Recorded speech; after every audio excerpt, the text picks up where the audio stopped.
Itsumites! Itsumites! Itsumites!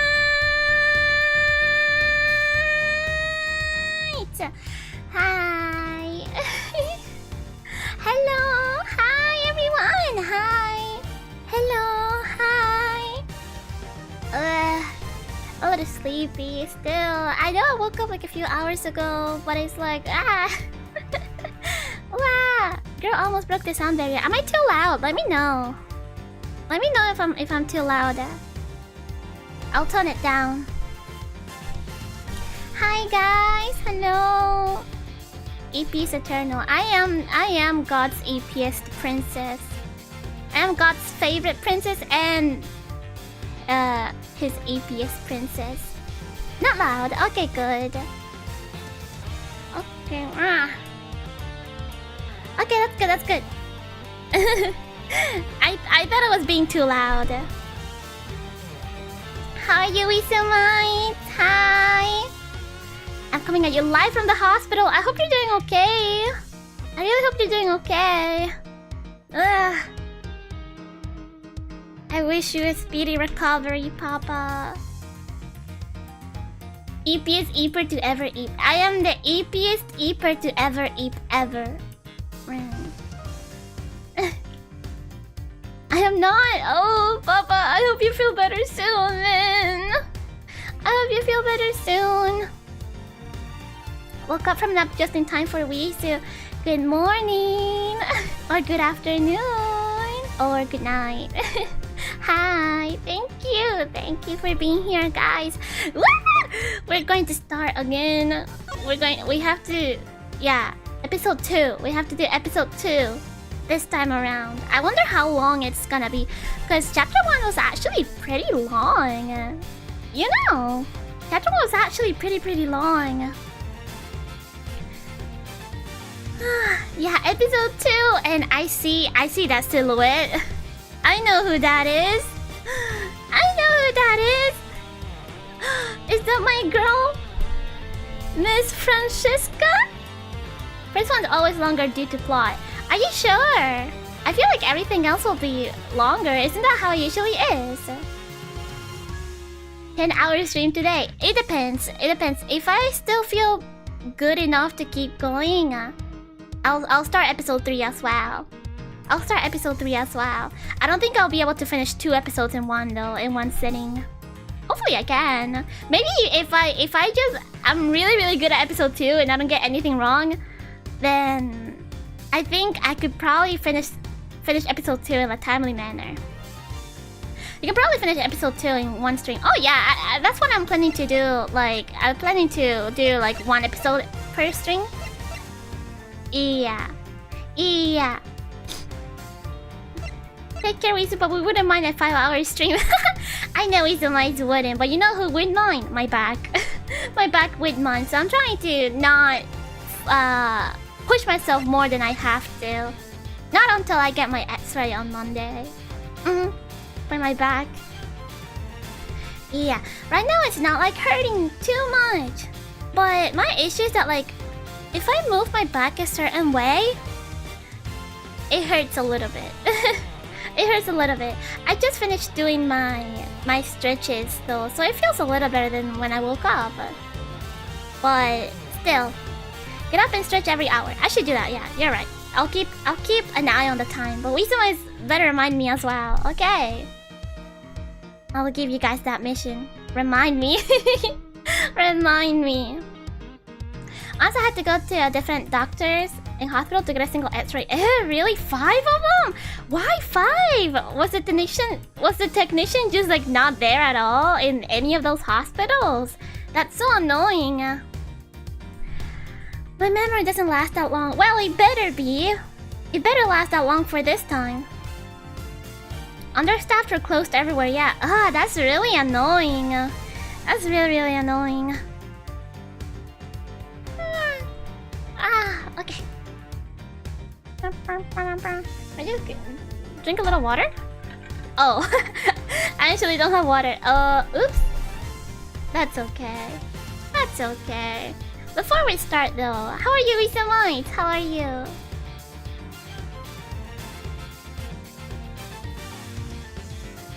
are you today? Wanna grab some before? I'm thinking about it. I think I'll just grab some when I need it. Cause right now I'm not really thirsty. It's more like, oh, let me just drink water, cause like it's right there. But I thought I had some, but I guess not. I just told you. Oh, I'm not just asking you, Papa. Got off work so good? Hey, nice! Good job at work today. It's the weekend, so pretty fun. It is, well, for me it's Friday, but I know for you might say it would be the weekend, yeah. Yeah. Currently debating whether I want to learn the sat solo from the Cowboy Bebop OP for a jazz band performance on guitar. Oh, you should totally do that then. That sounds awesome. On guitar too? I wonder how that's gonna sound. It would be the same melody, but I just like the saxophone solo is so like, it's so iconic that I can't think of how it's gonna sound like on the guitar. That sounds really cool. Being honest with you, hangover is killing me. You drank! Being a void creature doesn't make me immune. Yeah, it doesn't! Drink in moderation, okay? Be careful. Be careful. I hope your hangover gets better soon. I don't know what to tell you. I've never been drunk enough to get like be hangover the day after, so I don't know how to help you there. I just hope you feel better soon. What do you have for food today? Oh, I had more chili. I ate the rest of the chili that Mama Oshiro brought. Cause last night I had dinner. I had chili, and then I had like some fish as well on the side. and then I only ate like a little bit of the chili. So when I woke up today, Mama Oshiro was like, "Hey, there's still some chili if you want it." I'm like, "Heck yeah, I do." So I ate that. Yeah. It's actually pretty filling. Like I didn't eat a lot, but it was still kind of chilling. Chilling? It was still kind of filling. I'm thinking of the chili with hot dog. Oh, maybe I should have saved the chili for a chili hot dog. Maybe I should have done that. Next time I'll do that. The thing is that it was my aunt that made the chili. It wasn't Mama Oshiro that did it. Mama Oshiro apparently doesn't know how to do it. I kind of want to learn how to make chili. Chili and fish? Okay, I know it sounds like a really weird combination, but it's not like I was mixing the two. I was just eating both of them separately. You know? Because like, I didn't just want to eat chili, you know? I wanted to eat something else. If I could eat pasta, I would have eaten the chili with pasta. Like I would have mixed it around, but I can't. Or at least I shouldn't, more like. At least I shouldn't. Yeah, it comes together anyway. And speaking of chili dog, this reminds me of a story. So one time, just like out of nowhere, I wanted to get some Sonic, right? I don't know if you guys know Sonic. It's like a fast food place, and they sell chili dogs, right? Hi, Risu. Hi. Hello. They sell chili dogs, right? So I was like, hey, I want a chili dog, please. Can I have a chili dog? I ordered it through like delivery, right? So I didn't go through like the drive-thru or something like that. I just ordered it for delivery. And so I got it, right? I got my food.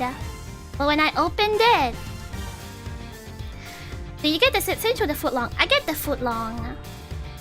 Anyways, when I opened it to get my chili dog, my footlong chili dog, I was really confused because when I opened it, all that I saw was chili. That's literally all that I saw when I opened the package. It was just chili. And like, I used the fork, right, to like kinda see if the chili was just like hiding the hot dog. No, apparently they straight up just gave me chili on a packet. They gave me chili on a package.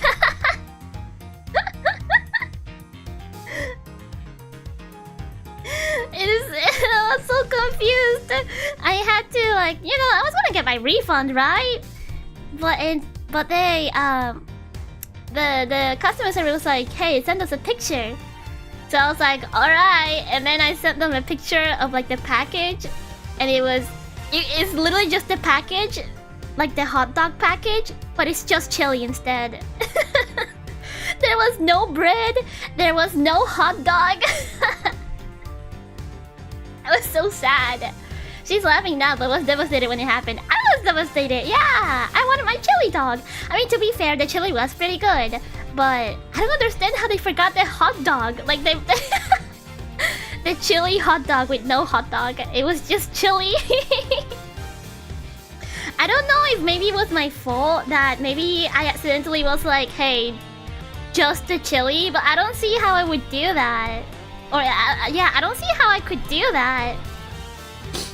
Anyways, I was happy to get my refund at least. I was happy to get my refund at least.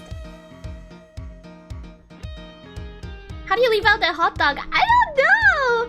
I really don't understand how they left out the hot dog. Like, I don't know! Trust me, I actually don't know either. But I still ate it though. I still ate my chilies. The chili no dog. Yeah, that's what it was. The chili no dog. Oh, my phone, sorry. I had the notifications on, but I wanted to get the notifications when my doctor will like contact me, cause she's been like, you know, commenting on like some of my blood work, right? Samsung. I did tell you guys I have a Samsung. I'm an Android girly. I knew this sound. Yeah. It's too iconic. It's too iconic. I forgot how to make a chili dog. They literally were just like, alright, she wants a chili dog. Let's just give her chili. That's everything. That's all. I really don't understand how they did that. I really don't understand.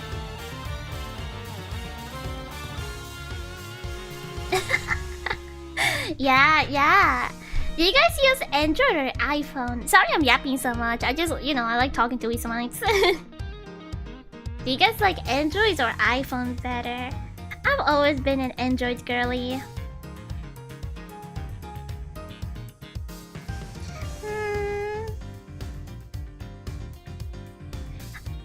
I once ordered a cheeseburger and they asked me if I wanted cheese, so I laughed and said no.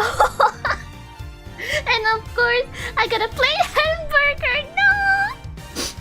No! No joking with food orders anymore. Yeah, no, they take it seriously. They take it seriously. Maybe my issue was that maybe, like, I don't remember what I exactly put. Maybe I ordered, like, extra chili and then they took that way too little. Maybe way too little. Oh, some of you guys... oh, 3 of you guys use iPhone, huh? I don't know. I've never been like into iPhones. I don't know why. I think it's that like even back then, like iPhones, like the iPhone 10 is like so tiny, you know. It's like so tiny, and Androids they've always done like bigger phones and for cheaper too. Also, the fact that wait, I'm losing my train of thought. I've always seen iPhones like break all the time, like their screens. Like literally, you touch them and they break. I don't understand how that happens all the time.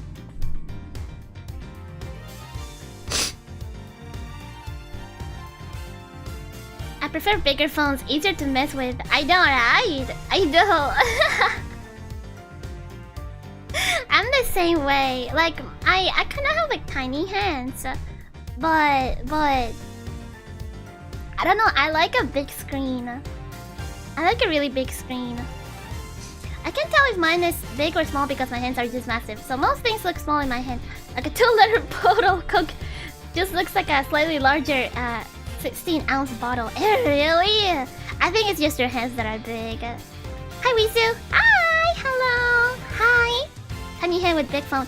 I don't know, it just feels nice. I think for me especially that, you know, I play rhythm games on my phone. So a bigger screen is like crucial for me. It's crucial for me. Like when I played when I used to play a School Idol Festival, I needed like I needed a bigger screen because I had I think I had a Google Pixel before, and it was fun. I loved my Google Pixel, but the screen was so tiny for rhythm games. So I was like, and then I switched to Samsung, and it's been great so far. It's been great. I play no mobile games. I eventually bought a phone with notification LEDs because that's crucial to me. Eh, really? LED notification? Whoa! I want to have one as well. I want to have the new Google Pixel. It looks really nice. It looks really, really nice.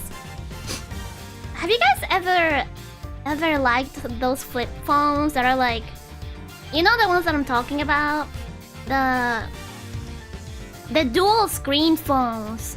Like smartphones that you can like flip them and they look like one phone. You know what I'm talking about? The extra large smartphone that you can like flip. I've never liked those. Yeah, I don't like them either. You use one at the moment? Eh, really?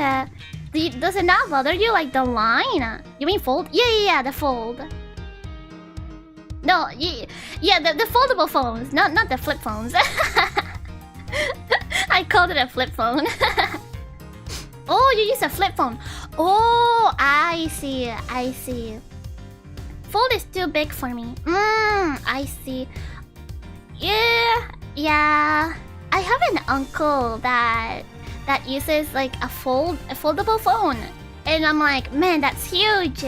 And then when I see his screen when he uses it, I get so bothered because there's clearly like the fold line in the middle, and I'm like, I don't understand. Just get a normal phone. Why do you need so much screen? Like, I love me some big screens on my phone, but not that big.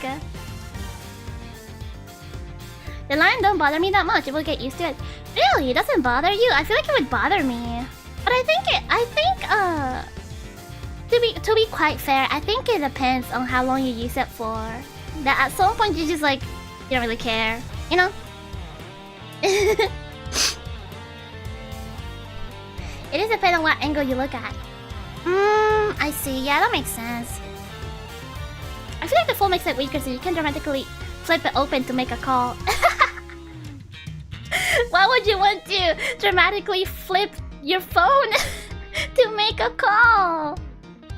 I'ma order some pizza. Pacho. Ring, ring, ring. Hi, may I take your order? Yeah, I've never liked the idea of foldable phones. It is true, that is cool. But I don't think it's as cool as like old school like flip phones. Like, you know, when you used to like flip those all the time. I used to flip mine all the time. Maybe that's why it broke. I used to have a flip phone many years ago. And I broke it by accidentally because I just kept doing that cool like and then I broke it. You know what was my favorite phone at the time? My favorite phone at the time was the Blackberry. Do you guys remember the Blackberry? So chuny. It's not me being chuny. It's just me, you know, like playing with my phone. Yeah. Do you guys remember the Blackberry? That was my favorite phone. The Blackberry. I know. I thought you were gonna say Nokia. No, I actually wasn't. I never had a Nokia. Yeah, I never had a Nokia.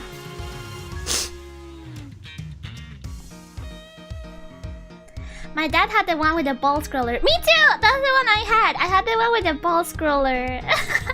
Where it was so fun to play with, you know, with your thumb, where you would just kind of like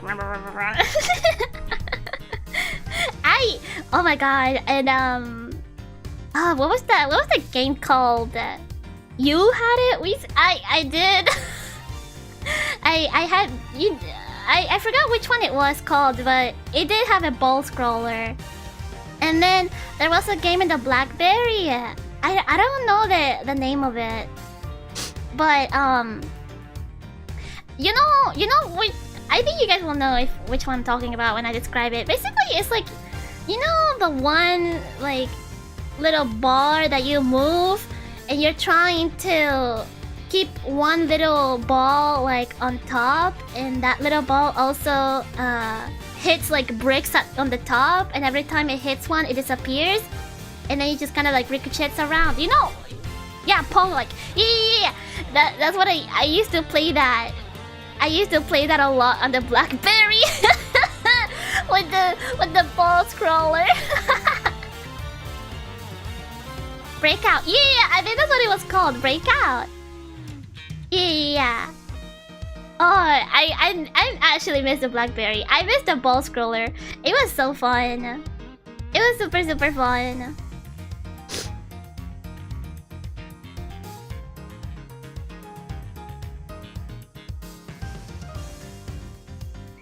Wait, hold on. Give me a moment. Staff sending me message for a project that we're doing. Wink wonk.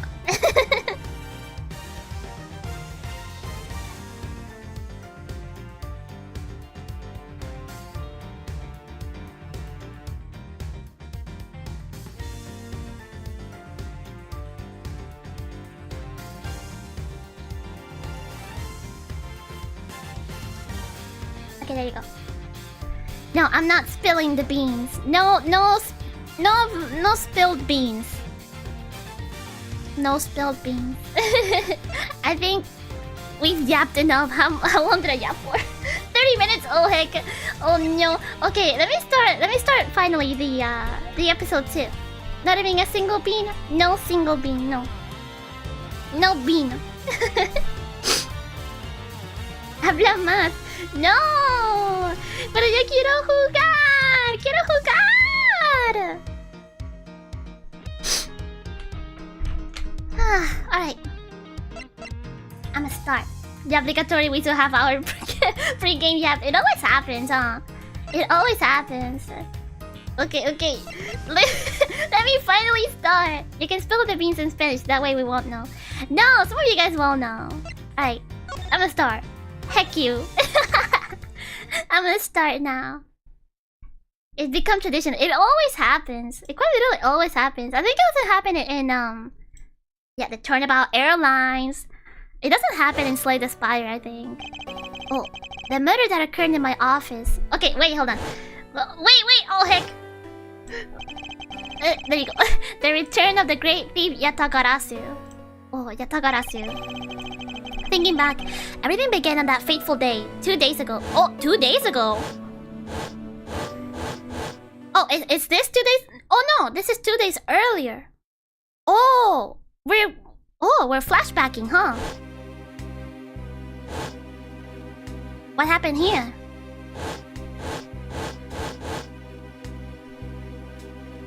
Go you! Yes, everything began high up in the air. 9,000 feet in the air to be precise.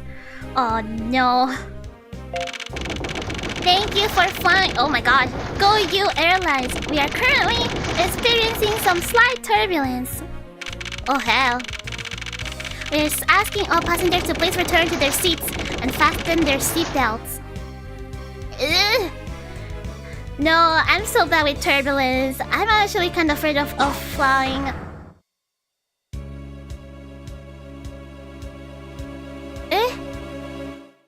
Who died? Miles, are you okay?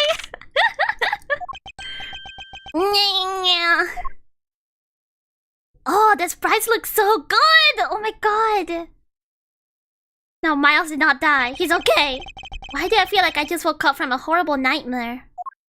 I don't know. 6:13, huh? I guess I was out cold for about 10 minutes. Huh, slight turbulence indeed. Oh, yeah, I'm so bad with turbulence. Ladies and gentlemen, we are currently experiencing some slight turbulence. For your safety, we ask that you return to your seats and fasten your seatbelts. I suppose turbulence is to be expected on a flight. Though admittedly, I'm less than comfortable with anything resembling earthquakes. Yeah, I mean, that's just... What is that? A travel wallet, but it's not mine. How did someone else's travel wallet wind up in my pocket? My head! Why won't this headache go away? I'll take care of this travel wallet later. I'll hand it off to an attendant. Yeah, man, look at all that wine though. Ugh, from earthquake-like turbulence to an elevator.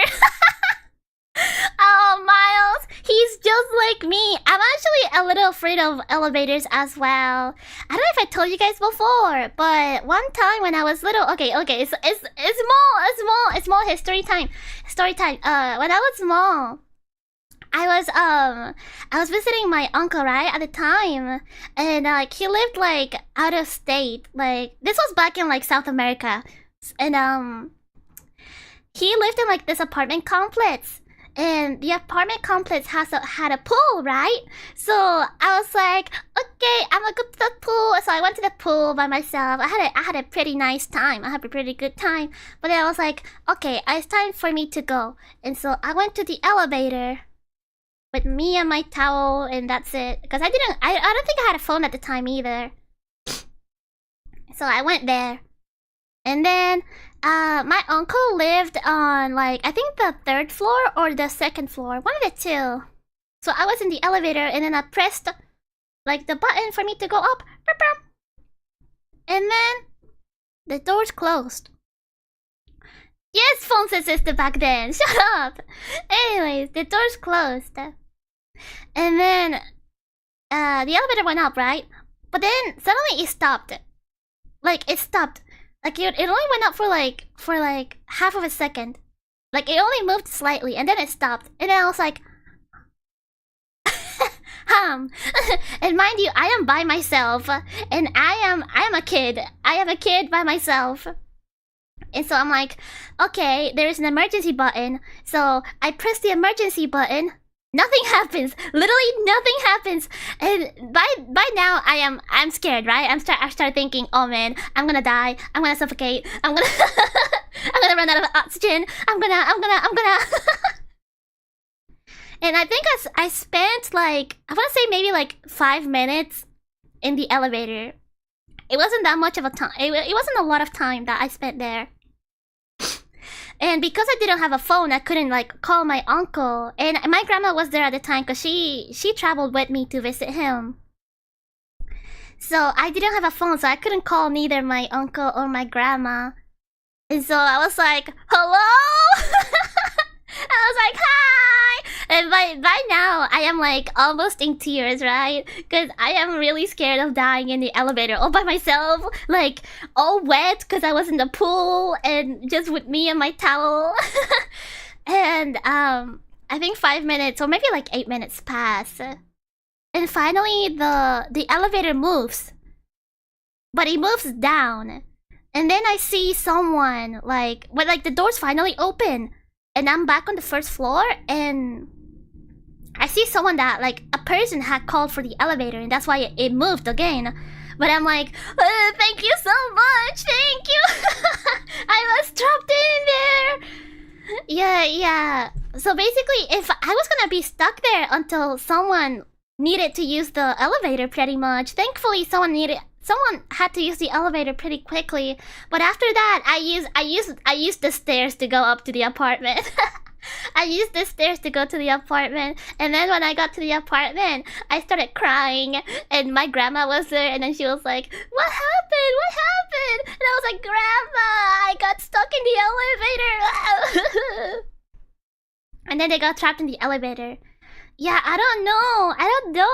But after that time, like, I started only using the stairs until one time my grandma was like, "Let's try to use the elevator. I'll be with you." Because I would refuse to use the elevator by then, right? So I was with my grandma. We used the elevator, and it worked out fine. So it's like, what happened? What happened? Now every every time I use the elevator, I have to be with someone else. Like I have to be either like with a friend, or I have to be with like a family member for me to use like the elevator. It feels really weird for me to use the elevator by myself now, cause I get so scared that I'm gonna get like stuck in there again, and then I wouldn't be so lucky that someone like would fit sick, quote unquote, by calling the elevator as well. But yeah, that's my story.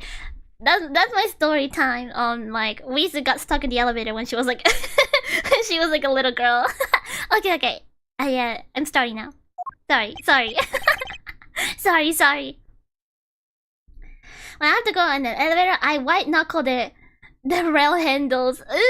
Yeah, I also like I have to grip on those. I get so scared. For real, glad you can manage it better now. Yeah. Like I'm not like super scared of elevators, but I'm definitely like uncomfortable if I'm alone in an elevator. Okay. What am I doing hesitating like this? Actually, I know full well why I hesitate. It was when I was still but a young child. Yeah, me too! I was caught up in a murder that happened in an elevator. Yeah! KG7! I think is what it was called. Wisu and I share what childhood trauma. Yeah, like Princess, like Wisu might. But how long am I going to let my past haunt me? It's just an elevator. I'm a grown man now. I need to behave like one. Yeah! Oh, it was DL sits. Okay, DL sits.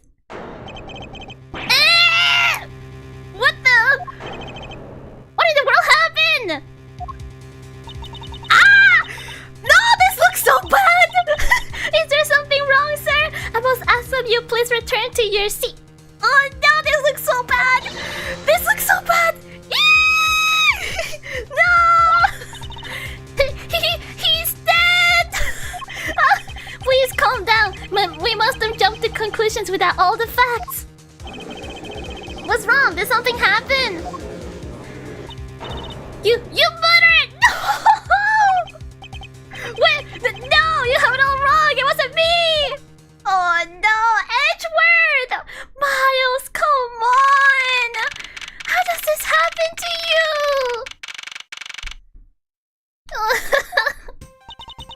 Everyone, I am sorry to interrupt, but I have an important announcement. I am one of your flight attendants today, Rhoda Tornado. Okay. Oh, Tornado. Unfortunately, we have just had a minor accident. A minor accident on this flight. An accident?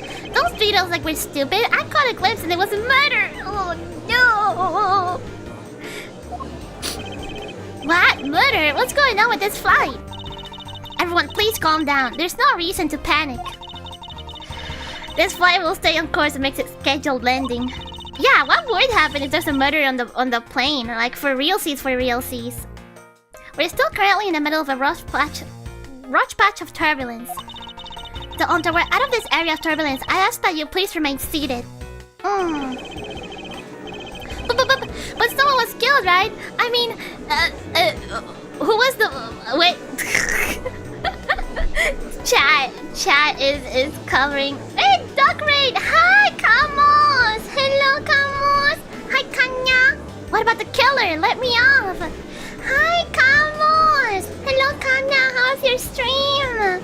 How's your stream, Kanya? For you guys that don't know, I am Arisu Oshiro. I am the princess of the Wisu Kingdom, and I am Kanna's genmate. Duck Raid! Kwa! It was fun! What do you do, Kanna? Thank you for the raid. Thank you so much. I hope you have a good rest, Kanna. Okay, go rest. I know you need it. Kwa. We kicked each other's butt in Street Fighter 6. Really? Oh, battles with the combos. Did you win, Kanna? I hope you did. I remember. 1 hour rest and then Minecraft. Oh my god, Kanna, please! Don't push yourself too much. I do love Minecraft, that's why I understand. Did Kanna beat Camels? I hope she did. And a little wins. Oh man. See, it's the same thing. Like, I remember when I was doing Mario Kart training. And Wisuma is like, they keep beating me. They kept beating me. And I'm like, man, Wisumas are so good. We hunger for the mines. We do. Kanna. We still. Oh my gosh. We have to play Grand Blue together. We have to play Grand Blue together. Grand Blue Fantasy. What? I need to play Piccala. I'm so excited for her to come out. Did she come out already, Piccala? The DLC? I'm also really excited to see what season 3 like DLCs are.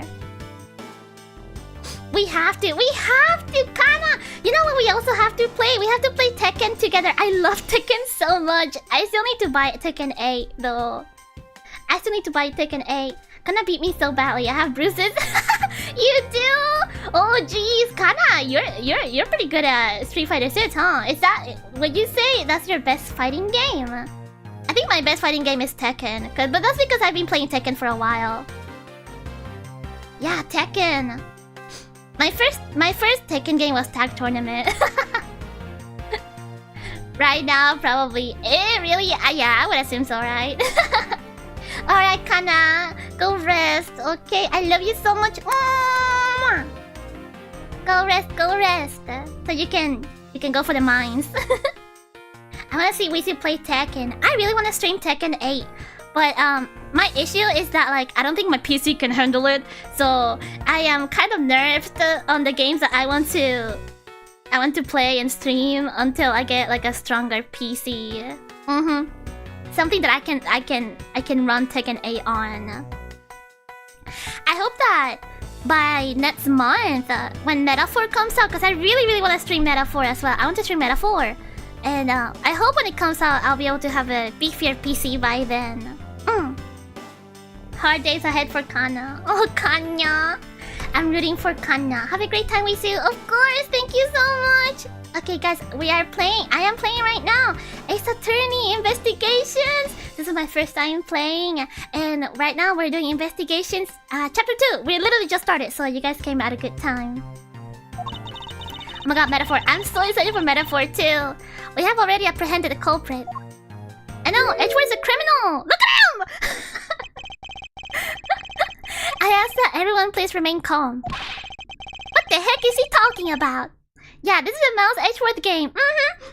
I love Ace Attorney so much. One of my favorite franchises ever. Why should we remain calm? My name is Miles Edgeworth.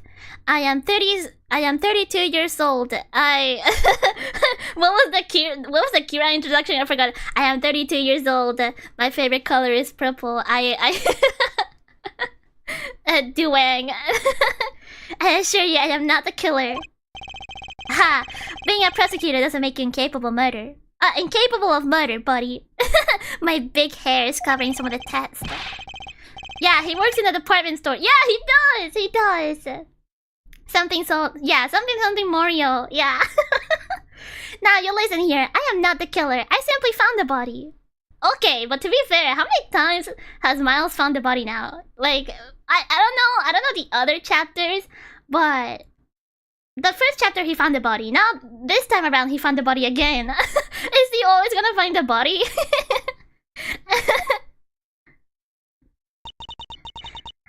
I think Edward just lost a game of chess here. Might be the reason of the villain arc. Oh my god, true, he is. Wait, it does look like he was playing chess, but by himself. So you say, however, I am sure that you are the perpetrator of this crime. I swear on my honor, as a professional. Oh my god, chat! Stop! As a professional flight attendant, come on, why is that thing up there? Oh, is that right? I know what I saw. And there's even strong incriminating evidence to back me up. What kind of incriminating evidence is she talking about? What? We've already alerted the proper authorities at our destination.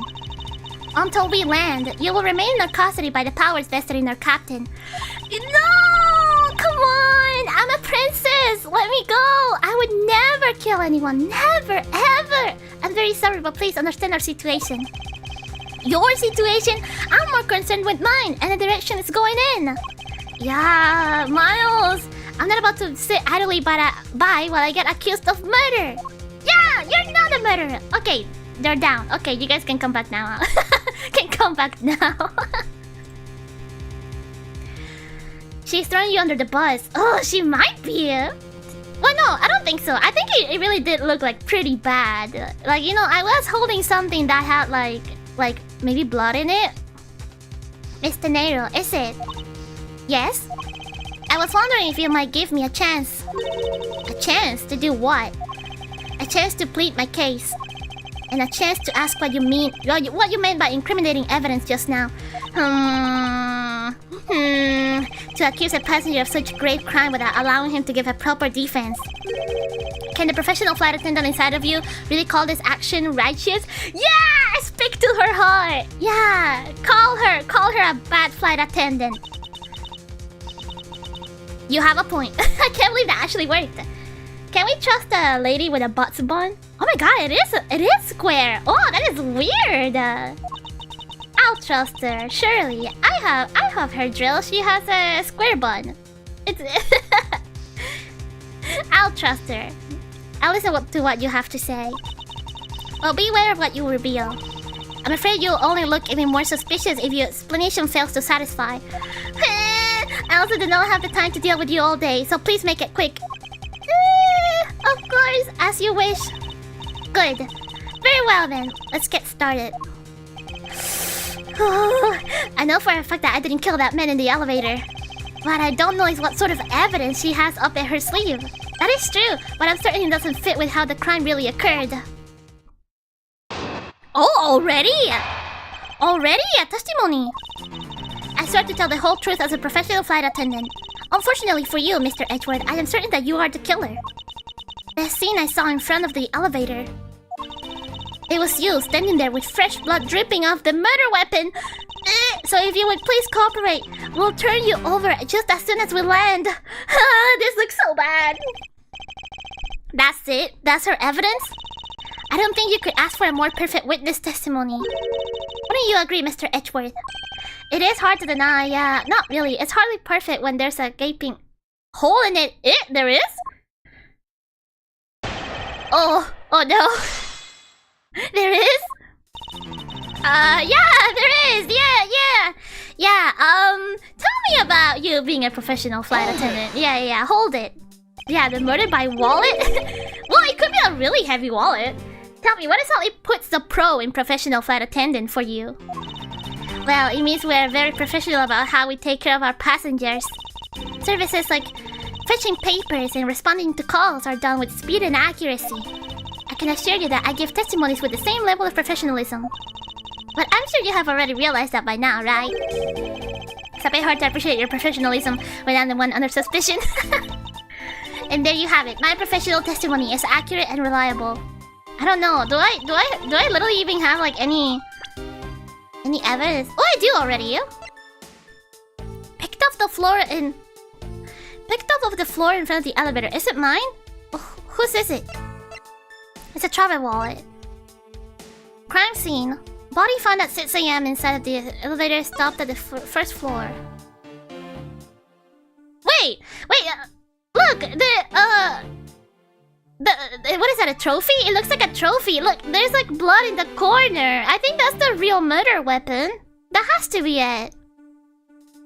Yeah. I think that's what it is. That's the real murder weapon. In the magazine? Oh, I don't understand. I think this is what it is. Okay, I'll just keep on pressing her though. Maybe I'll have to present that, like in another thingy.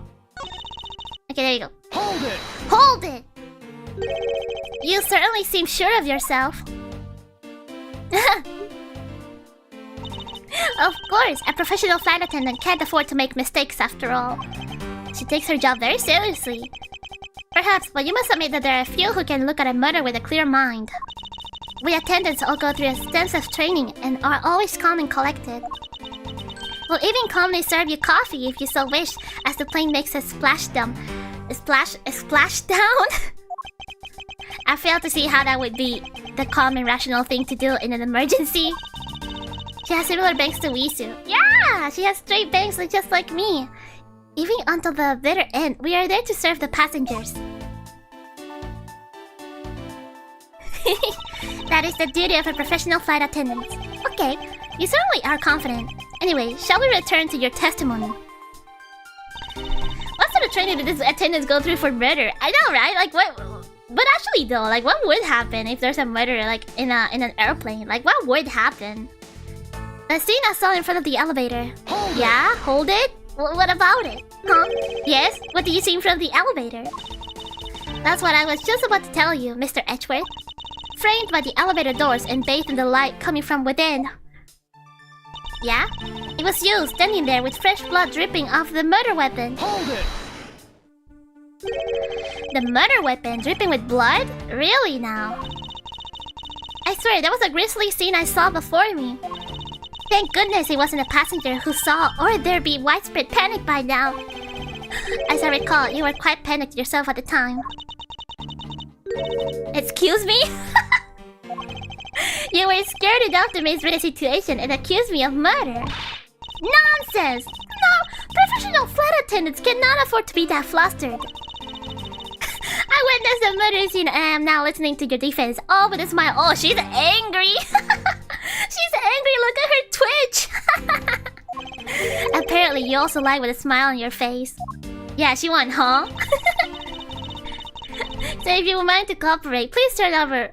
Please, we'll turn you over just as soon as we land. Hold it! Hold it! Hold it right there!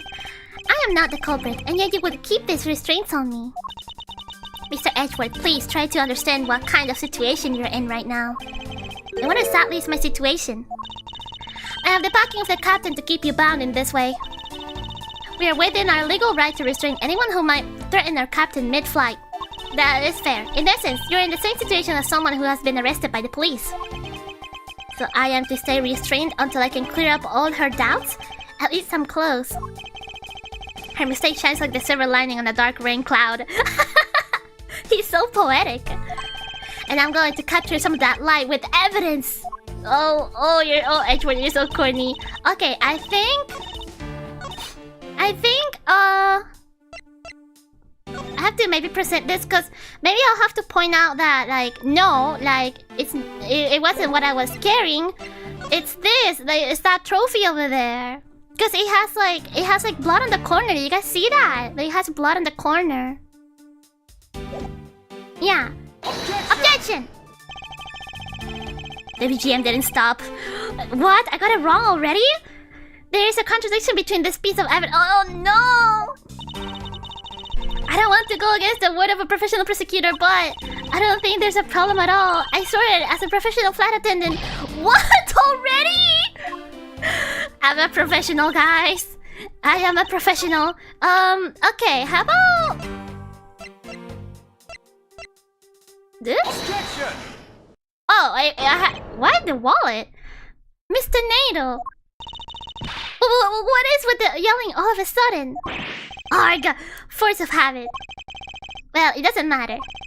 Mr. Nato, you say you saw the murder weapon dripping with blood. Is that correct? Yes, all that blood. Drip, drip, drip. Just recalling that scene sends a chill down my spine. Sorry, but your so-called professional flight attendant training has failed you. Oh no! Mr. Nato! What? I'd like to direct your attention to this. Do you know what this is? It's a travel wallet, right? But it looks a little big and bulky. The thing you saw me holding when I discovered the dead body in the elevator was this very travel wallet, Mr. Nato. Oh, did she not see it? Oh, what? Impossible! Now then, do you still think I am the killer? That I killed him with a travel wallet? But I saw blood dripping from the wallet. I know I did. As you can see, this wallet is clearly stained. But if you would be so kind as to take a whiff, I think you'd agree it's only grape juice. Oh, grape juice! Then... That's right, you missed the grape juice for blood! Tenera, you dumbass! You dummy dum-dum!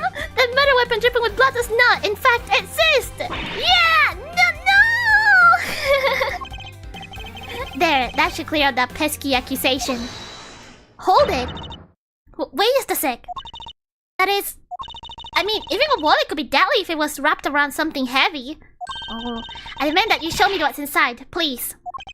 She's trembling, and the tacked on please at the end sounds like I've got her. Look at the way he's looking at her. Yeah, not wine, grape juice. There's no need to look inside. Even you can tell from its appearance that it's light.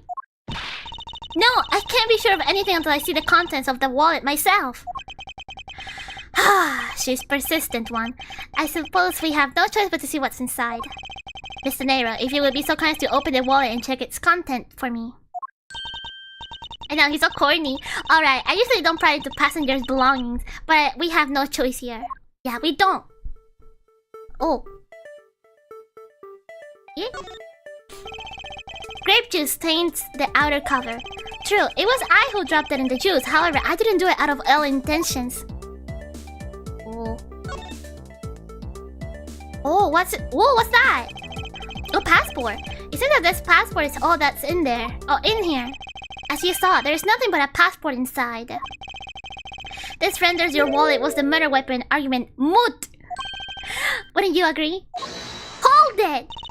Please hear me out, Mr. Edgeworth. What is it now? Oh, but actually, what is it now? Well, I was wondering, whose passport is it exactly? Oh, whose passport is it? Can I take a look?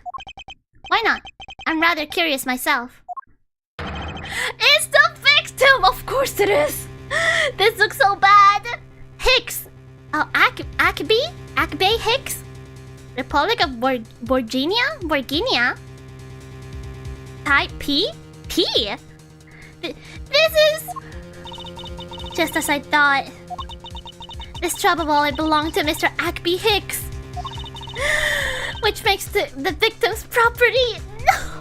Miles! Oh no! You stole the victim's wallet, didn't you? How dare you! You said it yourself. You claimed to be holding this wallet in your hands when I found you. Oh no! Perhaps I did misconstrue the wallet for the murder weapon. But it seems that I wasn't wrong about who the culprit is. Oh no! Again, another one! As you claimed, the murder weapon is not the trouble wallet. However, it is something you stole from Mr. Hicks after you were done with the vile deed. I find it hard to believe myself, but your motive was very simple. Yeah, this is splendid evidence! He woke up with it! You were out to steal Mr. Hicks' money, weren't you? Money? I'm literally a prosecutor. You know how much I make. So even though I didn't have the murder weapon on me, you still suspect me, I see. You stood up at the crime scene with the victim's wallet in your hands. How can I turn a blind eye and not suspect you of foul play? Is he rich? I'm thinking he is. Do you guys remember the first chapter where he was like, oh, my tea set is broken. It's a one of a kind, and I got it from England. Like, he's probably rich. As you claimed, the murder weapon is not the trap wallet. You saw the biggest spider at your foot. Oh my god, no! We survived! Just eat it. As you claimed, the murder weapon is not the trouble wallet. Hold it. That is true. That is true. Shouldn't that be proof enough that for you that I did not murder the victim? Not at all. And why not?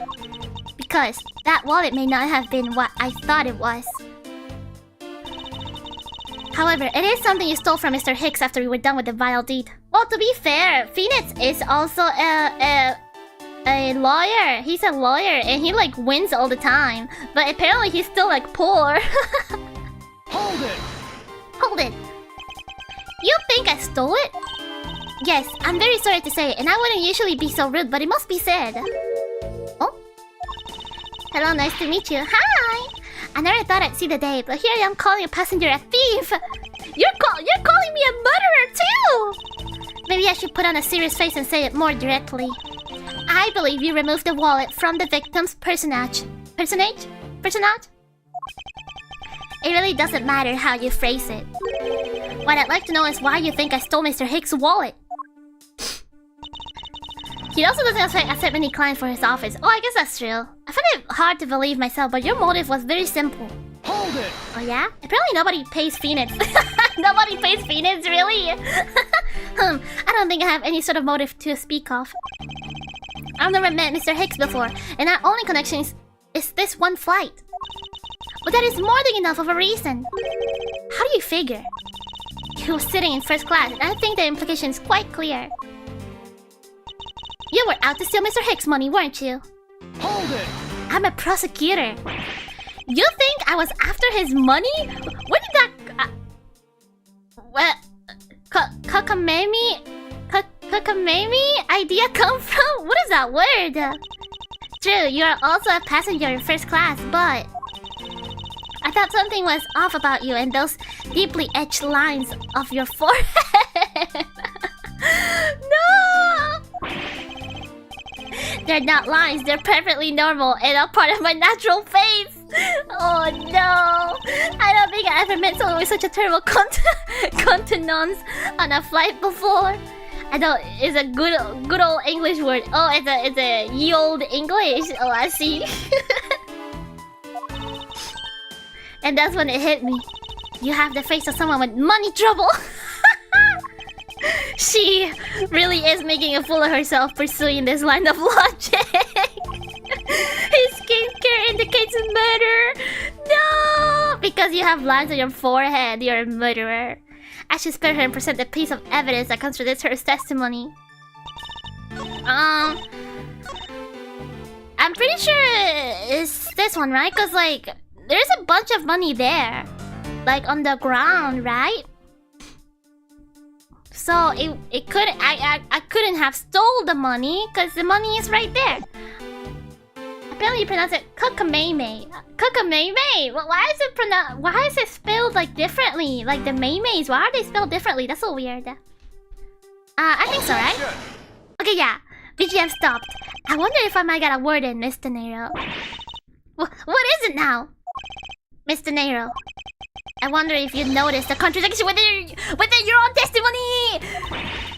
What are you talking about? Oh, I pronounced it correctly before. Really? What are you talking about? It's simply impossible that the motive for this murder was monetary theft.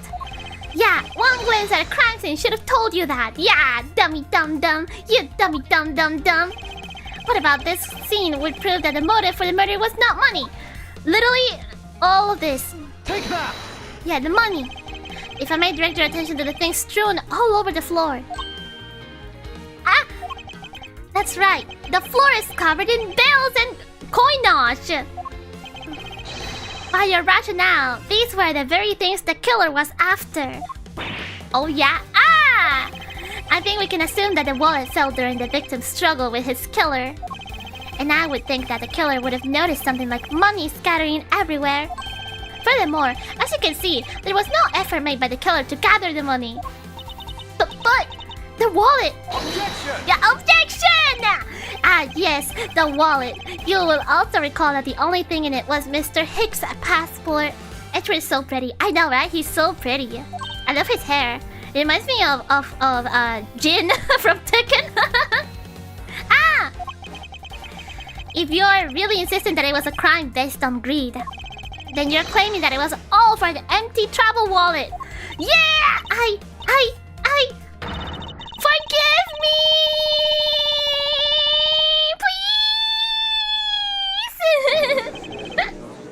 Please! Did you mention Jin Kasama? I did. That's my boy. And Phoenix has Kazuya's hairstyle. He does! Maybe that's why they're rivals. Oh my god, wait! That's true. Oh my gosh. I was gonna say, oh my god, they're made by the same developers, right? No, it's not. It's just a coincidence. Because Tekken is Bandai Namco. And then Ace Attorney is Capcom. Then who is Heihachi? The judge! The judge is Heihachi. Hey, what the heck? Are you saying the attendant's wrong? So that guy isn't the killer? Don't believe it, everyone. It's a trick. But oh, please be quiet! Mr. Nero. Yes? You lost your clue when you saw the dead body. Plus, the lounge was dark and looking into that light from the elevator. It's easy to see how you mistook the wallet in my hand for the murder weapon. Yeah, like it was, you know, it's understandable. I take no offense that you thought that I was the killer. Mr. Edgeworth. Ah, he's my boy, not yours. Okay, you can have him. Yeah. You can have him. What the heck? Curse of Raw? No! He's giving me the Curse of Raw! What is it now? Oh my god! Curse of Raw! Mr. Nero, if you could please translate, I'd be much obliged. It's actually the Curse of Raw, I know! It sounds like Borginian? But I don't understand any of it. There's another attendant on this flight who... I say that he's giving the runabout. Oh, he can speak English. I don't require an interpreter. I speak English just well. You see? Oh, see? You, the attendant. Yes, sir. I want this person to be under the arrest until we arrive at the airport. Under the arrest?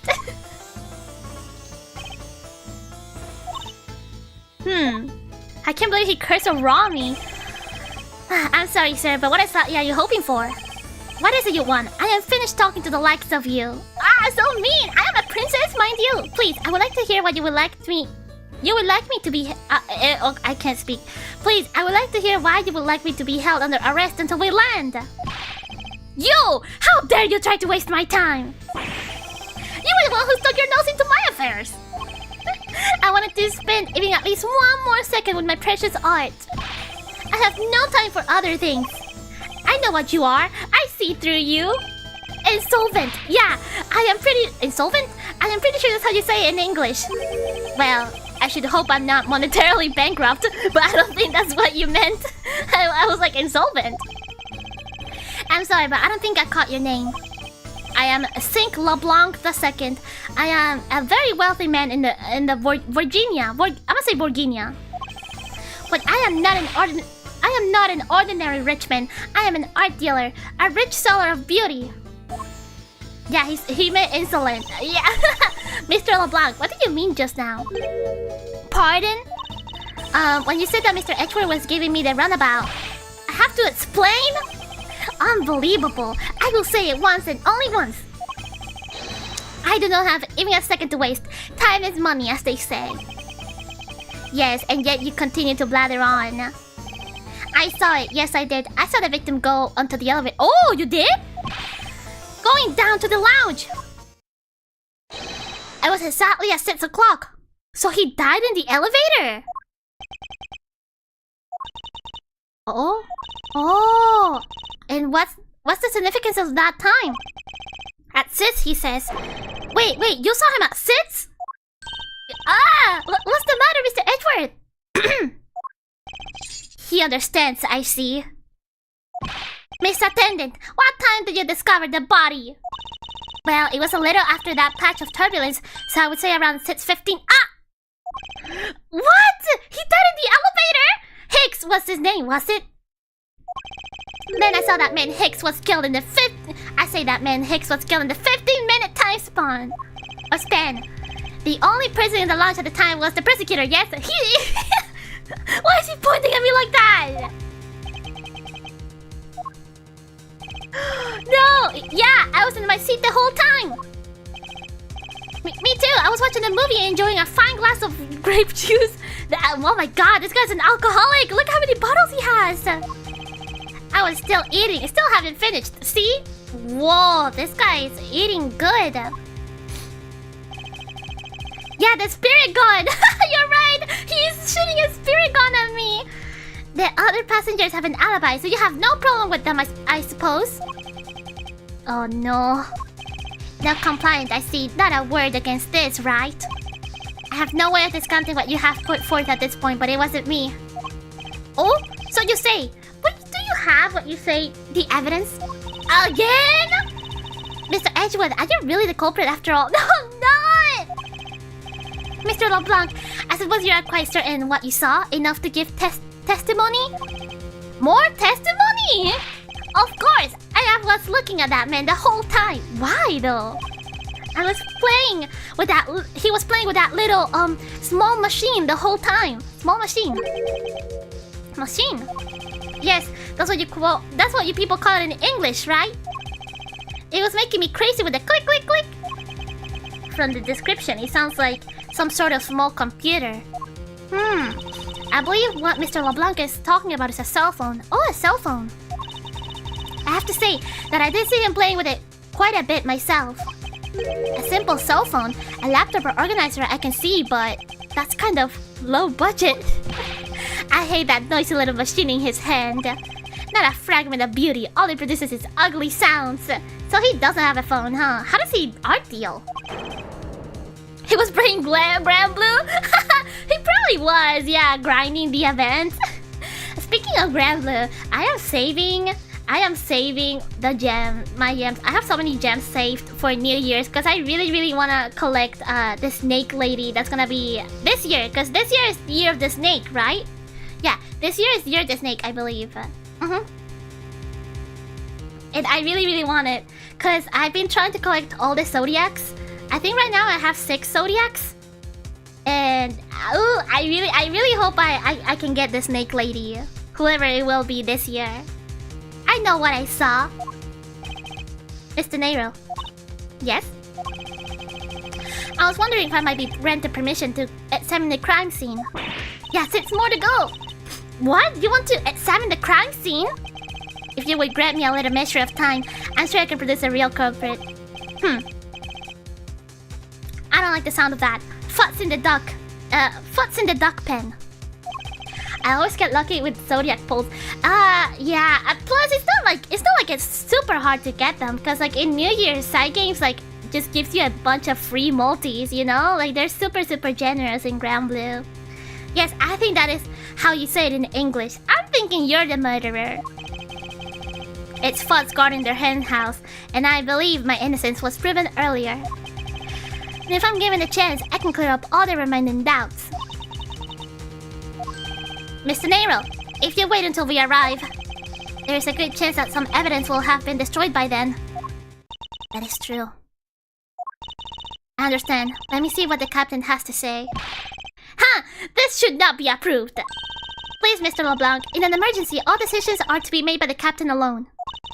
Now, please, wait here while I go ask the captain what to do. I'll be right back.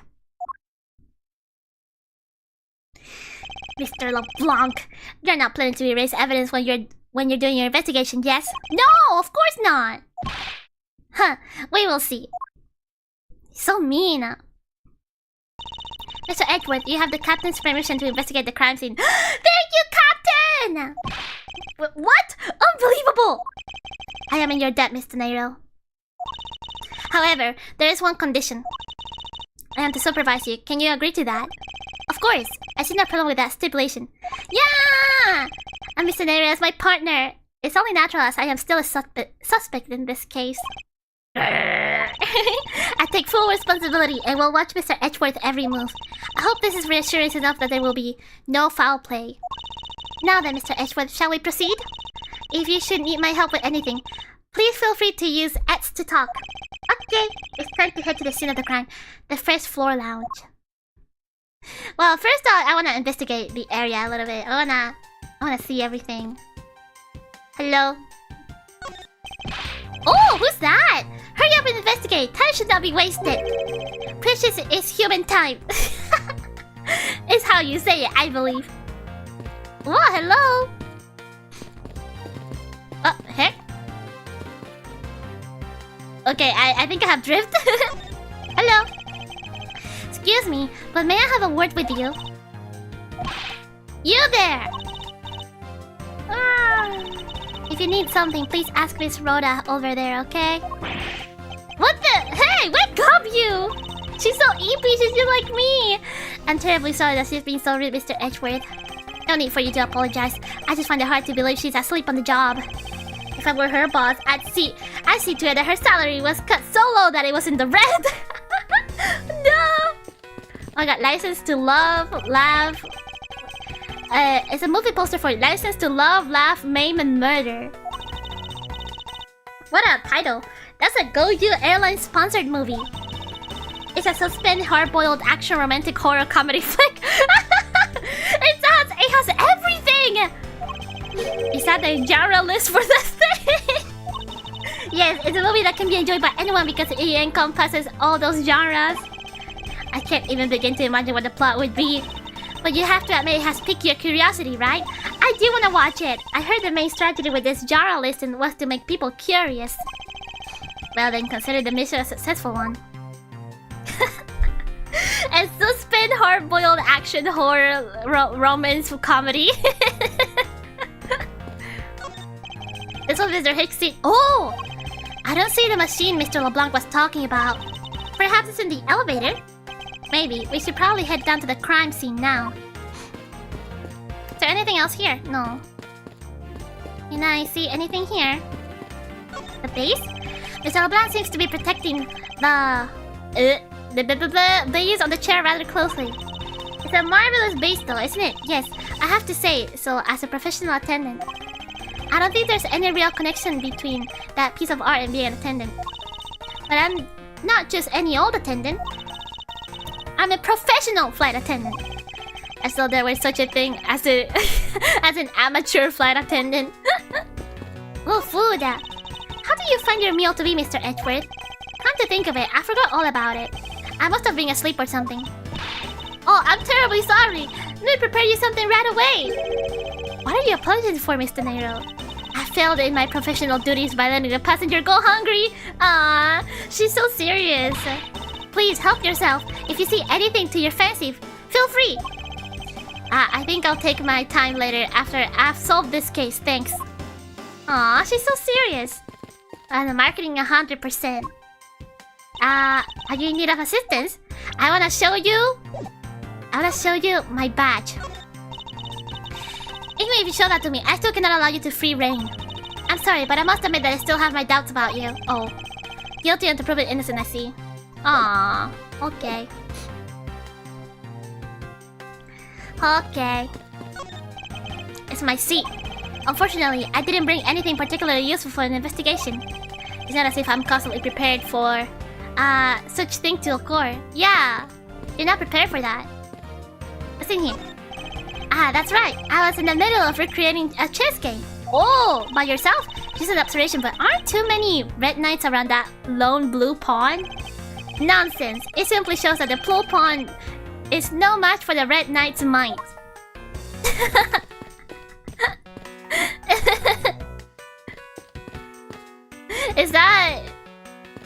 Is he like recreating Phoenix? Because he's blue and he's red? Does he have spiky hair? I actually don't know. Don't get near me, you criminal. He said, don't get near me, you criminal. Hi, Arisu. Hi. I am not the killer, and I intend to prove that starting now. But that's contrary to the facts. He says, but that's contrary to the facts. I can understand his English just fine, thank you very much.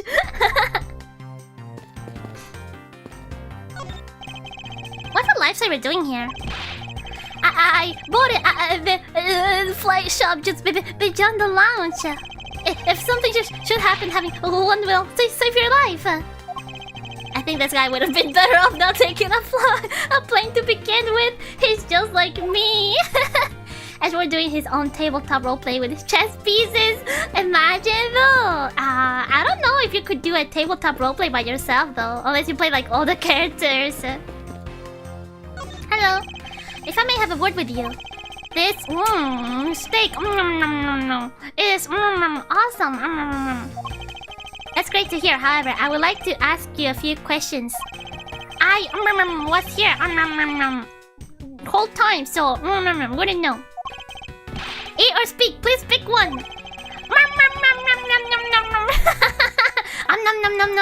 He's just like Wisu might. I think he chose to eat. Yes, I can hear that. Hello. Hey, miss. How about another glass? Excuse me, but I was wondering if you would know anything about the murder. How about it? How about a glass together? Sorry, but I must decline.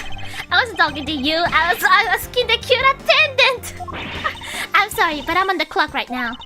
But if you need a refill, I'll be happy to bring you another glass at any time. You got it, Toots.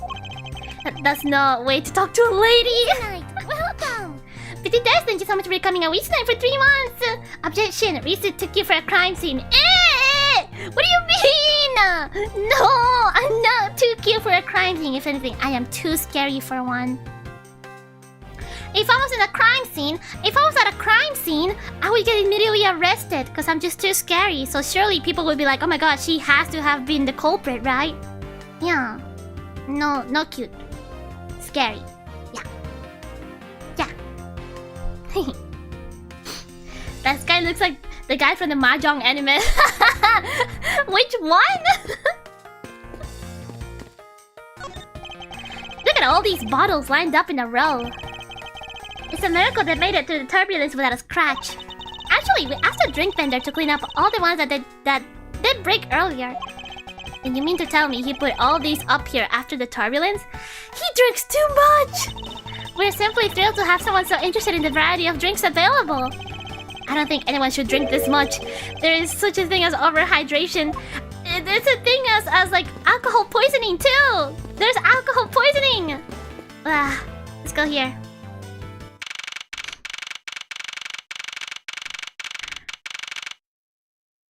Here it is. Ah, heck. I want to thank you for your help back there, Mr. Nairo. How is he not dead? I know, right? It was nothing. You should thank the captain for granting you permission. And just so everything is perfectly clear, I still don't trust you. Your standing with me hasn't changed one iota. I see. I will bear that in mind. I received an order from the captain earlier. He wanted you to know that. We reserve the right to stop your investigation if we feel like you're not making any progress. And when we do, he asks that you please return to your seat at that time. So my time runs out at his and his crew's discretion, does it? I have to find a way to discredit Mr. LeBlanc's testimony before time's up. What? Am I on a timer? I understand. By the way, is there any place you can think of where the killer might hide on board? I don't think so.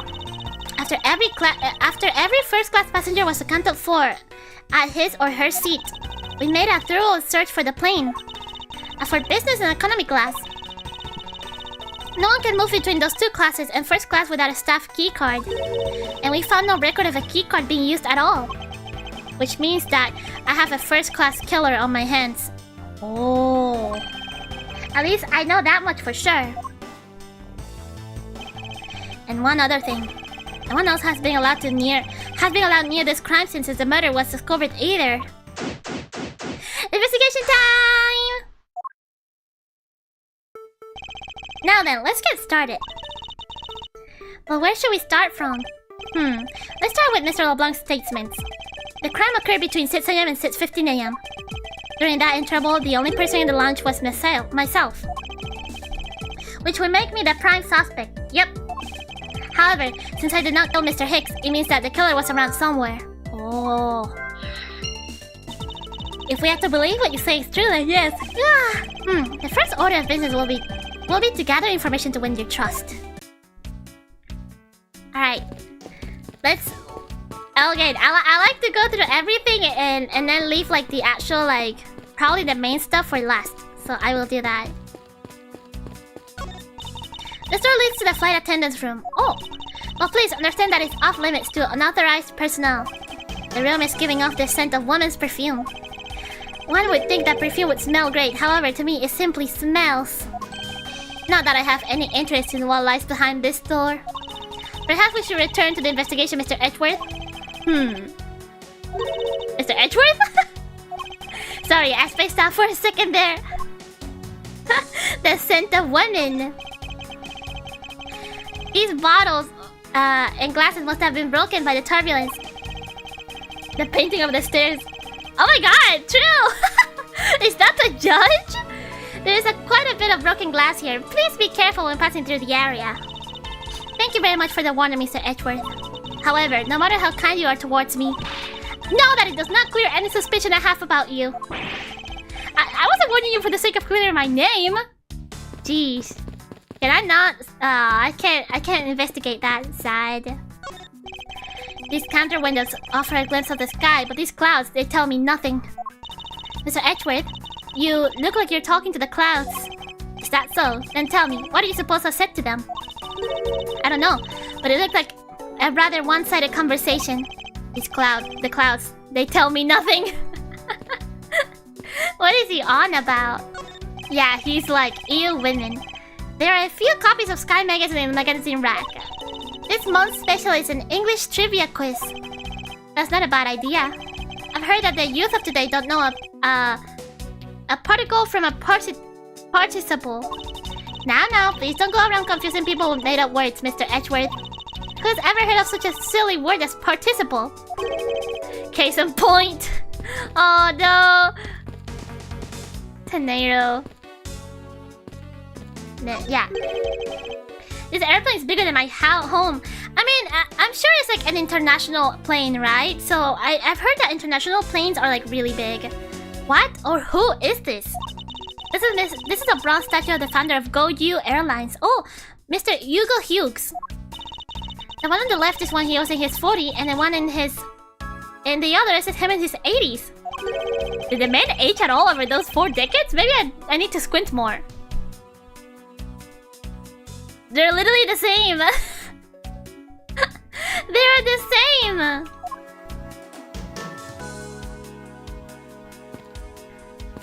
My grape juice. The toppled over chair. Yet another victim of the turbulence. Ah, no! Look at all that grape juice on the back. You may not look it, but this chair was extremely valuable. Eh? It was? Yes, it was used when the Rocker Pals came on tour this plane. The Rocker Pals later sat in this very chair. Rocker Pals? I'm sorry, but what are these Rocker Pals? I can't believe you never heard of them. They're all the rage.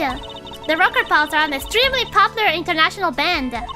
They added the Pals part after they became popular, especially among teens. Ah, that explains it. I'm not really one for the music of today. Maybe I should ask it to the Gumshoe about it later. On second thought, I can already see how confusing the conversation would get. It's still giving me the dialogue on top. This grand piano is the pride of this plane. Oh, a piano on a plane? It can play the music of whatever CD we inserted in the CD drive? Wait, what? It has a CD drive? That's not a piano. It's more like an overgrown music box. Oh, but excuse the press along the music. Though there really is someone playing it. Some people have entirely too much money to waste on overly complex toys. What the heck? It's just a music box.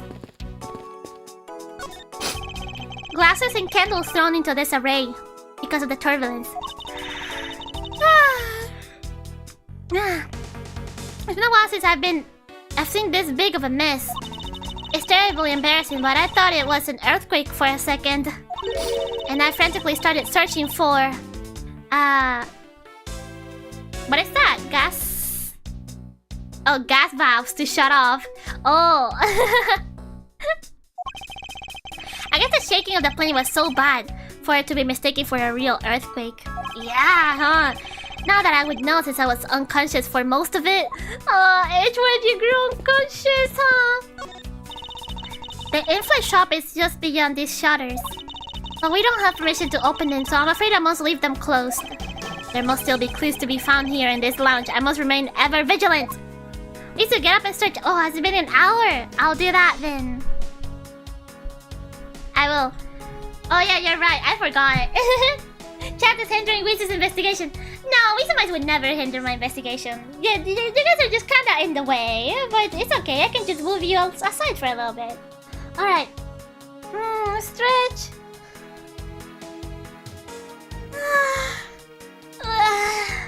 Touching my toes.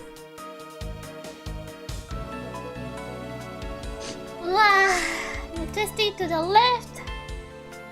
Twisting to the right. Right hand to the left.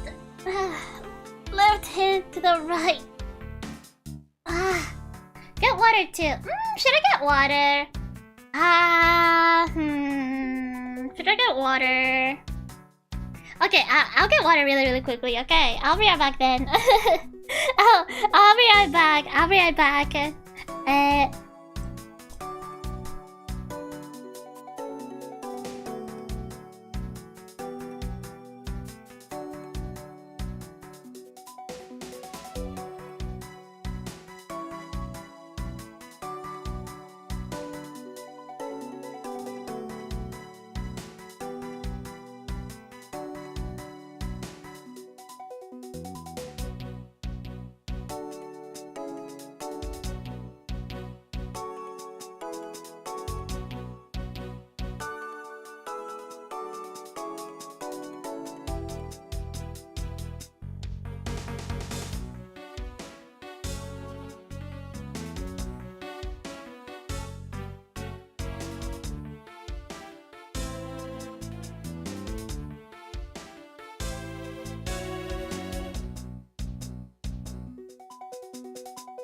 I'm back. Hello.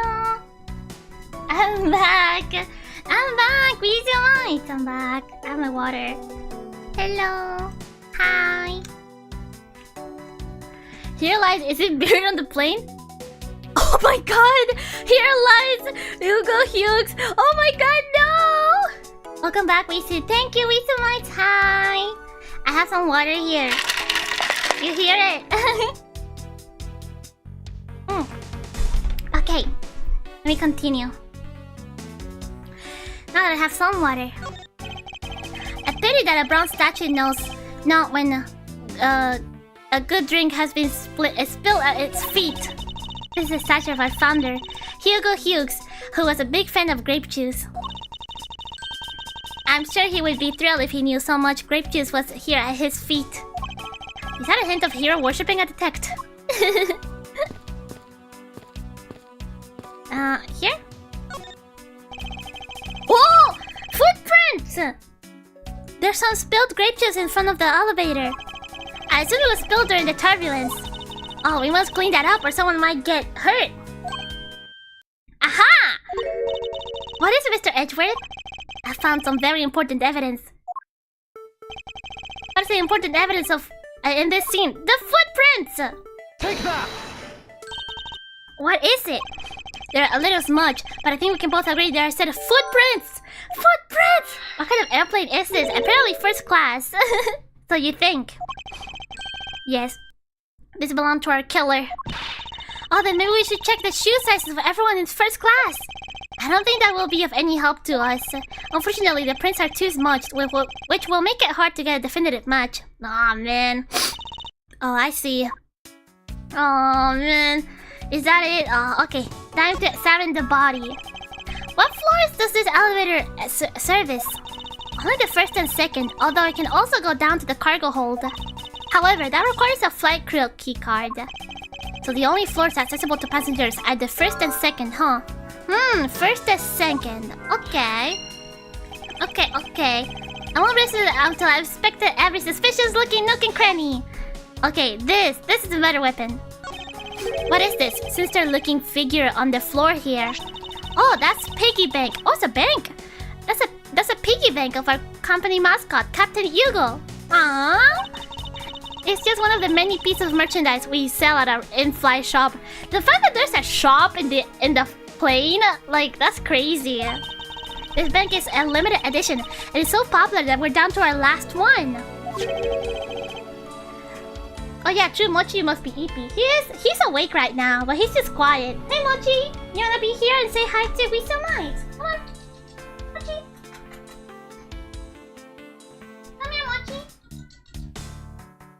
Mochi. Yeah, come here. Let me put you on my lap. Wow. I don't know if you guys can hear him though, because he doesn't really speak on the microphone. You wanna say something to the microphone, Mochi? No? Okay. No. He's with me though.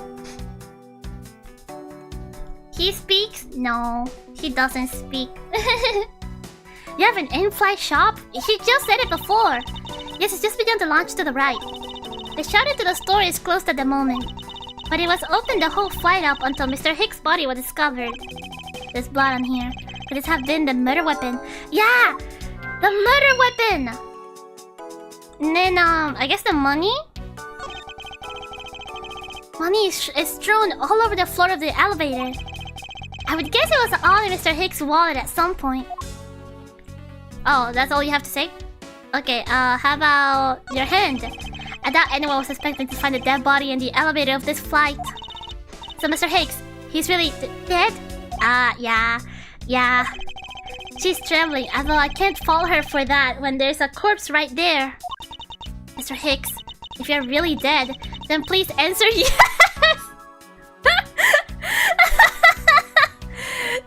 Tenero! What are you I see she's over the trembling now, although a new symptom seems to have appeared. Anyways, as you focus on the victim's body, let's see. There's blood on the back of Mr. Hicks' head. Could this be cause of death? He appears to have been struck very hard. Yeah, is she? You know, I don't know. Even his glasses are broken. Oh. Can we examine? No, we can't. Oh, this? I wonder what was hanging off his lanyard. Something's missing from this picture. No, if I could just put my finger on it. No, I thought it was maybe this. Or this? No. Say nothing if you want me to inherit all your money. Wink. Oh. There's something sticking out of his pocket. Hope he won't mind if I take a look at what's inside. What is it? It's a picture. Oh! It looks like it was taken inside a building somewhere. Oh! So that's what was in his lanyard. What is that, a phone? A souvenir picture, perhaps. Yeah. Here. I think this is what it is. The deuce. Is this spot somehow connected to any of the evidence I hold? Yeah. Your lanyard. Yeah. The phone. Eureka! Mr. Hicks' machine is nowhere to be found. His machine? His cell phone, Mr. Nero. So I guess because it's not here. Yes, I think we can safely deduce that the killer took it. Does anyone know this man's phone number? We can call it, maybe. And whoever has it is the killer. Is there anything else in here? I think I got everything. Oh, I need to do this. Yeah. What clues points to where the killer could have been? The victim's body was found inside the elevator. Maybe the killer was in the elevator? This is what it's maybe saying? Because there's footprints there. Connect! Oh, I'm dumb. Okay, okay, but this is definitely it. The blanc first trauma and this. Yeah. This is the murder weapon. Yeah, for sure. A statue with blood on it lying next to the body of a man who was beaten to death. Oh, Mr. Edgeworth, I think I figured something out. Yes? What is it? The way the blood is on this, it looks like it matches up with the wound on his head. Well, aren't we deserving of the Master of Obvious title? Of the obvious title, no! Well, what do you think, Mr. Edgeworth? Don't you think that's worth investigating? It would appear that this figurine is our murder weapon. Oh, I just knew it. I mean, I can't think of any other connection. Perhaps Master of the Oblivious would be more befitting. No, so mean. Yeah. What else? The victim's body was found inside the elevator. Maybe the elevator and the footprints?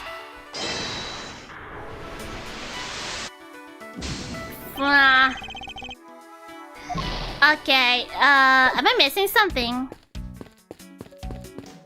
Am I missing something? Am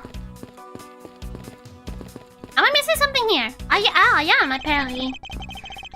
It never hurts to take another look.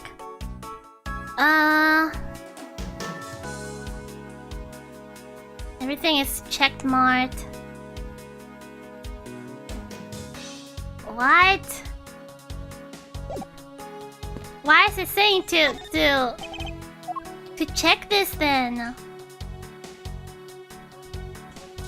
Huh? The badge? What, this? Should be hanging off of here. Must be somewhere in this plane. Oh, the shoes? There's no grape juice residue on the sole of his shoes, making it highly unlikely that Mr. Hicks entered this elevator after the turbulence. Is that what I had? Okay, that's it. Is it really? Okay, you know what? I'm gonna... Okay, maybe I have to talk to her. Captain's permission. Mr. Nero, I'd like to ask you about investigating the lounge. As long as you have the captain's permission, I can't stop you from looking around. If you could pass a message along, tell him I'm grateful for his spirit of cooperation.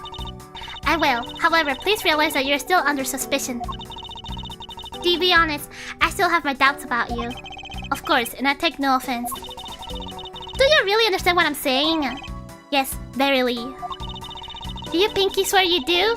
On your honor as a professional prosecutor? I pinky swear I do on my honor as a professional prosecutor. Well, I guess that settles that. I feel my honor as this man slowly diminishing. No! If anything, if you pinky swear as a man, that makes you more of a man. Do you notice anything? I was wondering whose footprints those are next to the elevator. I'd say the killers, what did you say? Even if they aren't, I'm sure they're a vital clue to solving this case. Oh, maybe there are other clues waiting to be found in other places. Come on now, Mr. Edgeworth, let's go find them together. A word of advice, nobody likes a credit thief, so stop stealing my lines! Aww. About the victim. I was wondering if you will notice anything, Mr. Nero. Yes. I can't help but notice the sad atmosphere in here. Yes. It is a rather tragic crime. I'll say, robbing the poor man after bludgeoning him to death. Talk about rubbing in the salt. I can't forgive someone who would do this to a passenger of mine. I swear as a professional flight attendant that I will capture the culprit with my own hands. And I promise, as a prosecutor, to solve this case with logic and deduction. I should go over all the leads I've collected so far one more time. The key to solving this lies at the intersection of my logic and evidence. Okay, I do have to do this. Hold on. I'm actually gonna save. Cause something tells me that I will have to save scum. At some point. What clues points to where the killer could have been? The victim's body was found inside the elevator that connects 1F and 2F. There is some spilled grape juice on the floor in front of the elevator. It's not just spilled though, it has like actual footprints to it. The victim's glasses are broken. Were they broken during his murder?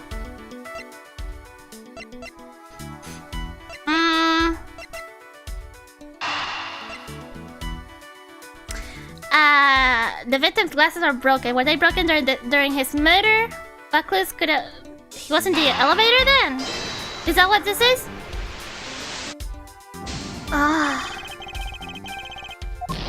What am I missing? Am I dumb? I'm dumb, aren't I? Do I have to check this again? No, this. Spilled grape juice in a pool of our feet. Unfortunately, the delightful scent of grapes is obscured by the unpleasant smell of the crime scene. The scent in the air. It's the same smell as the smell of my towels after they come out of my home dryer. What? I would have never expected something like that by looking at you. I suppose everyone has something unpleasant about them. What? Oh my god. Can I not? Can I look at the footprints, please?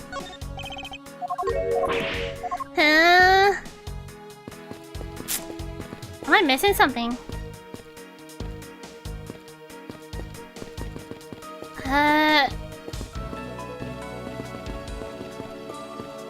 No, I must have investigated everything. I just need to do logic, I think.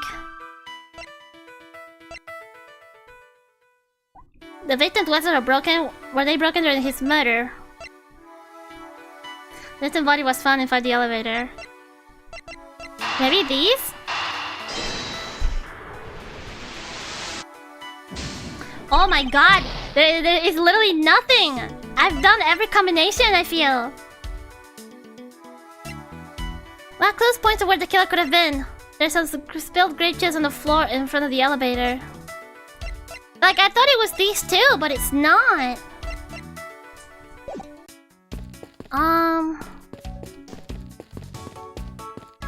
I don't understand.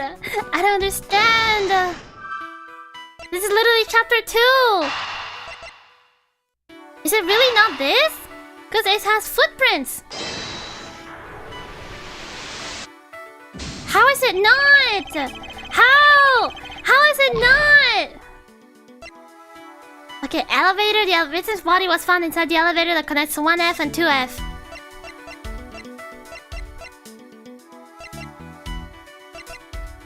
What? Tenero, help me! Tenero! Do you have something to say about this? No. Maybe this? No. This? No.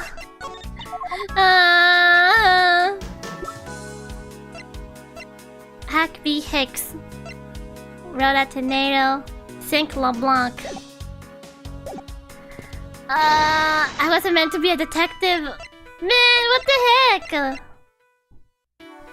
The victim's body was found inside the elevator that connects to 1F and 2F. The victim's glasses are broken. Were they broken during his murder?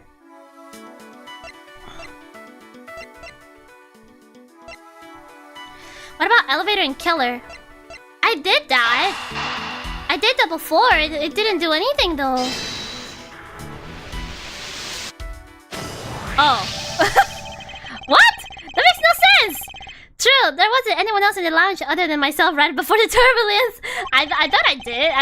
I did it. I guess not. Thank you. But if the killer was in the elevator along with the victim, then that's a different story. What? If only I could prove that the killer rode the elevator with Hicks. Yeah, and then you use this.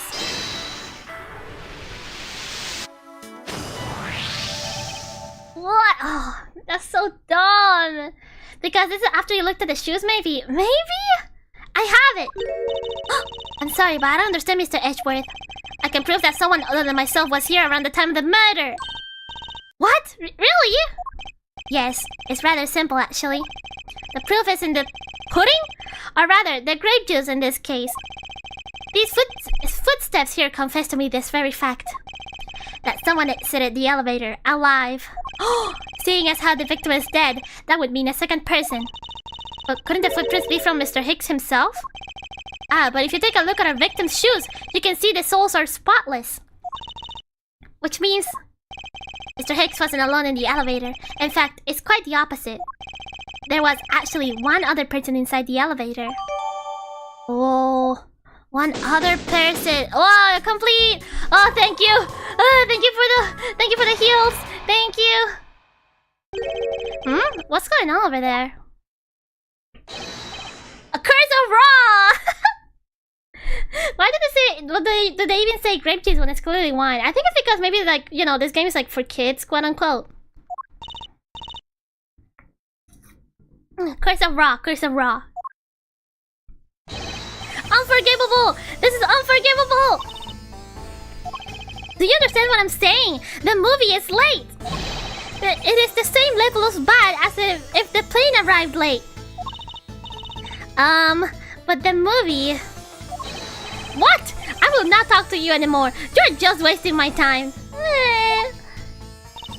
What is the matter, Mr. LeBlanc? If there's no emergency, please return to your seat, sir. Do not tell me what to do. I need not to sit down. Well, Mr. Prosecutor, do you prove you are innocent yet? Pretty much. If you would like, I will prove my innocence to you right now. Right now! What? Nonsense! Are you saying my eyewitness testimony is mistaken? Not mistaken, really, that there's a room for doubt. I'd be most honored if you could please tell me what you saw in detail once more. Yeah! Fine, suit yourself! Spirit gone! What I saw. Man, this guy's angry. I am certain I saw Mr. Hicks enter that elevator. It was when the needles on my pocket watch pointed to the 6 and the 12. The body was discovered 15 minutes after that in the lounge, yes? Then you, the only person in the lounge at that time, must be the criminal! Mr. LeBlanc's conclusions seem to make logical sense. After all, the only person in the lounge at the supposed time of the murder was me! So, my eyewitness testimony. If you think you can destroy it, then come, let me see! Hurry! Do I look like a man who's having the time to wait for you? Who's having the time to wait for you? Maybe? Why is he so irritated? I'm the one accused of murder here! Yeah! Yeah! Anyways, I must find a way to discredit Mr. LeBlanc's account somehow, and fast!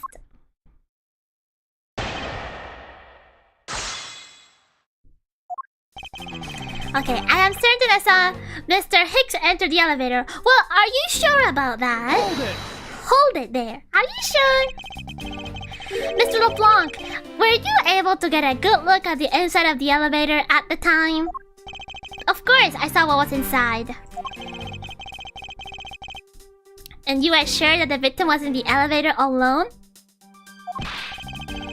Yes, the only person inside was that Mr. Hicks man. This last outburst is a bit too important to let go. The only person inside was that Mr. Hicks man. Hold it! Okay, hold it. Was he really alone? Of course! I will bet even 1 cent! A cheap ante for a cheap testimony. But if that's how you want to play it, I'll happily take your 1 cent. Okay. It seems I may have to probably present something here. But I will continue on. I assume the pocket watch in this case is the one you keep checking, is that correct? Oh, you noticed. It is a very expensive antique, I will have you know. The feeling is wonderful when I fully wind it up by hand. It does look very well designed and quite classy. I've always wanted a pocket watch. I will have to charge you if you want to touch it. That's quite alright. Let's continue with your testimony. What a cheap man you are. Now return the time you wasted back to me. And if we must, I saw Mr. Hicks enter the elevator at 6 o'clock. Let me guess, it's fake. It would be very funny if it's fake. The body was discovered 15 minutes after that in the lounge, yes? Hold it! Hold it! It's true that I found the victim's body at 6:15. And that's when I found the two of them as well.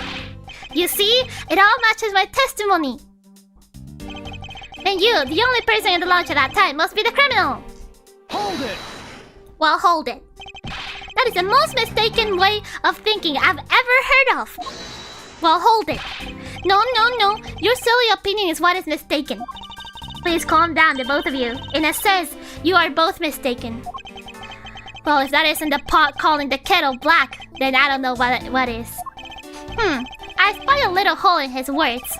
As you wish, Mr. LeBlanc, I will show you proof of my innocence. Whoa. The only person inside was that Mr. Hicksman. Okay. What do I say? What? This? Yeah. Objection! Yeah! Objection! Mr. LeBlanc, what is it? There is a very glaring contradiction in your testimony! Yeah! What do you mean? Please take a look at the area in front of the elevator. You dummy dum-dum! You dumb-dum-dum! There at the spilled grape juice! Yes, and will you admit you also spilled it with the blood? No, it spilled itself during the turbulence. But the interesting thing here is the set of grape juice footprints! Footprints? Yeah, cook 'em! Yes, the ones that lead from within the elevator out to the lounge itself. It's evidence that proves that someone other than Mr. Hicks exited the elevator alive! Yeah! Hi, Wisu mates! Hi, Yuri! Hi! Oof! There must have been another person in the elevator with Mr. Hicks. Now then, I'm done playing games. Why don't you tell us the truth? Curse of Raw! Yeah, he's sweaty. Yeah, I'm sussing him. Is he it? Can you please translate for us? Whoa! Who are you? Oh my god!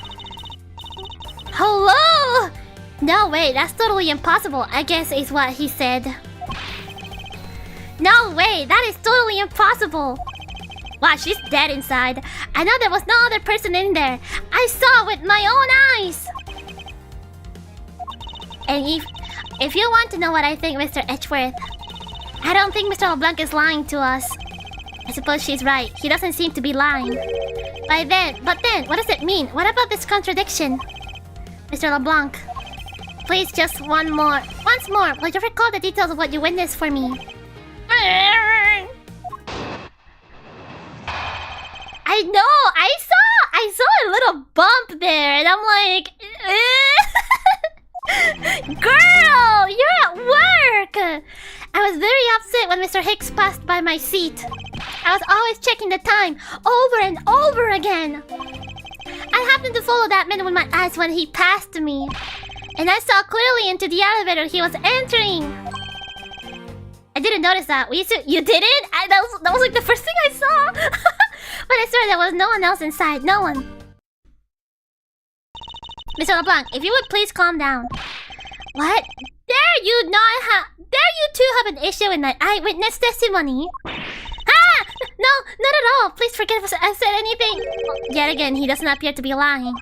But I can't let this testimony stand as the truth. God, he's super sweaty. I was very upset when Mr. Hicks passed by my seat. Why though? Hold it. So, are you still upset now? I am always upset. The only time I am not is when I have a piece of art in my hands. Very valid, very valid. It's surprisingly easy to believe that about him. Yeah. Yeah. There you go. But I was even more upset when Mr. Hicks walked by me. I was always checking the time over and over again. Why? Hold it! Hold it! Why were you so attentive to the time? Because something unforgivable was happening! Come to think of it, they were yelling about something unforgivable earlier. I was giving a complaint to the attendant about the movie starting time. Oh? Return back to me my time and money! You understand the point. In money? Movie? Is he talking about the in-flight one that's mentioned in the magazine? A summary of the plot and the start time. Interesting. They were supposed to show License to Love, Laugh, Maim, and Murder. I cannot see that movie in my country. You can only see it on international flights. That's crazy, international flight movie. I looked forward greatly to that movie. I checked my pocket watch whenever possible, so I would not miss it. I even set my pocket watch to the destination time when I came on board. So my watch is not wrong. It matched the schedule. But the movie was still late. Very, very late. Hold it! Well, hold it. Your pocket watch. I'd like to ask you a little more about it, if that's alright. Maybe he had the time wrong. Maybe he had the time wrong. The movie I wanted to see would not start, so I checked my pocket watch many, many times. Hold it! Yeah, the multiple genre. So this movie you mentioned, is it the one listed in the Sky magazine? Yes. I was looking forward to watching License to Love, Laugh, Maim, and Murder. The scenario, was this movie shown on this flight? Yes, it was shown at the scheduled time. Isn't it possible you simply slipped through it by accident? Nonsense! You doubt me? No! Now stop pointing at me like that. Odd. How did he miss a movie that he was clearly hoping to see? I have checked my pocket watch a great number of times. That much I know for sure. My watch is set to my destination times. Always set to my destination time. I always set it when I board that plane. Hold it! Destination time.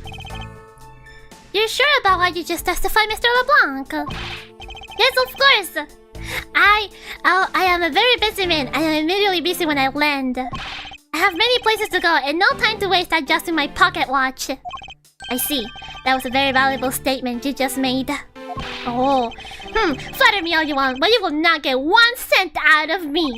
That's alright. All I require is this piece of testimony. Hold on, let me say something really quickly. I think this had like the time, right? What time did he say? 6? I think it was 6, right?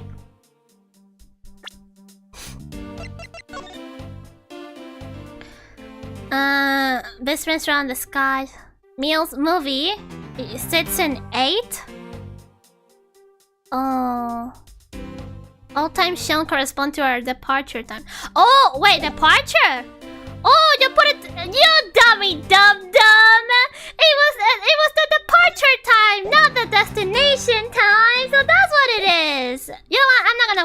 time. I'll just, yeah. Objection! You dummy dum-dum! You dummy! Mr. LeBlanc, you said this just now in your testimony.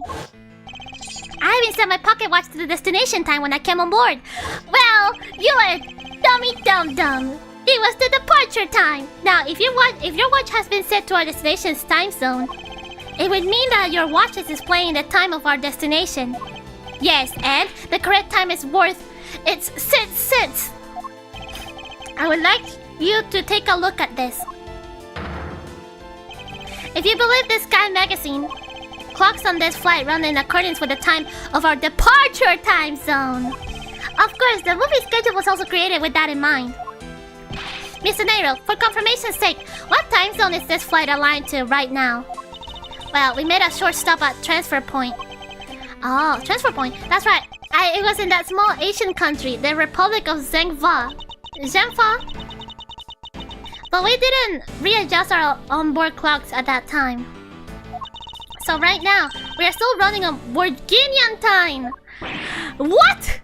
Oh, you dummy! The time difference between Borginian and our destination is 9 hours? In that case, it's only natural that your watch would be out of sync with the schedule. What? Oh my god, his teeth! Further, with your analog watch set to our destination's time, it would appear to be running 3 hours fast when compared to the flight's onboard clocks. Does that mean the guy went to the elevator at 3 instead of 6? In that case, he could have died. He had like a 3-hour time span that he could have died instead of 15 minutes. Yeah, it also changes everything about your testimony, and you can bet 1 million cents on that. In light of this information, it means you saw Mr. Hicks 3 hours prior at 3 a.m.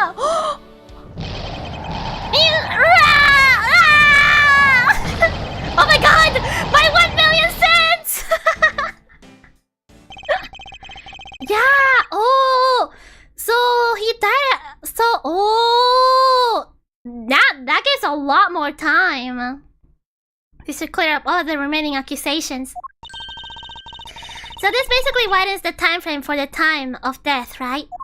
Yes, because Mr. LeBlanc saw the victim enter the elevator at 3 a.m. It means that the time of death could be anywhere from 3 to 6:15 a.m. The question now is, where was Mr. Hicks during that span of time, and what was he doing? Yeah, because that means he could not have been in the elevator for 3 hours, you know? He was somewhere else. I've got something to say. And you are? You're so cute! Yeah, I'm Kemi Mio. A Kemi? Like Street Fighter's Kemi? I'm a flight attendant. And what is it you wish to say? You see it now. You see it, right? It's right there.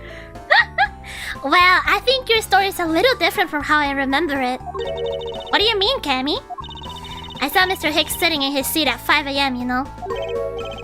Oh, chamomile. Oh, like the tea. Oh, so what is Tenero? Roda Tenero? Roda Tenero? What? How can you be so sure of the time? Oh, that's right. He pushed his call button while we were parked at the transfer point. Oh, I know. No way that sure is dress code regulation. That's what I'm saying. Girl doesn't have like a bra. Oh, a message from Captain Yugo. This flight will be making a brief stop to refuel and transfer cargo in the Republic of Zhengfa between 4 and 5 a.m. Oh, we ask that all passengers remain on board at that time. Thank you for your cooperation. I see you. It was from 5 to 6. From 4 to 5 a.m. according to our clocks.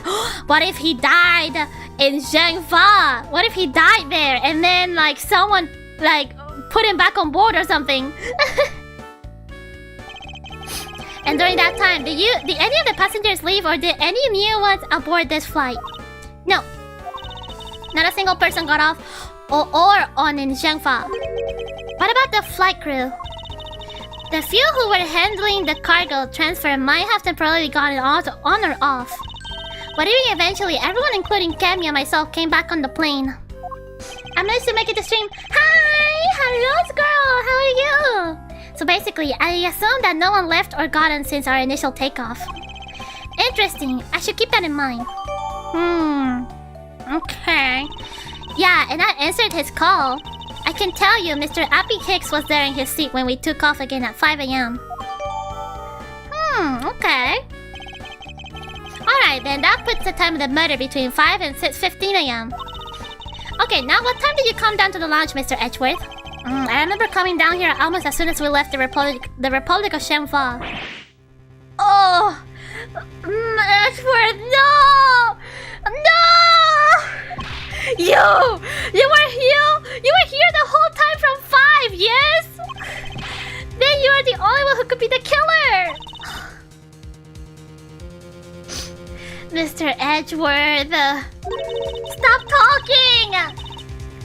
Stop talking! Were you really here in this lounge the entire time from 5 a.m. onwards?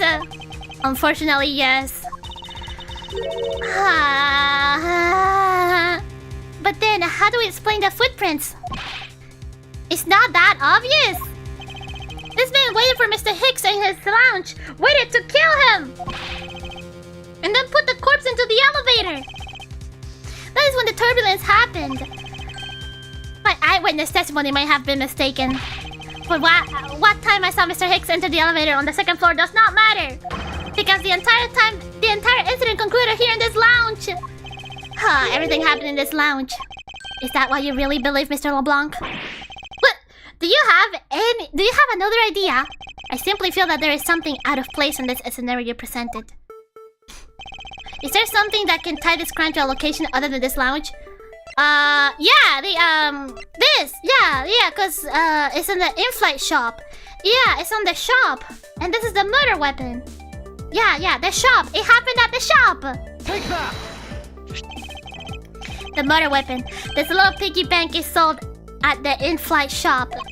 It is sold there and only there, and it's not displayed here in this lounge. How then did it find its way here? Don't you find that a tiny bit suspicious? Such a trivial point. It only means you prepared it, taking it from the shop first before coming here. It doesn't prove you're innocent at all. Is there no way to win with this man? Hold it! If I may. What is it? You see... Well, it's just as Mr. Edgeworth says. Eh? Why do you know this so well? Well, it's just that piggy bank was there in the shop. I saw it with my own eyes. And when was this? It was maybe around 5:40 a.m. But Hicks died between 5 and 6. And he probably died at the shop. But you were there at 5:40 at the shop. Tenero? Isn't that just before we hit that patch of turbulence? Really? Before the turbulence as well? That's right. You were in the shop just before the turbulence? Yes, I was. Come to think of it, Mr. Nero, when I found the body, I believe you came out of that door. Yes, I did. And what is beyond that door? That's the flight attendant's room. Yeah, there's a 35-minute window. Then you were on the 4th floor? Yes. I had to do something at the shop and in the flight attendant's room. So I went to the shop first and then to the flight attendant's room. Are you saying you passed by me at some point? Yes, you seemed really into the issue of Sky magazine you were reading at the time. I don't suppose you noticed me walking by. I vaguely recall someone walking by, but I didn't take notice of who it was. Oh. It's the backroom's door? Anyway, the piggy bank was definitely there at the shop when I went there. Why did you go to the shop in the first place? I went there for a work-related matter. Work, you say? Yes, the upkeep of the shop is also one of my responsibilities. Why did you not say anything about that until now is what I want to know. Oh, Tenero! In any case, I believe it's clear that the shop needs to be investigated as well. Shall we head over there then? Hold it! What is it now? Aren't you forgetting something, Miss Rhoda? Don't you need the captain's permission to check the shop? No, I haven't forgotten. But I have already asked them for permission to search the entire plane. So I think we're alright. Huh? That's weird. What is? Well, I just talked to the captain, see? And he said that he didn't give you permission to do anything like that at all. What? He didn't give me permission? What is the meaning of this, Mr. Nero? It means she's lying. Go on, admit that you are. Oh my god, did they hate each other? You said you have permission to search all over, but you don't, and yet here you are. You, flight attendant! What are you trying to do? Pull the sheep over us? The captain's calling for you, Miss Rhoda. Oh no! Oh, but don't worry. I already got permission to search the shop from the captain. See, unlike you, I do things the right way. Oh my god! They hate each other! Mr. Nero, why would you do such a thing? Please excuse me. Oh! Looks like I get to be in charge now. Please go back to your seat, Mr. LeBlanc. Now then, Mr. Edgeworth. If you would please follow me, I will be your guide from now on. There's something about Mr. Nero that has piqued my curiosity. But right now, investigating the in-flight shop is my top priority. Oh my god, no! Mr. Edgeworth, that's the attendance room. Please excuse me, it was a simple mistake. You made a mistake, didn't you? Why didn't you just come out and say it? That's exactly what I just said. I made a small mistake. Don't nut off while I'm talking. She's funny.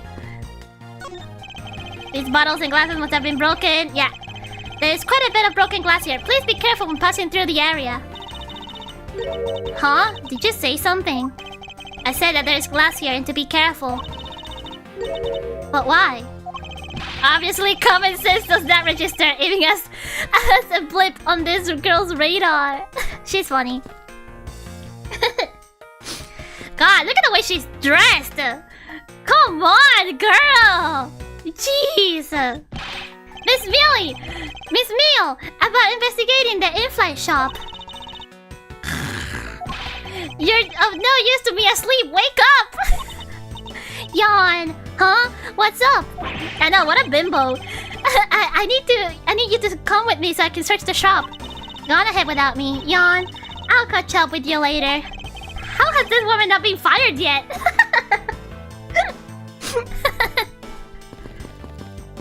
Hello, Mr. LeBlanc. It seems I was right and you are not. Oh, I am really mad. You had better hurry and bring to me some evidence. If you could wait just a little longer while we look into the shop. Huh, don't number the birds before they are born. Don't number the what? I have no idea what he's trying to say. Don't count your chickens before they hatch, perhaps? All I ask of you is your patience and cooperation. What do you have to say, Meal, about this? A piano. Yeah. It might not be a bad idea to brush up a bit after all this time. Of course, that's contingent to our outcome of this case. It's time to get investigating. Ah, she didn't say anything. She's saying anything here. Something's written on this pedestal. Here lies who got huge. Huh? I don't think that's what they meant to write.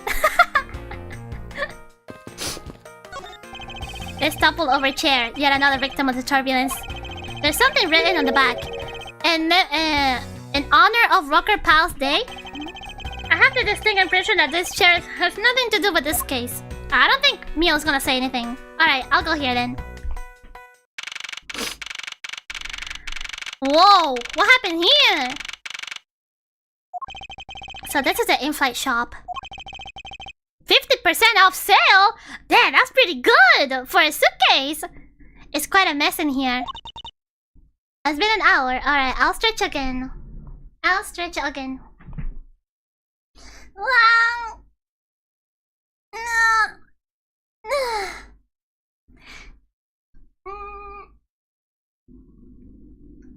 Oh, my back. Okay. I stretched a little bit. Alright. Time to continue. You think?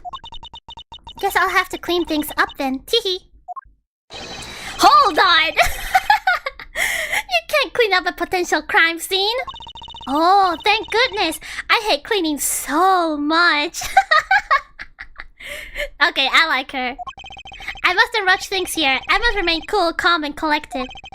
Because this piggy bank was left here at the crime scene.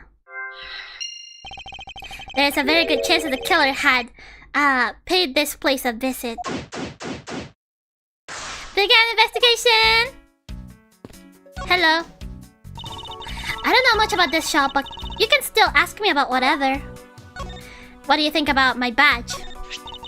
Oh, I'd love to have this piece of jewelry. Can I have it? No, you may not. This is a prosecutor's badge. Hooey, then why did you show it to me? I wanted to prove to you that I really am a prosecutor. And that it's not possible for a prosecutor like me to commit such a crime as... Honk, me. I see that I'm just wasting my time with cousin hair here. Wow, do you have anything else to say? So what is that? Are you going to give it to me? Oh, but I'm not supposed to accept any presents. Unless they are really worth something. Okay, nothing. You don't say anything about this. Nothing about this. No. Oh, Miss Rhoda said that this piggy bank was in this shop, right? Don't you find her a tiny bit suspicious? I don't think I can say either way yet. There's not enough evidence to convince me that she was lying about anything back there. Are you sure about that? Okay, nothing here either. Like I said earlier, I was the one answering people's calls while we were refueling in Xiongfa. And Mr. Hicks was in his seat at that time. What time was that again? He called at around 5 AM. You were at your seat around then too, you know? I do recall people calling for service at around that time. Even if this turns out to be a waste of time, I must stand firm. I just know that there's a vital clue or two awaiting me here in this shop. What do you have to say about your own testimony? Nothing. Nothing then. Do you notice anything? So what do you think about what has happened regarding this case? I don't know. I guess I think you're the killer though, Mr. Edgeworth. I can assure you that I am here in this shop to prove just the opposite. Yeah, but it was me that got you the permission to look around. You know? So don't forget that, okay? Honk, me. How am I supposed to thank you properly if you insist on falling asleep? Well, you know what really show you thanks? You see the item for sale over there? Sorry, but you're going to have to make deal with my words of appreciation. She wants me to buy something for her. No. Here. Inside this display case is a roll of lifesavers. Lifesavers and life vests for sale. We sell a lot of those when there's some kind of accident or something. So some people buy them even when nothing's going on. Okay, so if there's an accident or if there's an emergency, you have to pay for the lifesaver? That's kind of fucked. How about it, Mr. Edgeworth? Care to buy one? I sense that this shop is one shopper away from being sued. Okay. Oh, you have the same thing! It's stuffed toys, just like the one Miss Millet is holding, are on display here. They're relatively cheap, which explains why they're displayed so haphazardly. How about it, Mr. Edgeworth? You know you want one too. They're great for when you're stressed. Why do I envision stuffed animal abuse when she says that? She probably does abuse her stuffed animals. There are all kinds of luxury name brand merchandise for sale in this display case, and they're lined up in just a manner that screams "Buy me" to any passerby. I know, the teddy bear swinging around when she walks, super cute. What are these? Go you. What are these? Oh, those are a company's completely original line of suitcases. They're practically flying out of the door. That's how popular they are. You should buy one and see how you like it. You won't regret it. Perhaps that's how things work on this flight, but in the real world you try, then buy. No way, but either way it doesn't really matter.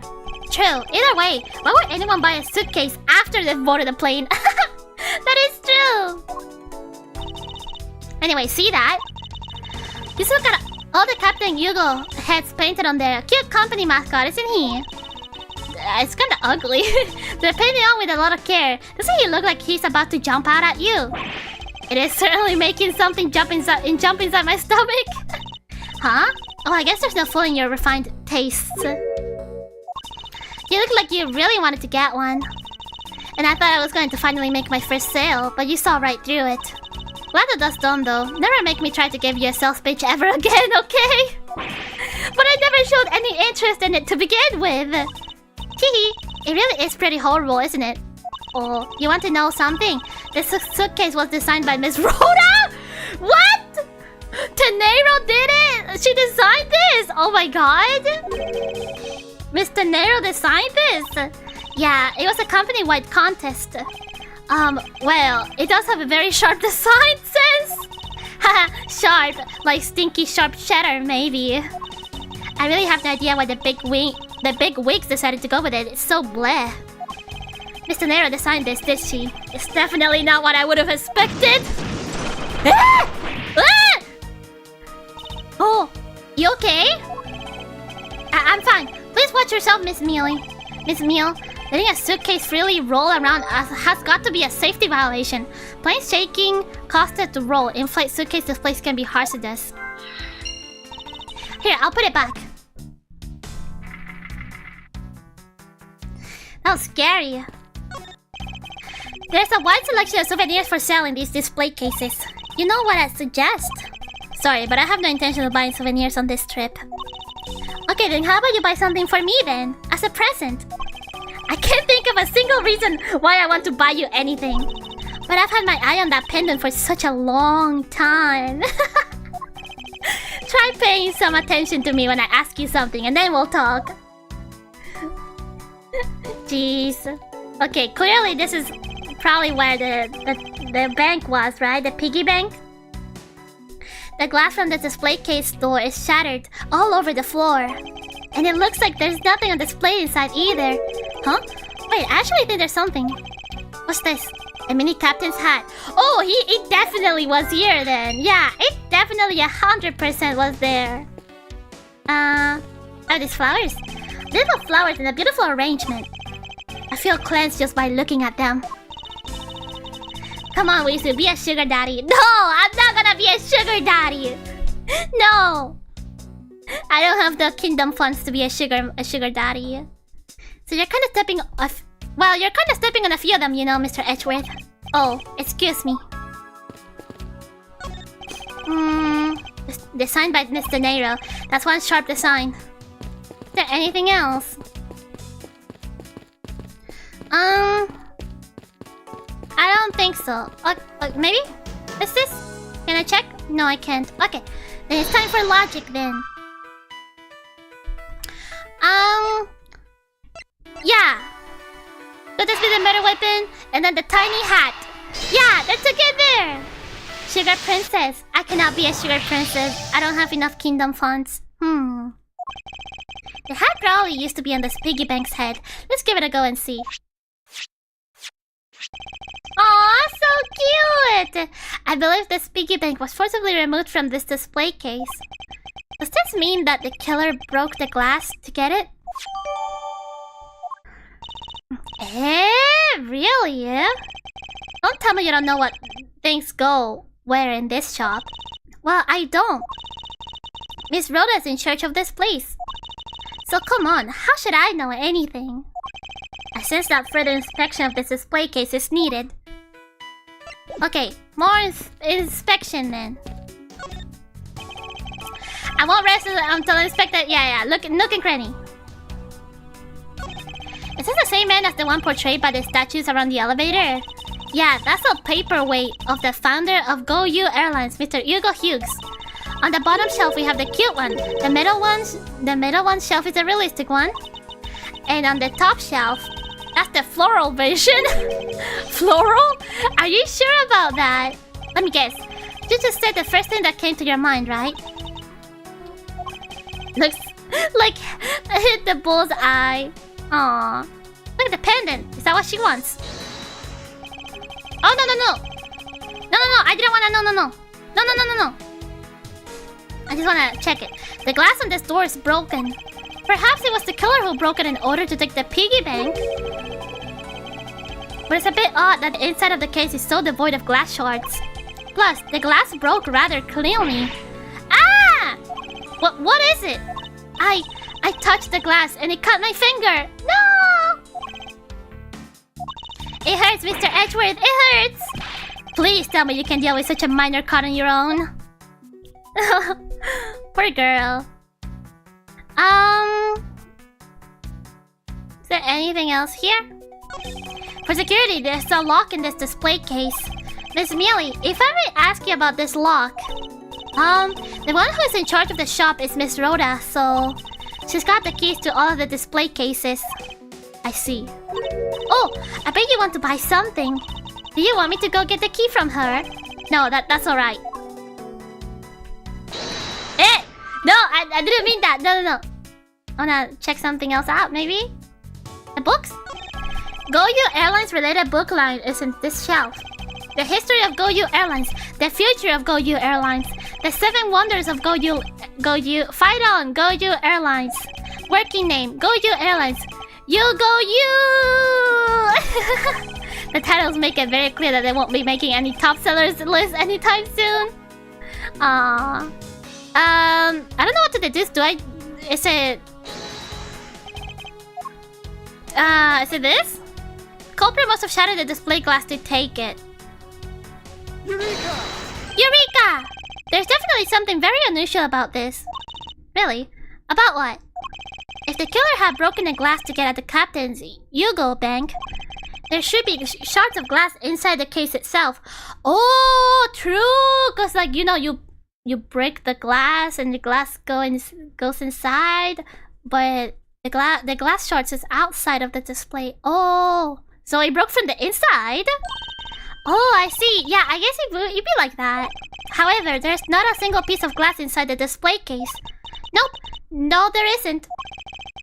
Which means that the glass was broken from the inside out. Oh, the piggy bank must have fallen out from the turbulence and right through the glass. Oh, the turbulence was that big? Yeah, that's for sure. There's so much glass all over the floor. I'm willing to bet that this hat was knocked off his head at that time too. Eh? That's nice. Which leads me to believe that the killer took the Captain Hugo Bank from here after the turbulence. Oh, after the turbulence.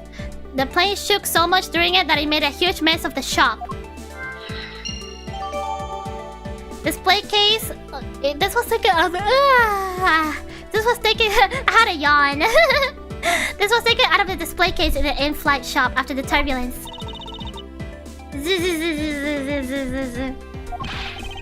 Take your power naps on your own time, Miss Meal, and listen to what I'm saying. Listen when I'm talking. Wah! But the murder occurred before the turbulence, which rules this piggy bank out as the murder weapon. So you mean the bank's not the real murder weapon? It's a fake. Yes, at this point there is a very real possibility. Then what if when the killer went to take Captain Yugo, they broke the glass by accident? The display case is locked, so that's highly unlikely. Miss Wisu is spirit animal, maybe. Yeah, but there's one person who could have. Oh, and who would that be?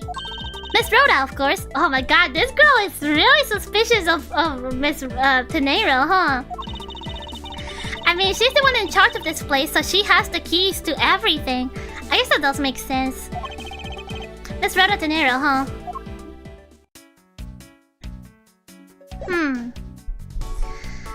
I think I inspected everything.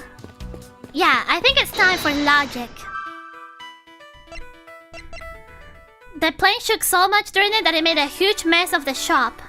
Planes shaking caused it to roll. In flight suitcase displays can be hazardous. I guess these two are connected.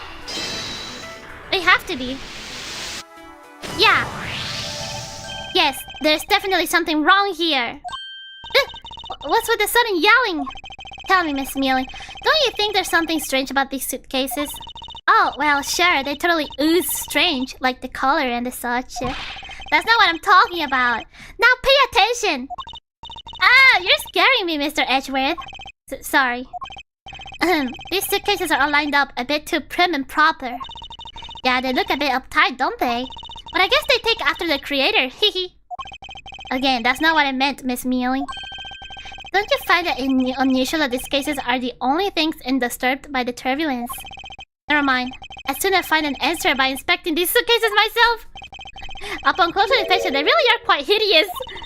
Hehe. I wonder how Miss Rhoda would have reacted if she heard what you just said. What's wrong? She makes a good point. It would be wise of me to watch what I say out loud. Yeah! What's this? I spotted something that's not quite right. Ah? What's so unusual about this suitcase? What do you mean? What?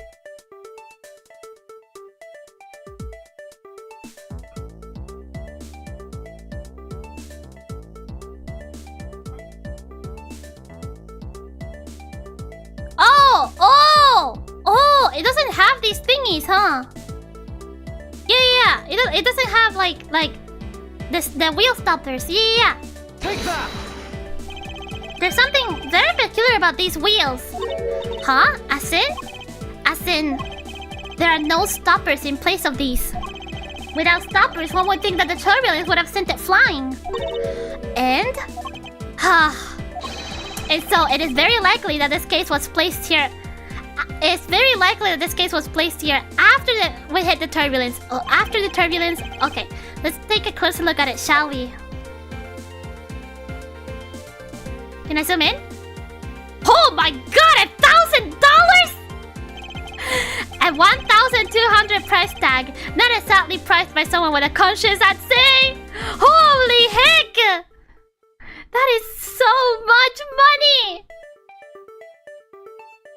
Well, what am I looking at? Oh, here? Goju, this was apparently designed by Miss De Niro herself.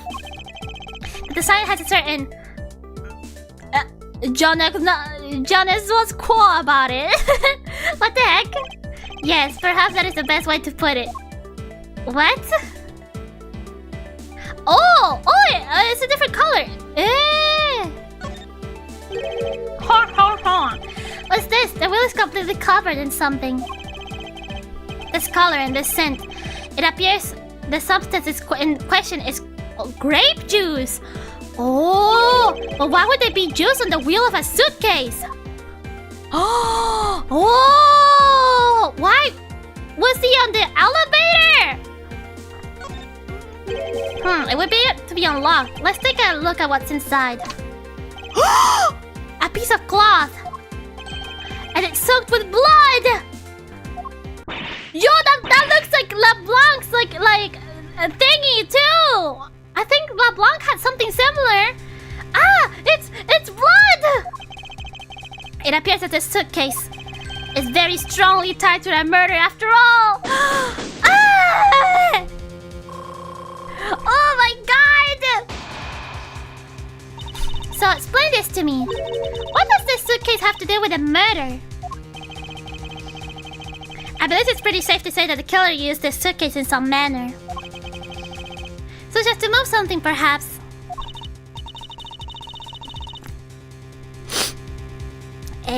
But aren't you just talking about the cloth then?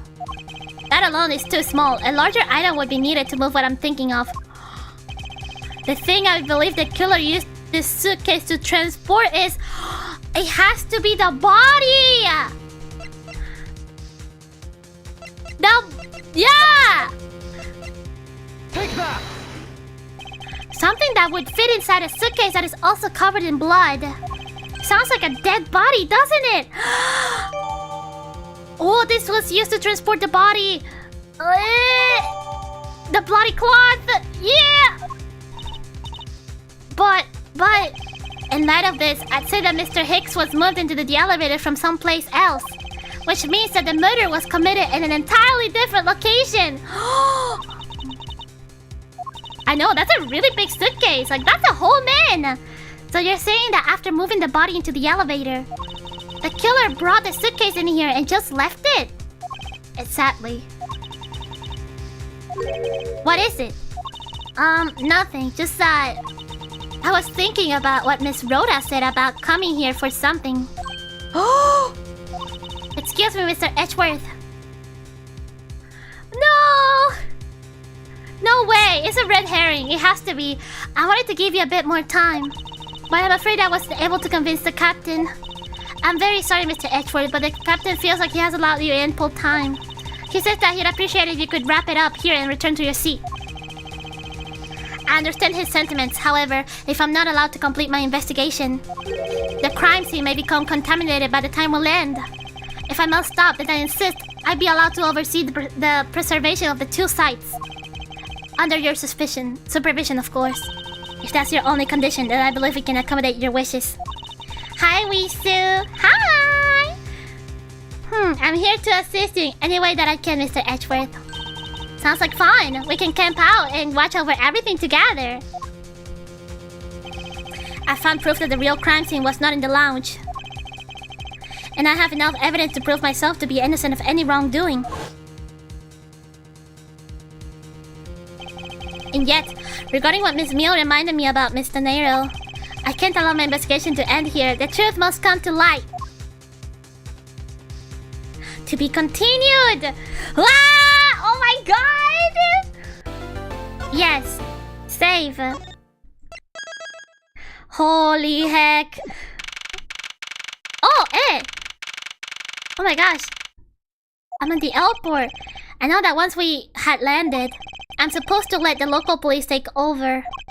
But thanks to Miss Tanero and Miss Meal, I was able to preserve the crime scene. But I just can't shake it. I wasn't able to talk with Miss Tanero in private. So I'm left wondering, what was she up to? Why did she do what she did? Why did she do what she did? There must be a way for me to continue my investigation. I've been expecting you, Miles Edgeworth. My wife! Francesca! I thought you were still in Germany. I go where I am needed. And whenever there are criminals to be caught. Her name is Francesca von Karma! My favorite girl! The daughter of my mentor, Manfred von Karma. She's like me. Like myself, is a prosecutor. She looks like Reina from Tekken. You think so? Kind of. I do know that Tekken 8 has a lot of customization with the characters. I wonder if you could make her look like Francesca. Are you heading up this case? It would be a bit of a relief if you are. Don't you try to flatter me, Mouse Edgeworth. I'm placing you under arrest. What? What? Von Karma is still a banger with his surname. I know, right? Ah, the whip! It's quite frustrating, actually. I had hoped to accept my revenge on you in a different venue. But I'll have to take what I can get. I never thought I'd see the day. She likes him? Because she's whipping him! When a disciple of the House of Von Karma would become a criminal, have you no shame? Do you not remember your dad? Wait! It was all a big misunderstanding! I didn't kill the victim! A misunderstanding? I heard all about the murder over the police radio from the captain himself. You waited for the victim on the first floor and then beat him to death. Francesca, do you believe that I killed the man? I suppose I should reserve judgment until after I have investigated this for myself. I can put your arrest on hold until then. That's as it should be. Ha! I don't need a lecture on how to perform my duties from you of all people. The sexual tension is crazy. To be perfect in every way, the fulfillment of that creed alone is all I strive for. Well, I have my own creed which I must fulfill, so why don't we solve this together? I have to get going. The crime scene awaits. Don't you dare leave town. Trust me, I had no intention to. Detective Gumshoe! Gumshoe! Yes, sir! Too slow. Ah! Ow! Listen up. I'm leaving you in charge of watching this man. Don't mess up, understand? Mr. Edgeworth, I'm supposed to guard him. A simple yes or no, detective. Yes, sir. Understood, sir. You just leave it to me. Miles Edgeworth. If you interfere with my investigation, I'll arrest you on the spot. Are we clear? Now then, if you'll excuse me. Bye, Francisca. Good to see you again, Mr. Edgeworth, sir. Boy, am I glad to see you're okay. Thank you, detective. I believe in you, sir. You can lean on me. I'll get you through this. I have to admit, I'm a bit curious as to what Francisca's up to. Maybe I should ask the good detective. Very well. In that case, I have a few questions for you. You look very familiar. You. Are you who I think you are? Looking from behind, I think I've seen this man somewhere before. Yeah, from the Steel Samurai case. Nom nom nom nom nom nom nom nom nom nom nom. In Soviet Russia, where flags lunchbox says, eat yo? Oof. Found it, lol. Oh my god! I feel a wave of creative powers coming on! It's over 9,000 lols! For my next lead movie, it's gonna be the Steel Samurai, Warrior of Neo-Old Tokyo versus the World Samurai Champion of Earth. It's gonna rot so many borots. What does that mean? So the Steel Samurai is finally getting a movie. Finally getting a movie? You seem excited. What a view of the planes preparing for takeoff. Besides the turbulence, they're really not all that bad as a mode of transportation. It's definitely him, yeah. This child seems to be happily enjoying the sight of so many planes. Wow! I love to take a run down that runway! Oh, the youth of today. So much potential, yet so misguided. Hey, how are you doing? This man was in first class with me. He was quite shaken up by the whole affair. Quiver, I did it. I made it the whole flight. I'm not scared of turbulence anymore. He must have been pretty scared. He's repeating the same thing over and over to himself. Unfortunately, I mean that rock swords means rock. What? Rock? Lunchland. Not bad. I guess it's kind of big enough to warrant its own branch shops. What should I go with? I recommend our airport special World Flag lunchboxes, only available for a limited time. We have a variety of lunchboxes made up to look like different country flags. Oh, that's really cute. I wonder if they're aiming to take Lunchland to the international market. Okay, Gumshoe. Hi! Here's my badge. Hey, Mr. Edgeworth, I think something fell out of your pocket. Oh? Huh? What are you... So did something fall out of... or not? I didn't, get a good look, sir. It doesn't concern you, so don't worry about it. My persecutor's badge of all things. Gumshoe must never know that I dropped it. No, you dropped it. That's so funny. Initial investigation. So, how's the initial investigation going? We just shipped the body off to the coroner's office. And we're taking statements now, sir. That sounds like Francisca. She was always good at quick responses to a case.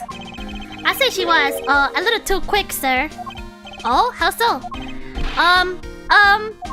I rushed on over as soon as I got word of the affair, sir. But somehow, when I got here, Miss Von Karma was already here barking out orders at everyone. Wow, already? It was kinda creepy, as though she knew there had been a murder or something. And had come in advance to await your flight's arrival. Maybe she was waiting for me. That is sort of odd. She did show up rather quickly and out of the blue. But I still don't know why she's here in America. There must be some backstory to all of this. Francisca. Miss Von Karma just kinda popped out of the prosecutor's office about a week ago, sir. Something about chasing down leads related to a certain incident. No details. It's kinda top secret, so she can't talk about it, even with me, sir. Knowing her, the only type of talking she likes to do is with her whip. Plus, I doubt the top secret part was what stopped her from talking to you, detective. Although, I wonder if her case has anything to do with mine. Anyway, that's about all the info I have, sir. We should find out more as we investigate. Yes, it is high time we resume our investigation. Starting with talking to the people involved in this case afresh.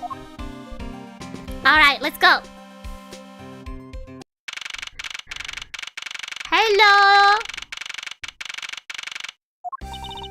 So you must be the captain. Why, yes, I am. Oh, he's a captain. And who might you be? I am the prodigy prosecutor, Francesca von Karma, and I have a few questions for you. Aw, don't you dare, Captain, getting friendly with another woman. Are they together? I'll never forgive you if you do. What are you talking about? I only have eyes for you, my dear Kemi. I would have bet money on our dear Captain to be such of a reportable person. So you don't want to ask the Captain some questions, sir? He was in the cockpit the entire time. I highly doubt he knows anything. He would know anything of use. Yeah, that makes sense. Anyway, I like to leave that type of witness to Francisca and her wit.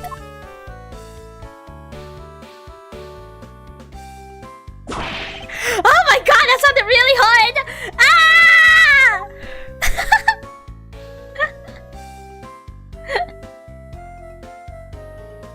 Yeah, I guess that's why they don't fire her, huh? The lounge. Now see here! Oh my god, this guy. See, I told you! Look! Look, it's literally the same pattern! It's the same pattern! Sorry. I'm sorry! How long do you intend to hold me? It is impossible for me to be the criminal, I told you! Mr. LeBlanc. Oh, it is you! Tell this man to stop stopping me from going. Time is money! I don't have even 1 second of wasted time to spend. Let me go back. Maybe she thinks De Niro also likes the captain. Oh, maybe that's why she's so mean to her. Oh, maybe that's why she's like accusing her. Hey, are you okay? If I may have a word with you, Miss Meal. No, you may not have a word with me. I don't want to talk to any other man except for the captain right now. Me too, Kemi. I will never talk to another woman. Ah! This definitely looks like a job for Francisca. Hey. What did I ever do to deserve this? More than this job, all I truly love is my sweet Kemi. Might I suggest not to say that at this moment in front of Francisca? Francisca, I'd like to ask you about the investigation. Miles Edgeworth, can you see that I'm in the middle of taking his statement? This man is only captain in title. I'm going to teach him how to do his job properly. How? Okay. From now on, I'll keep my focus and take my responsibility seriously. He's really trembling there. If it makes him take his job seriously, it's not much of a bad thing, is it? Why are you looking at me like that, sir? No, don't whip Gumshoe either. Hey, Mr. Edgeworth, this urn's got a seatbelt strapped tightly around it. It must be of great value to Mr. LeBlanc then. Yeah, I guess if you don't want to churn your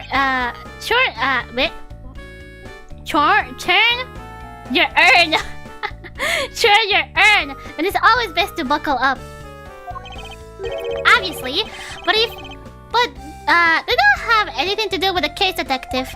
Nobody gets my jokes. I didn't get your joke, to be fair. This was my seat. Wow, you read law books even when you're out, sir. Were you expecting anything else? Now, can we long hurry? Wait, what? Oh my god, chat. Come along, there you go. Now come along, we must hurry to the crime scene.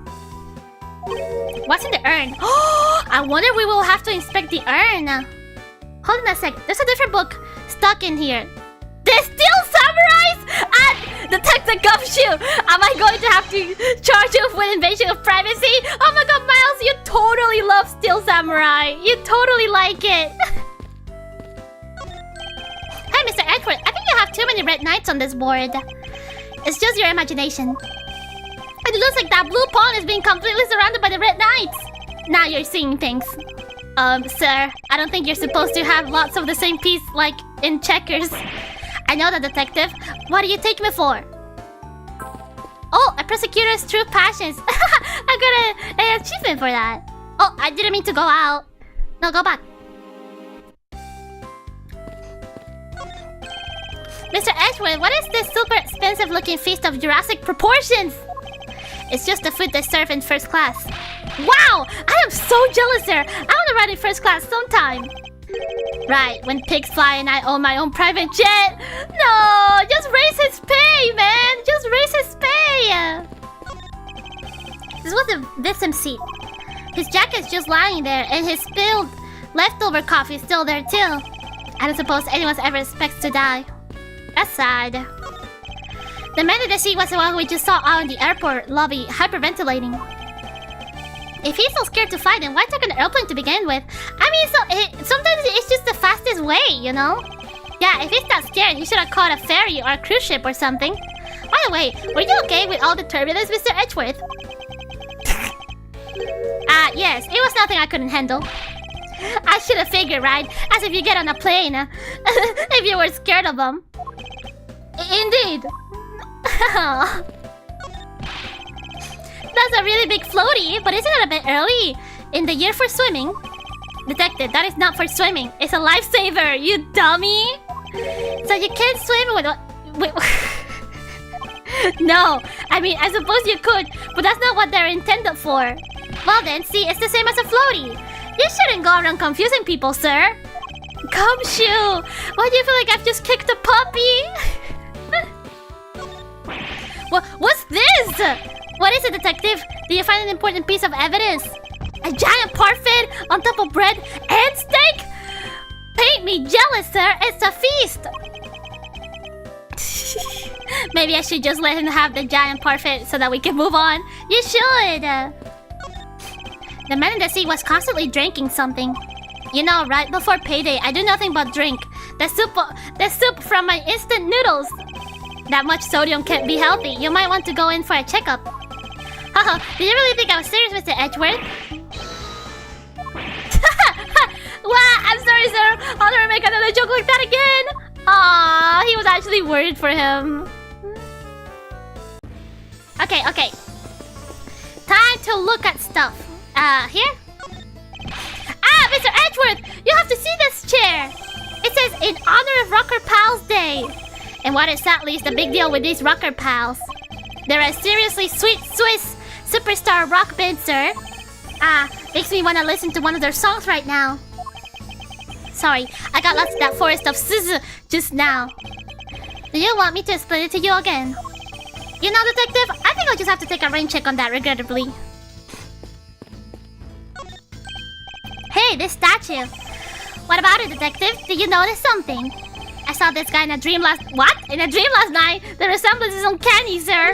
You saw him in your dreams? Well, yeah, I saw him. And then I arrested him. What?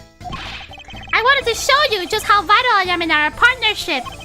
Being useful in your sleep is of no help to me in the real world, detective. Aw, he just wants to be helpful to you. They got a piano on this plane? Hey, do you think I can try it out, sir? I think you would know better than to randomly touch things at a crime scene, detective. Besides, I didn't know you knew how to play. Of course I do. I'm practically proficient. Interesting. The things you learn about people on a daily basis. He knows how to play piano. I can get do and re to come out just right, sir. 2 notes does not make a proficient pianist, make, detective. Only do and re? Oh man, there's a really pretty lady in that plane over there. Ah! She's looking over here! Quick, sir! Wave at her with me, please. I refuse to be your wingman of this. Aww. There are a few copies of Sky Magazine in the magazine rack. This one's special. Oh, it looks like it's an English trivia quiz. Oh, I've got one. One starts with I and means boldly rude and disrespectful. The answer is most definitely insolent. Time's up! Sorry, sir, but the correct answer is insolvent. He's just like him. The Gumshoe. Don't tell me your English ability is at the same level as him. No, Gumshoe, please. Jeez. Can I talk to any of these? Hello? Sir, you can't go in there. I'm Miles Edgeworth. I am one of the prosecutors on this case, so please let me through. He's just like the curse of ramen. He is. I'm very sorry, sir. No one's allowed to enter without Miss Von Karma's express permission. But I'm on the case. Yes, I understand that, but I also have explicit instructions not to let you through from Miss Von Karma. Ah. Grr, why would you do this to me, Francesca? Hello, LeBlanc? Did you finish taking his statement yet? Yup, all done, sir. I did not concern. If you're not done examining the cargo hold, I want my cargo back. LeBlanc? If you make a single scratch on my art, you will pay! Art? What sort of art? Mr. LeBlanc's an art dealer, so he got a bunch of artwork down in the cargo hold, sir. Oh, there's practically a mountain of them, large and small. From folk costumes to stone statues, I sell all kinds of art. Folk costumes? Speaking of which, Mr. LeBlanc's hat. Yeah, it kind of looks like that other piece of cloth. Yes, it does! Let's show it to him right now. What do you have to say to this? Mr. LeBlanc, can you please take a look at this for me?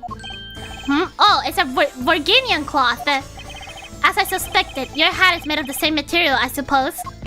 Yes, of course. This fabric's so famous. Orders come from over the seas for more. Yeah, this is very suspicious. Then this is the cargo you were talking about earlier. No.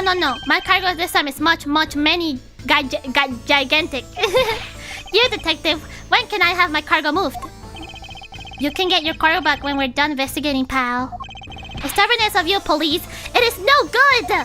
It is no good the attendant refuses to head to the attendant's room too! That attendant? I wonder if she's talking about Mr. Nero. Robert De Niro. What do you mean by that attendant, Mr. LeBlanc? She was taken into the attendant's room for her interview. And then they still have not come out. They make no sign of coming out either. I was finished with my own interview much earlier, quicker than her. Why is Mr. Nero's interview the only one that's taking up so much time? Oh, jeez. Francesca! Miles Edgeworth, you were given free rein to examine the plane, weren't you? Yes, I was able to obtain the cooperation of the flight attendants. Speaking of attendants, I'd like to speak with Mr. Nero. I wonder if you might grant me permission to enter the flight attendant's room. Before I do, you still have to clear up a few issues surrounding your own circumstances. Eh? I understand. You may have tricked those attendants with your sophisticated talking. But you can't pull the wool over my eyes, Miles Edgeworth. Are you really accusing me? Let's not complicate things and go with the most obvious conclusion. The scene of the crime was here, in the very lounge the body was discovered. For the time, the victim was seen calling for an attendant until his body was found. The only person in this lounge the entire time was you, Miles Edgeworth. This unmistakably makes you the likeliest suspect. For sure. For sure, I think she likes him. The likeliest suspect, Francesca. Do you have a problem with that? I know, they're pretty much just like sibling as well. No, but it's not like you to use such vague wording. You're usually a bit more obsolete. Absolute. I'm simply trying to watch out for you. Or is my kindness too hard for you to comprehend? Thank you, but your leniency is unnecessary. For I will prove my innocence soon enough! If I want to continue my investigation, I'll have to break her line of logic fast. Okay, Francesca! Just like Wisu with us. No! There is no comparisons. No. No.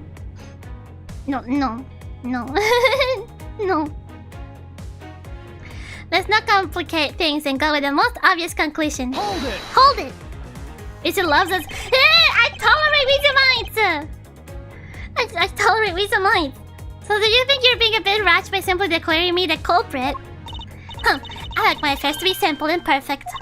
I'll show you the meaning of both when I finish this whole thing within 3 minutes! Hey, you say that like you're cooking a pack of instant noodles through! I would allow even 3 seconds of useless testimony to be uttered in my presence. I see she hasn't changed a bit. But I won't allow her to send me to prison so easily. You know, I don't whip Wisumites, but I do put Wisumites to jail, which is what Francesca is trying to do with Miles right now. She's trying to put him to jail.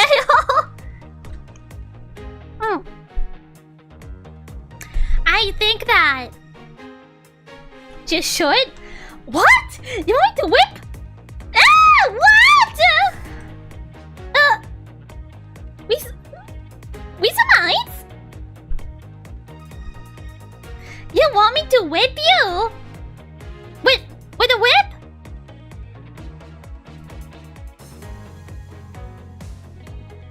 You're a weird mite. You're a weird mite. The freaky mites, yeah! Weird mite. Pervy mite. Jeez. I don't want you to whip me, don't worry. Okay, at least I have someone normal in here. I plead the fifth! Jeez. Then we'll continue on. The scene of the crime was here. In the very lounge, the body was discovered. I reserve the desire for Francesca! Okay, you know what? I'll accept that. I'll accept that. Francesca does have the whip after all. So tell me, Francesca, do you know all there is to know about the crime scene? I know all that I need to know in order to arrest you. She's so smug about it. And nothing more. Are you saying there is more I need to know? Oh, is there? Ah! Why did you whip me, sir? Sorry, Scruffy. My hand must have slipped. It would appear that Francesca doesn't have all the facts of this case yet. Why is she whipping Gumshoe and not Miles? I think she does love him. From the time the victim was seen calling for an attendant until his body was found. Hold it! Okay, hold it. What do you mean by seen? Please stop pretending like you don't know. It's insulting. Obviously, I'm talking about how Mr. Hicks was seen calling for an attendant at 5 a.m. And then, from the time after that call until the body was found. The only person in this lounge the entire time was you, Miles Edgeworth. Hold it! But it's true that I was in the lounge the whole time. The fact alone does not make me the criminal. Objection! Objection! Ha, we'll see about that at the conclusion of this investigation. However, there is one thing that even you must admit at this time. What? This unmistakably makes you the likeliest suspect. Hold it! That is true, I will say. Under the circumstances, I suppose I can agree that I am the most likely suspect. But I believe you, sir! I don't think you did it! Miss Von Karma's gonna believe that too, right? I mean, you two are like siblings. Ow! Quiet, Scruffy! Even if we were related by blood, that's no guarantee that he's not a criminal. Francesca, I demand to see some proof that you're not the guilty party. The likeliest suspect, huh? What a roundabout, euphemism. But it would appear that she doesn't know yet about the new evidence that we acquired and where we acquired. Yeah! I'll take care of the gaps in her logic, one hole at a time. One hole at a time, huh? Okay. The cylinder was here. No, actually, in fact, it was, maybe this? Because it says to transport the body, right? Objection! Okay, yeah. Okay, nice. It would appear that you did not have all the information you needed after all. And what does that mean? I found a nice piece of evidence just before I was forced to stop investigating. Yeah. A piece that proves that the body was moved from a different location! Yeah! The killer used the suitcase to move the victim's body! Meaning that the real scene of the crime is not this lounge at all! Objection! Now, who's the harshly jumping to conclusions? Who's the one harshly jumping to conclusions? Excuse me? All you did was find this piece of cloth inside the suitcase. That doesn't prove that the body was moved. It could be that the killer simply chose that suitcase, a good place to hide the cloth. I expected you would come to that conclusion.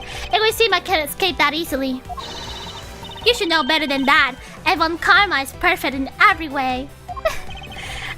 But did you know that the killer definitely wheeled the suitcase around at some point? Objection! Objection! As if there is proof of that. But there is. Yeah. Right? Where's the proof that the suitcase was moved around? Here! Because, look, there's a wine thing here. Take that! All it takes is one, look. Oh. I I did have my answer now. That you're an ignorant whippersnapper. Whippersnapper? Ouch! Okay, that was not it, really? The suitcase ended up in the in-flight shop, but where did it come from? The answer should become clear if I just think about the path that the killer took. Where's the proof that this suitcase was moved around? The wine. Oh, there are 2 lines in there. Oh, I didn't notice those before. Take that! Yeah, you're right! The spilled grape juice in front of the elevator. Yes, and I'd like to draw your attention to this area here. Where's the evidence that proves the killer dragged the suitcase through here? Yeah, the lines here. Take that! This mark here. Wouldn't you say that it looks like suspiciously like tracks from 2 wheels? I suppose. Further, there's also grape juice residue on the wheel of the suitcase. Well, I was trying to show that before. This means that the suitcase containing the victim's body definitely passed through here. I suppose this means that the killer did move the victim's body from somewhere else. I'm glad you've come to your senses. Objection! Oh? Not so fast. This still doesn't put you in the clear. Not by a long shot. No! You prepared yourself and acquired a piggy bank before the plane hit that turbulence. Okay, no, well, that's already the contradiction. Because we know that it was the turbulence that caused the piggy bank to be taken out. Yeah, I already know that. Yeah, that one was easier. Then, while you were in the elevator with the victim's body stuffed in the suitcase, the plane hit that patch of turbulence and out flew the body from within the suitcase. It's wine. It's grape juice, actually. They say it's grape juice. With no way out, you hastily put the suitcase back where you had taken it from and pretended to be the discoverer of the body. Not a bad bit of logic for something you thought of on the fly. Just what are you insinuating? That I will show you exactly how flawed your logic is. No matter how strong of a face you put on, not even you can hide your fears from me. She's fearful. I'll expose the flaws in her logic in one fell swoop. Swoop! Well, I already know. No, I'm not even gonna press everything. I'm just gonna... Objection! That was so easy. It's actually grape juice. Even the creators say so. Really? I thought it was a localization thingy. The fact that you took this piece of evidence into account in your testimony is to be commended. Your legal prowess is certainly something to be feared. Evidence and logic, essential tools that those who would stand in the courtroom must learn to master.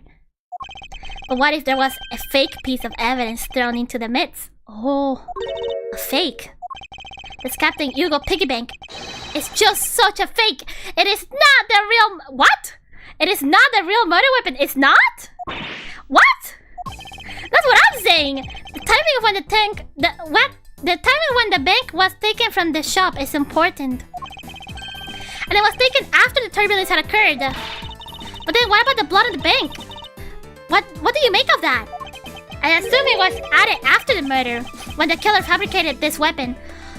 Oh, okay, so if I'm not wrong, the murder took place before the turbulence, and then it couldn't have been the bank because the bank was taken out after the turbulence. I see. Looking at it this way, the killer basically did 3 things after the turbulence. Whoa, oh my god! After exiting the elevator, the killer brought the suitcase to the shop and left it in there. Then the killer proceeded to pick up the bank cup from the floor and took it to fabricate a fake murder weapon by hitting the victim on the head. Oh, hi, hello! Finally, the victim's wallet was planted on my personage, in my pocket to be precise. Oh. Everything was done so that I would be framed for the murder of Mr. Ackby Hicks. Oh, you there? Yes, ma'am. Other than this piggy bank, was anything else resembling a murder weapon found? We didn't find anything in this lounge or in the shop that could be used as one, ma'am. Most of the items that could have been used were broken during the turbulence. Ah, what's the murder weapon then? And the remaining items all tested negative for any trace of blood. I see. Well, Miles Edgeworth, it appears your stalling tactics are at an end. But it's possible that it's just hidden somewhere, sir. If the criminal had wanted to hide the weapon in a safer place, I think the weapon would have been hidden in the same place as the bloody cloth. Exactly what I was thinking. Because the cloth was hidden inside the suitcase, it signals to me that the killer had not prepared a more secure place to hide the evidence. Which means that the real murder weapon is either still in the murderous personage, or it's still at the real crime scene. Oh! There's one more possibility. And that would be that the piggy bank is in fact the real weapon. But didn't we just... Hold it!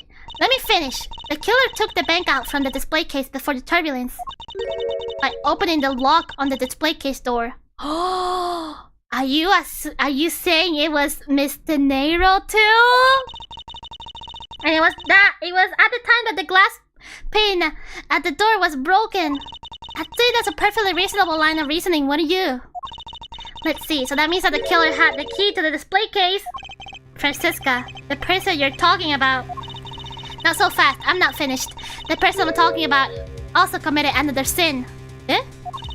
She tricked the captain and granted you permission to conduct your investigation. Yet, yes, it is the sin of lying! No! She committed a sin! Speaking of which, I recall that you also wished to speak with her. Yes. Very well, permission granted. But only if I can sit in on your interrogation. Do we understand each other? I have no intention of interrogating her. But you are welcome to accompany me if you so wish.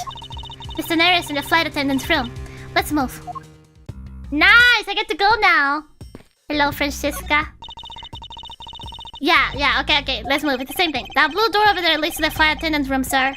Alright, let's go see what Miss Nero has to say for herself. Tenero! Why? How are you in this mess? Jeez. So you're the one that poked around inside this plane without the captain's permission. Deviating from the flight attendant's manual is very unbecoming, you know. What were you hoping to accomplish by doing that? Mr. Nero. Mr. Edgeworth, you here too? Can you please help us and shed some light on why you did what you did? Alright. Oh, this is the sad VGM! It's pretty easy to tell who sleeps in which bunk just by looking. True! I almost certain that the well-kept one up top belongs to Mr. Nero. Ew, this bottom one's a giant mess.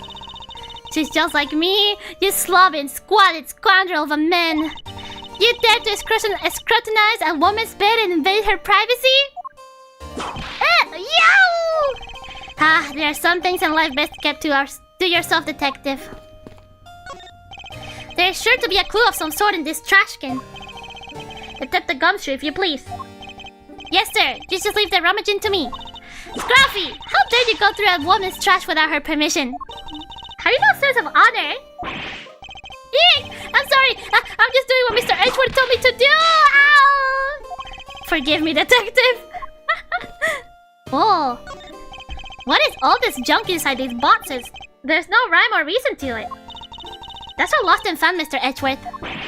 Gold crowns and swords and necklaces. It's like a treasure trove in here, sir. The fact that these were left on the plane implies they were carried onto it to begin with. Something tells me it's time for Go-You to send its metal detectors out for repairs. Oh, true. How did they board with those things? It's one of those suitcases designed by Mr. Nero. You can tell it's hardly ever being used by the lack of even a single scratch on it. Here? So these are the attendants' lockers, huh? Let's hurry up and send them, sir. Why must men always be so rude? Besides, who exactly gave you permission to search through the attendants' lockers? Wait, detective. It would be unscoutable to look into a woman's locker without her permission. Yeah, I guess so. Plus, I feel this murderous draft and can sense a whip not far behind. Yeah, take care of yourself. What exactly is this panel for? Ah, that's the emergency control panel for the elevator. Oh, we used it to stop the elevator on the first floor and to keep its door open. I see. Mr. Nero. Aw, she's so sad! Why do you lie about receiving the captain's permission like that? What happened? Because I didn't think I would be able to get his permission. What do you mean? The captain, he only has ears for Cammy. I spoke with the captain a little earlier myself. He definitely seems to be rather taken with Miss Mio. Yes, and on top of that, I had mistakenly accused Mr. Edgeworth of being the killer. I wanted to make amends. In that case, please allow me to thank you for what you did. Thanks to you, I was able to clear myself of all charges. Really? You were able to prove your innocence? Aww. Oh, thank goodness. Mr. Nero, is it? There's one more thing I'd like to ask you. You were in the in-flight shop just before the turbulence, weren't you? Please, answer honestly. Yes, I was. And why were you there? Well, Why the sudden hesitation? Francisca seems to have struck a nerve. Come on! Why? Why were you there? All I did was go check up on the shop like I always do. You're saying it was for work then? Yeah. I'm in charge of the shop, so I have to keep an eye on it. I don't have any reason to go there otherwise. After your visit to the shop, you paid a visit to this room, correct? Yes, I came back to freshen up and adjust my makeup. I'm sorry, but there isn't much else to tell. Mr. Nero claims to have no reason other than duty to go to the shop. But is that all there is to it? Maybe I should ask her about that thing. What thing? Represent her something. Represent her something. This? The suitcase? If you could please take a look at this for me, Mr. Nero. Oh, that suitcase!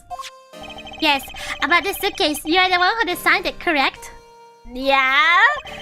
I want to know what inspiration she took. Yeah, I'm EP. And I think I figured something else about it. This suitcase is the reason you went to the shop, isn't it? There's nothing you won't find out eventually, is there? What? Would you please tell me more about this suitcase? Yes, I was interested in seeing how the suitcases I had designed were selling.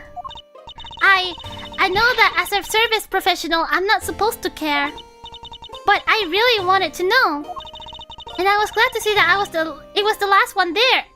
Last one? No. The last one there. But when I went there were two. Wait, no. There was a... So you're saying, Mr. Nair, that the suitcase in question was the last one? Yes, they're just so popular, they're practically flying off the shelves. That's not exactly the impression I got. The one in the shop is most definitely the last one. I just realized her hair is so blocky. Yeah, it's like a square. Well, we're currently looking at that suitcase. Really? Then I guess we sold all of them. Thank you very much for taking the last one. I didn't say anything about buying it. Then say you'll buy it. I'm sorry, I can't. But why? I think it'll go great with your complexion, Mr. Edgeworth. It really suits you. I guarantee it personally as a service professional. Well, that is... How should I put this?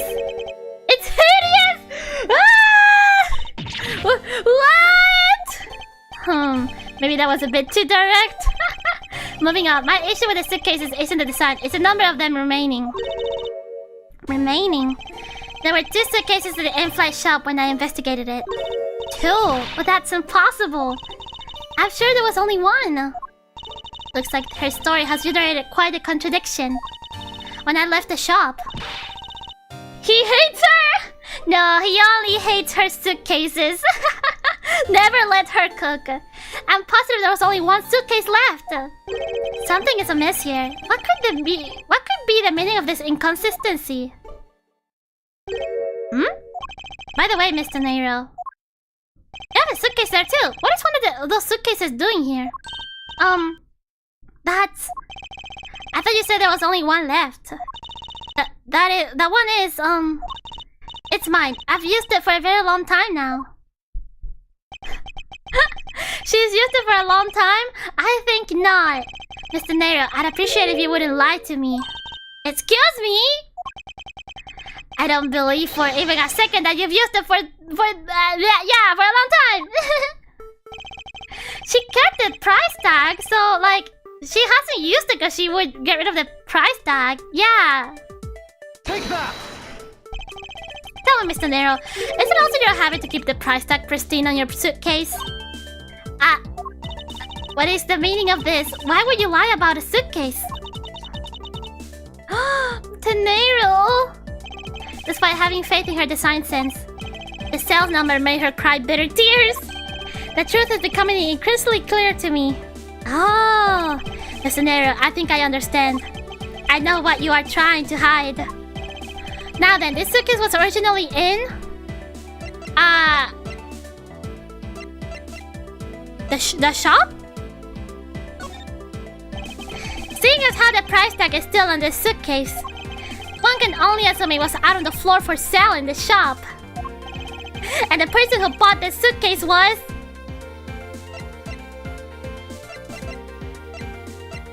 God, look at those eyes. she reminds me of Aoi from Totono. I need to finish Totono. Oh my gosh, I need to finish Totono. Yeah, she reminds me of Aoi. Who bought? Was it? Did she buy it herself? I don't think Cammy would buy it because she called it hideous. Did she buy it herself? Take that! It was you, wasn't it, Mr. Nero? I hate to say this, but this suitcase that you designed, it hasn't sold very well, has it? Aww, this is how poorly this design that you poured your heart into was selling. And we're deeply hurt. That's why you wanted to make it look like it was selling by buying it yourself. You paid 1,200! Isn't that right? The reason you went to the shop and came back here was... I'm sorry. All I really have is my job. I was so overjoyed when my design was chosen. I thought that maybe I had finally accomplished something. But the suitcases didn't sell. It's because of the design, isn't it? All because it's, as you put it, hideous. Aww. I can't say they chose a great place in which to sell them either. Yeah, that is true. Like, why sell them in the plane? We weren't selling a single one, and they were just sitting there collecting dust. I feel so bad seeing them there, day in and day out. So I decided to buy one for... every flight I worked. I need to remind you guys that the suitcase is $1,200. How much money does she make as a flight attendant? Oh my god! You buy one every single time you work a flight? Oh my god! I see. So in order to keep your resolution, you went and bought one today as well. Yes, and here's my receipt for that purchase. She actually paid it. She actually paid the 1,200. This receipt is clearly timestamped 5:40 a.m. Oh my god. The truth is, there's still a bunch of them left unsold. They're planning to scrap the remaining ones at the end of this flight. Oh no! Mr. Nero, where are these other suitcases? They should all be down in the cargo hold. Then the suitcase the killer used could very well have come from the cargo hold. Mr. Edgeworth, do you think that the killer used one of my suitcases too? Yes, I do. The killer used one of your beloved suitcases to move the victim's body. How could they? Those suitcases were meant to be faithful partners to our passengers on their trips. That's all I ever wished for them to be. Aw, Mr. Nero, is there any other way to get to the cargo hold other than the elevator? The only other way is just through that door over there. And what about security? That door has no special lock installed because just to enter this room, you did a special keycard. You did a special keycard that only crew members have access to. Which means that the culprit is someone who can enter this room.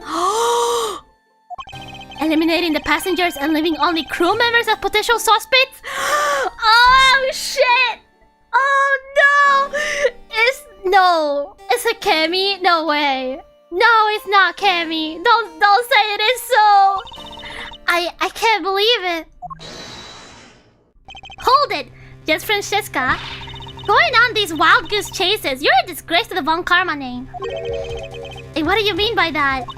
The suitcase came from the cargo hold. Yeah, if evil, why hot? That fact alone tells the whole story. Yes, which is why I said the culprit must be a crew member who used their key card. Miles Edgeworth, you're proposing that the killer rode the elevator from the cargo hold, correct? Yes, that's the only realistic possibility. That other attendant, Miss Meal, I asked her earlier and she had this to say.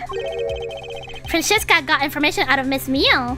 In order to make the elevator go down to the cargo hold, a different keycard is required. A different one.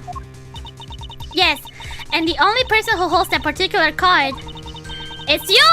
Rona Tenero! And only you! What? No! Ah! What if it was the pilot? Oh, that could be crazy, yeah! Is this true, Mr. Nero? Yes, I keep that key card in my locker at all times. Could you please show us that card right now? Yes, hold on. It's not gonna be there, is it? I don't believe it! What's wrong? The key card, it's gone! I knew it! I knew it's gone! Very clever. Pretending that your card was stolen when in fact you're just trying to hide it from us. You've really thought this through. Oh god! Wait, it's not like that! You can tell us all about what it's like down at the station, officer. Arrest this woman. Yes, ma'am! Oh god, Tadero! Mr. Edgeworth! I'm gonna save you! Don't worry! I'll save you! Ah! No, say something! Oh my god! No! What's wrong? There's disbelief written all over your face. Francisca, I know that you're the lead investigator of this case, however... Hold it! Don't even think about wasting any more of my time. Huh? You know the rules as well as I do. You know the rules, and so do I. Evidence speaks louder than words. Even if this is in a courtroom, I can't fit it. That basic tenet still applies. I intend to investigate the cargo hold now. What will you do, Miles Edgeworth? I'll accompany you. I intend to do likewise. Yeah. To be continued again. Oh. Da, da, da, da, da.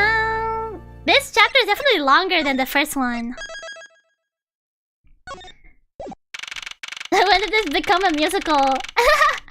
I would love to have a musical stream one day. I'm just randomly yapping and then I start singing. Wow, so this is a cargo hold, huh? Oh, he's so excited about it.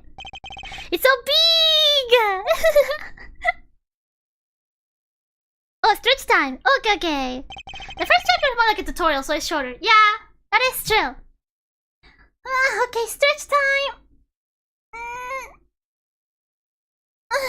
And then, oh my god, look at all those suitcases. And then I go down.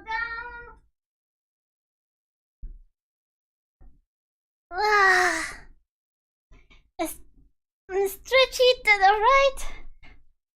Stretchy to the left. Hey Mochi, you wanna say hi? Mwah. Hi Mochi.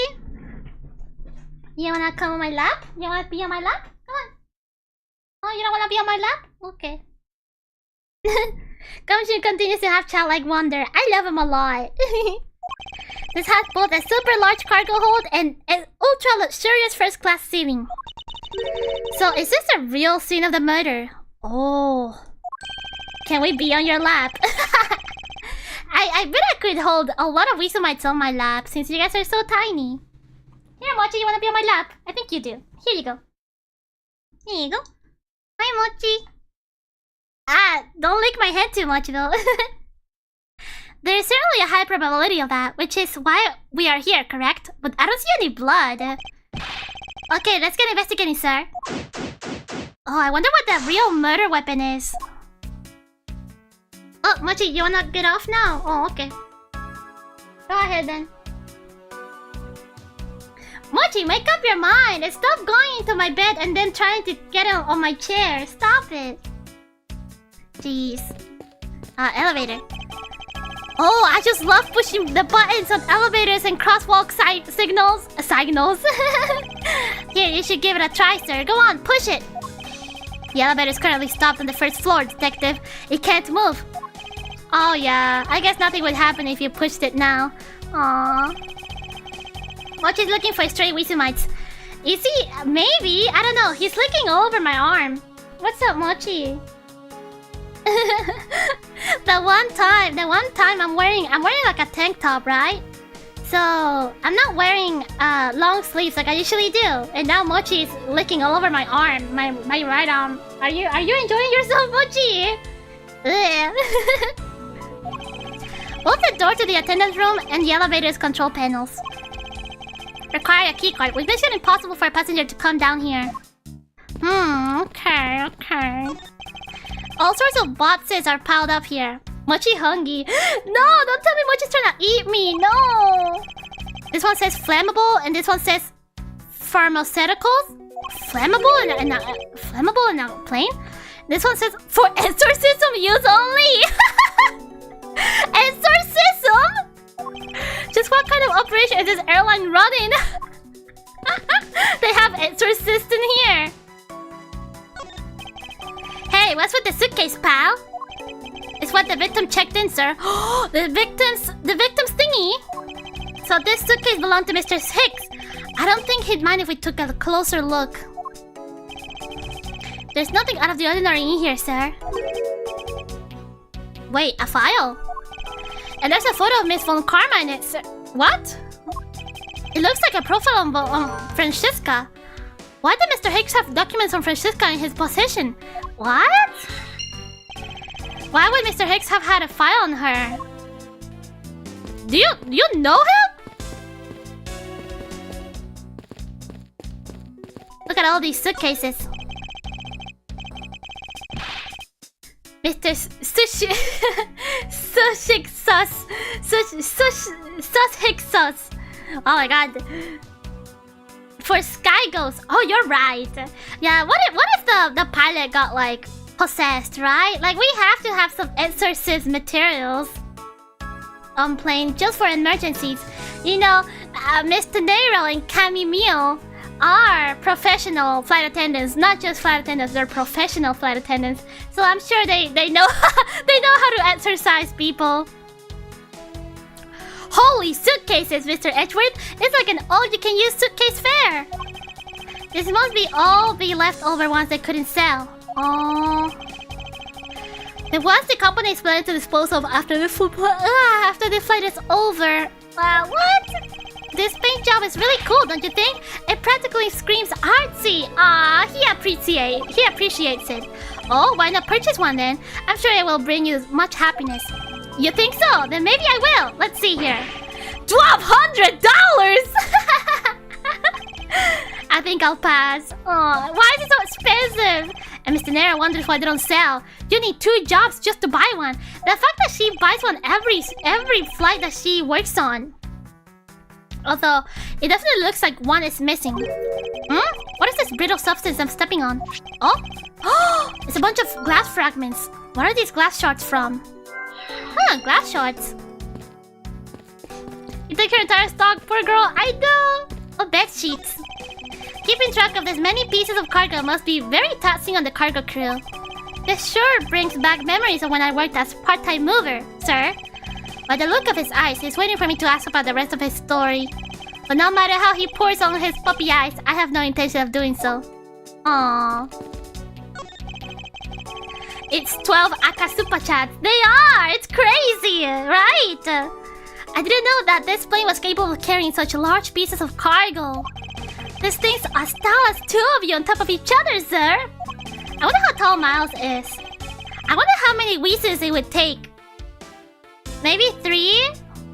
I am 4'9", so probably 3, right? For that entire thing.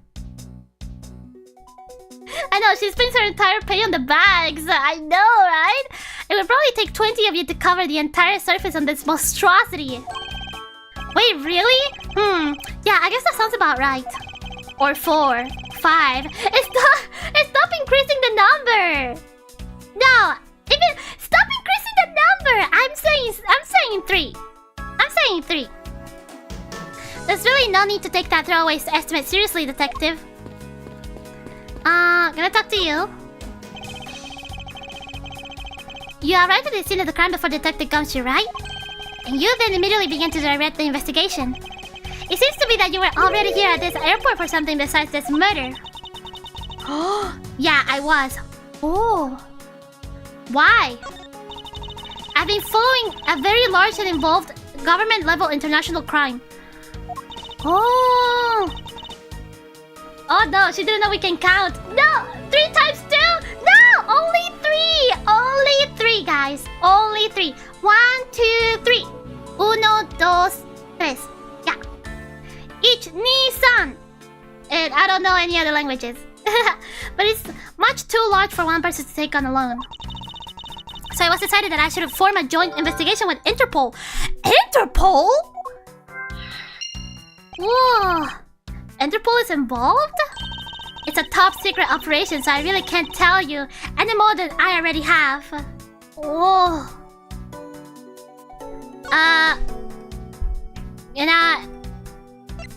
Maybe show you... Oh no, I didn't get that. It's a logic thing. Okay. Oh, broken glasses. Glass shards. Oh!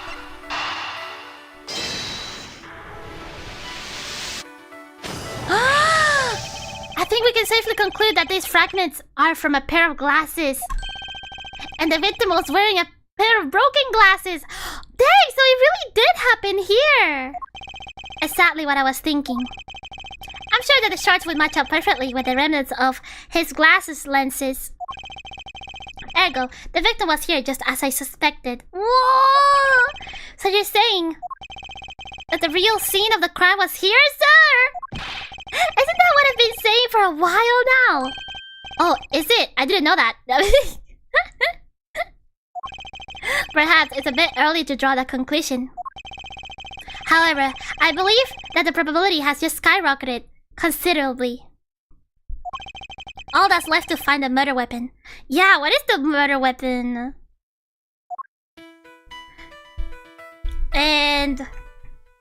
Oh, wait. Interpol.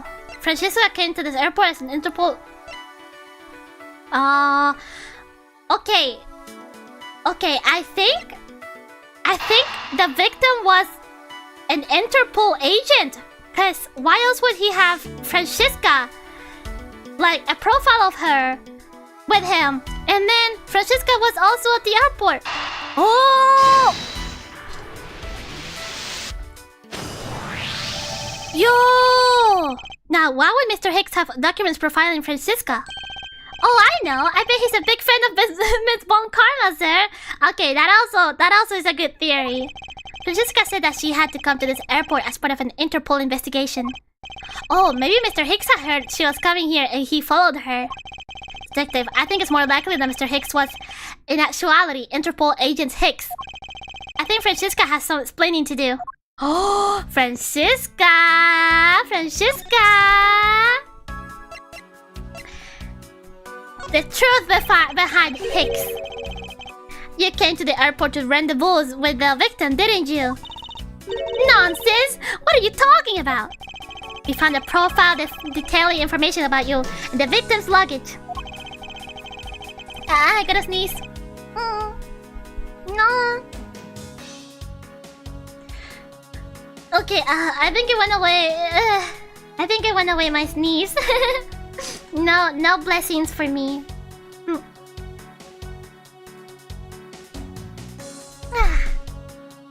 No, the sneeze went away. I felt it. And then it went away. It's not good to hold the sneeze. It's not like I tried to hold the sneeze, but sometimes it just doesn't come out. I suppose I was prepared for him so that he could recognize you when he landed. No sneeze particle for Wisumites! What the heck, sneeze particles? I wonder, Wisumites are really tiny. So I wonder how tiny Wisumites are compared to sneeze particles. Which makes him not Mr. Hicks, but rather Interpol Agent Hicks. Isn't that correct? Oh, he was Interpol! I should have known you figured it out, Miles. But it looks like they got to him first. Are we that tiny? No, you guys are not that tiny. We would be blown away, maybe. Maybe. If you need, you would send us flying. Maybe if you were really, really close to my face, you would.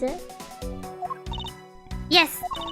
Agent Hicks was on the trail of a very large international smuggling ring. Oh. It's a short glass of water for us, probably. Ew! Ew!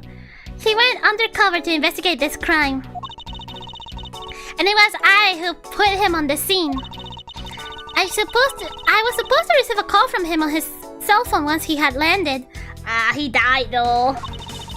I never expected to receive a call from his murder instead. But Wisumites are already blown away by you. Huh? Yeah, cause I'm scary, right? Yeah, because I'm scary. You're blown away by my scariness. Yeah. That's what it is, Yeah, you're right. You're right. Maybe we can change size to become that tiny. Oh, maybe. You guys are little, like, balls of void anyways. So I think you guys can, like, change your size if you want. You just can't be bigger than... You cannot be bigger than, like, a tennis ball.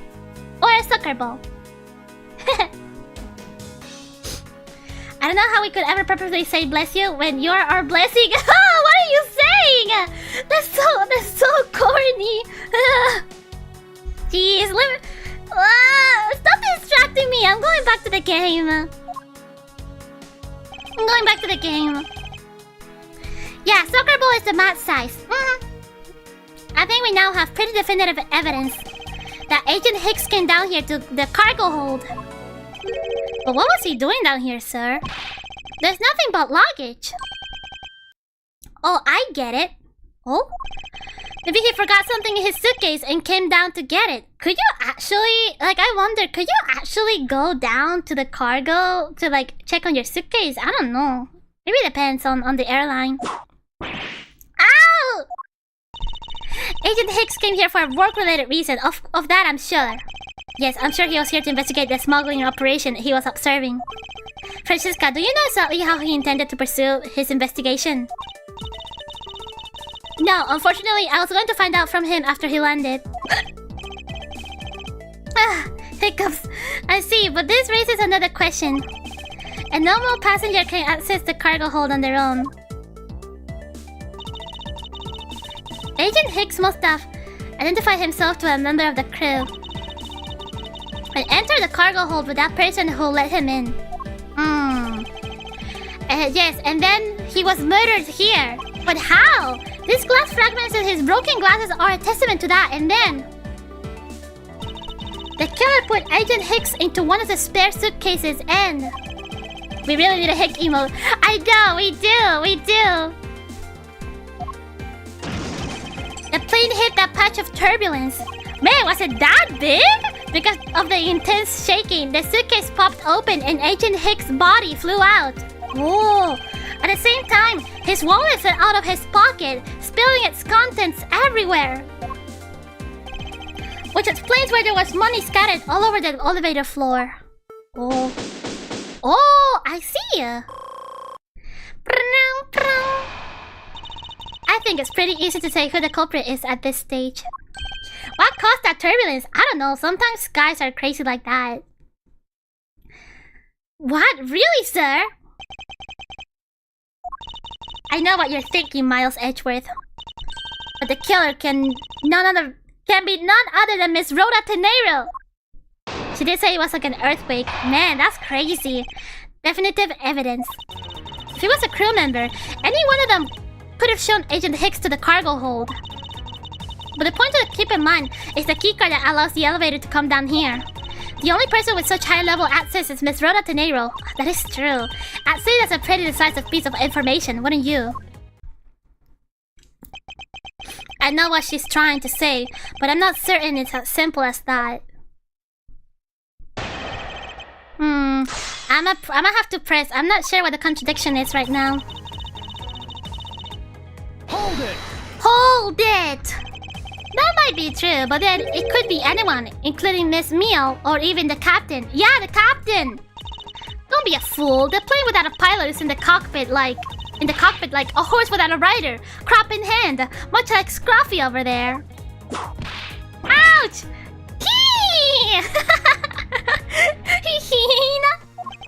I can't disagree with her on that. Detective Gumshoe does always need a guiding hand. Very well, then what about the other flight attendant, Miss Meow? Huh, I thought you might ask for her. You might ask about her. But the point to keep in mind is the keycard that allows the elevator to come down here. Okay, hold it. But it's likely that the keycard was stolen from Miss Tenero. Yeah! Objection! Objection! It's highly likely. Is that possibility the best you can come up with? And you call yourself a disciple of my father. Yeah! Oh my god! Ouch! Yes, well, when I don't have any evidence, Be quiet. You're a disgrace. There's more evidence pointing to Miss Rhoda Tenero, you know. It's not just a keycard that gives her away. Are you talking about the murder weapon that Captain Yugo Piggy Bank? Yes, she's also the only person with a key to open the display case. Everything does point to her. Further, there is the matter of the key to the display case that held the murderous bank. Objection! But that is a fake. Oh, objection! Stop right there, Miles Edgeworth. You don't have any proof that this is just a red herring. If you must keep on insisting that it's a fake, then what is the real murder weapon and where did it go? Wow, what is the real murder weapon? That is true. Speechless, I see. That's not a surprise. After all, you know that we searched the entire cargo hold and came up empty-handed. There must be a way. There must be something that can help me rule out the piggy bank as the murder weapon. What should be examined further to help us ascertain the authenticity of the weapon?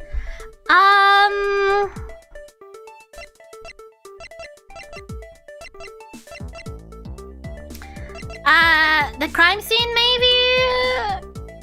Cause like maybe we need to, maybe like it's in one of like the cargo thingies, you know? Maybe they put it in one of the boxes. I think we should examine the crime scene in more detail.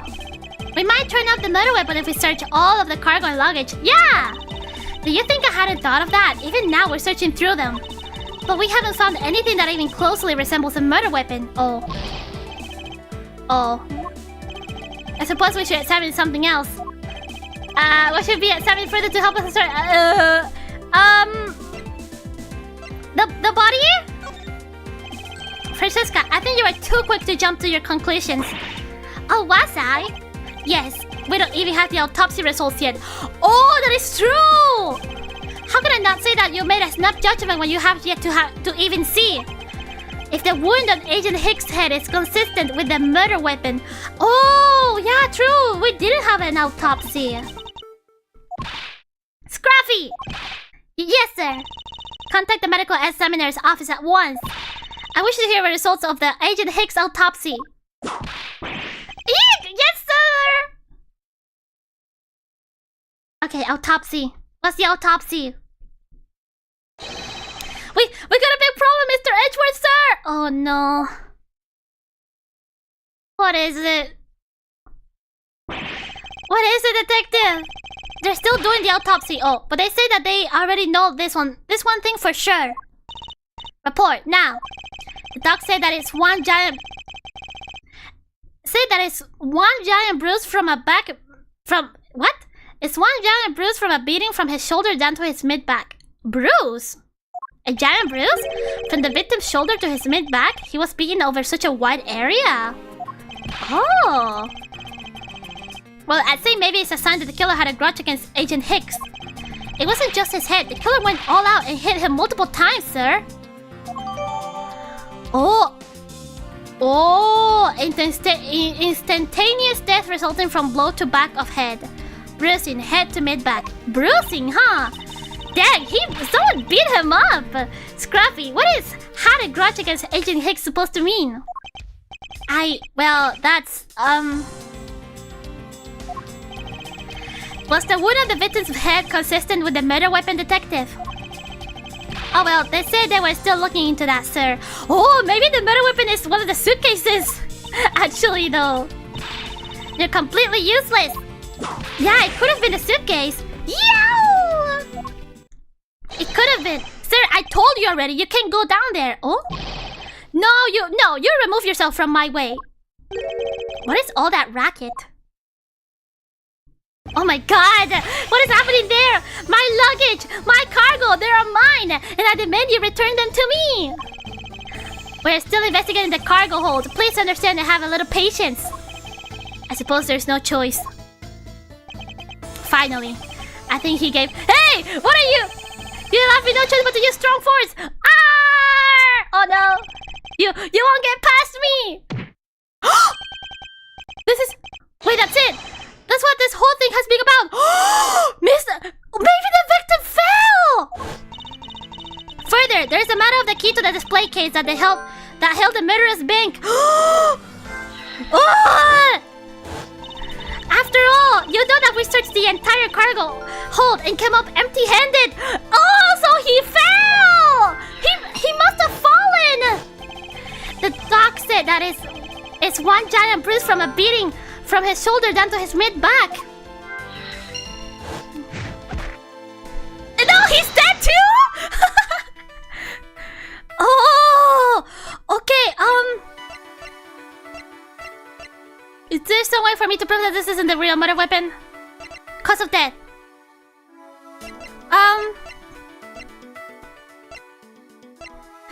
Extensive bruising from back of head. Maybe this weapon couldn't be found. No. The piggy bank and this. No. That just kind of proves that it is. Cause of death and weapon. Fuck! The pieces don't fit together quite well. No. Cause of death and this. Okay, yeah.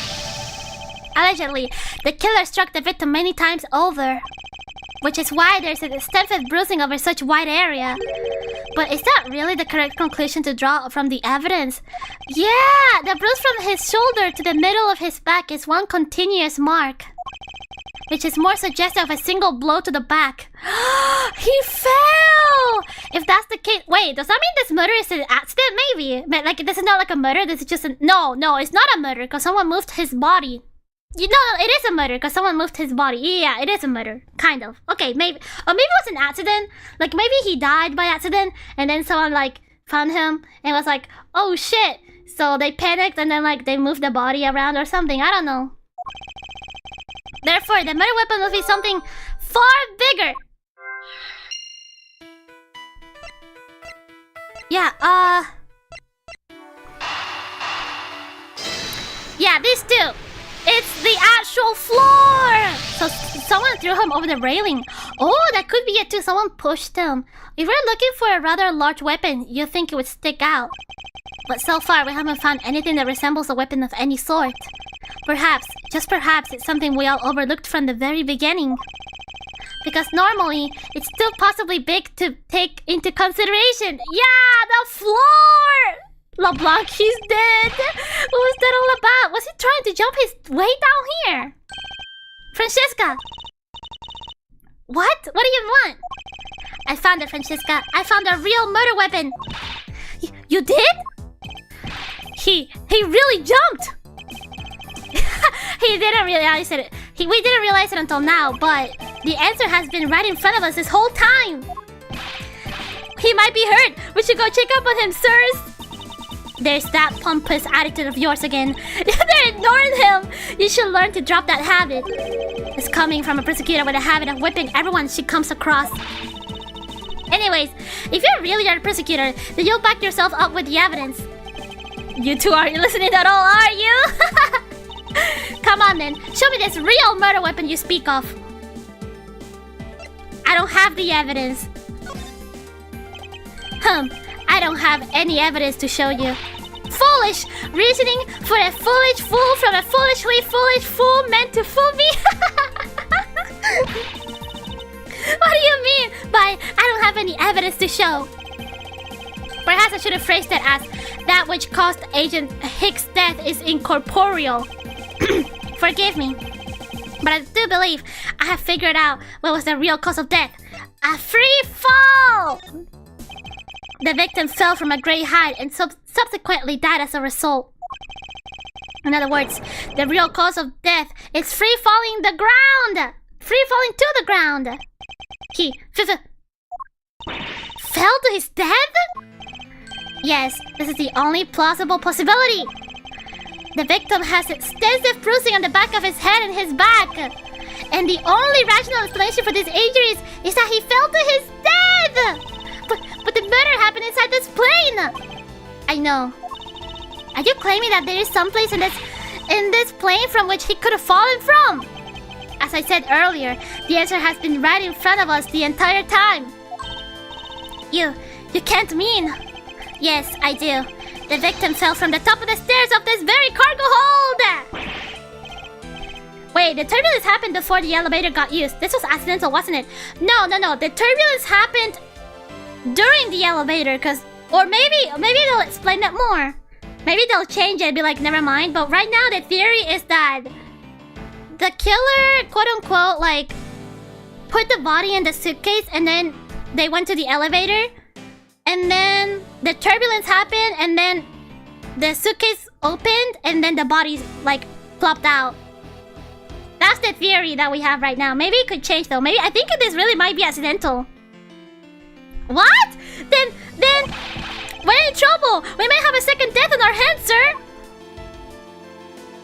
LeBlanc!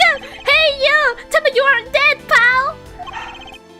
Quiet. Why are you screaming? Oh, he's not dead. The killer, you mean Tenero?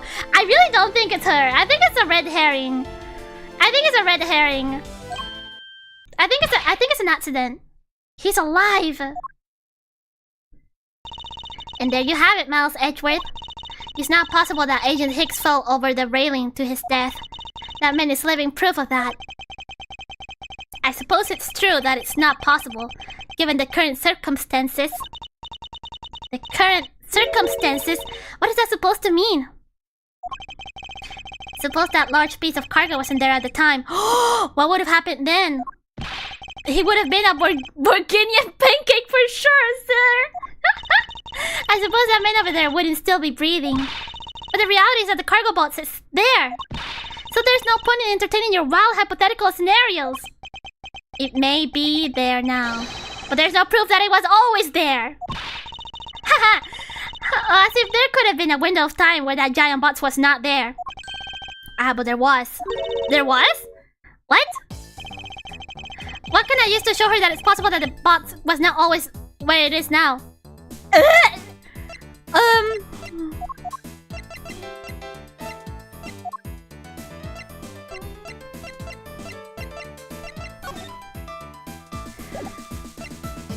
Mr. Hebig was there when he took off again at 5 AM.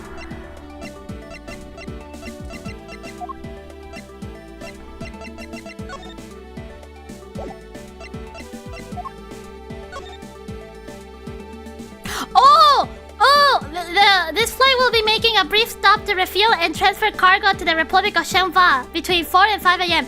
Oh, transfer cargo! Oh!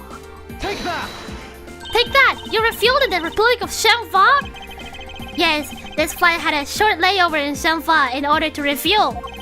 But that wasn't the only reason for the layover. We also transferred some cargo. Oh, what What if the box in question was only transferred onto the plane at that time? To further prove my point, let's take a look at what's next to the box in question. Ah, it's labeled Zhenhua Express. Oh, true. Yeah, right there on the left. Correct. Meaning it was loaded onto the plane in Zhenhua.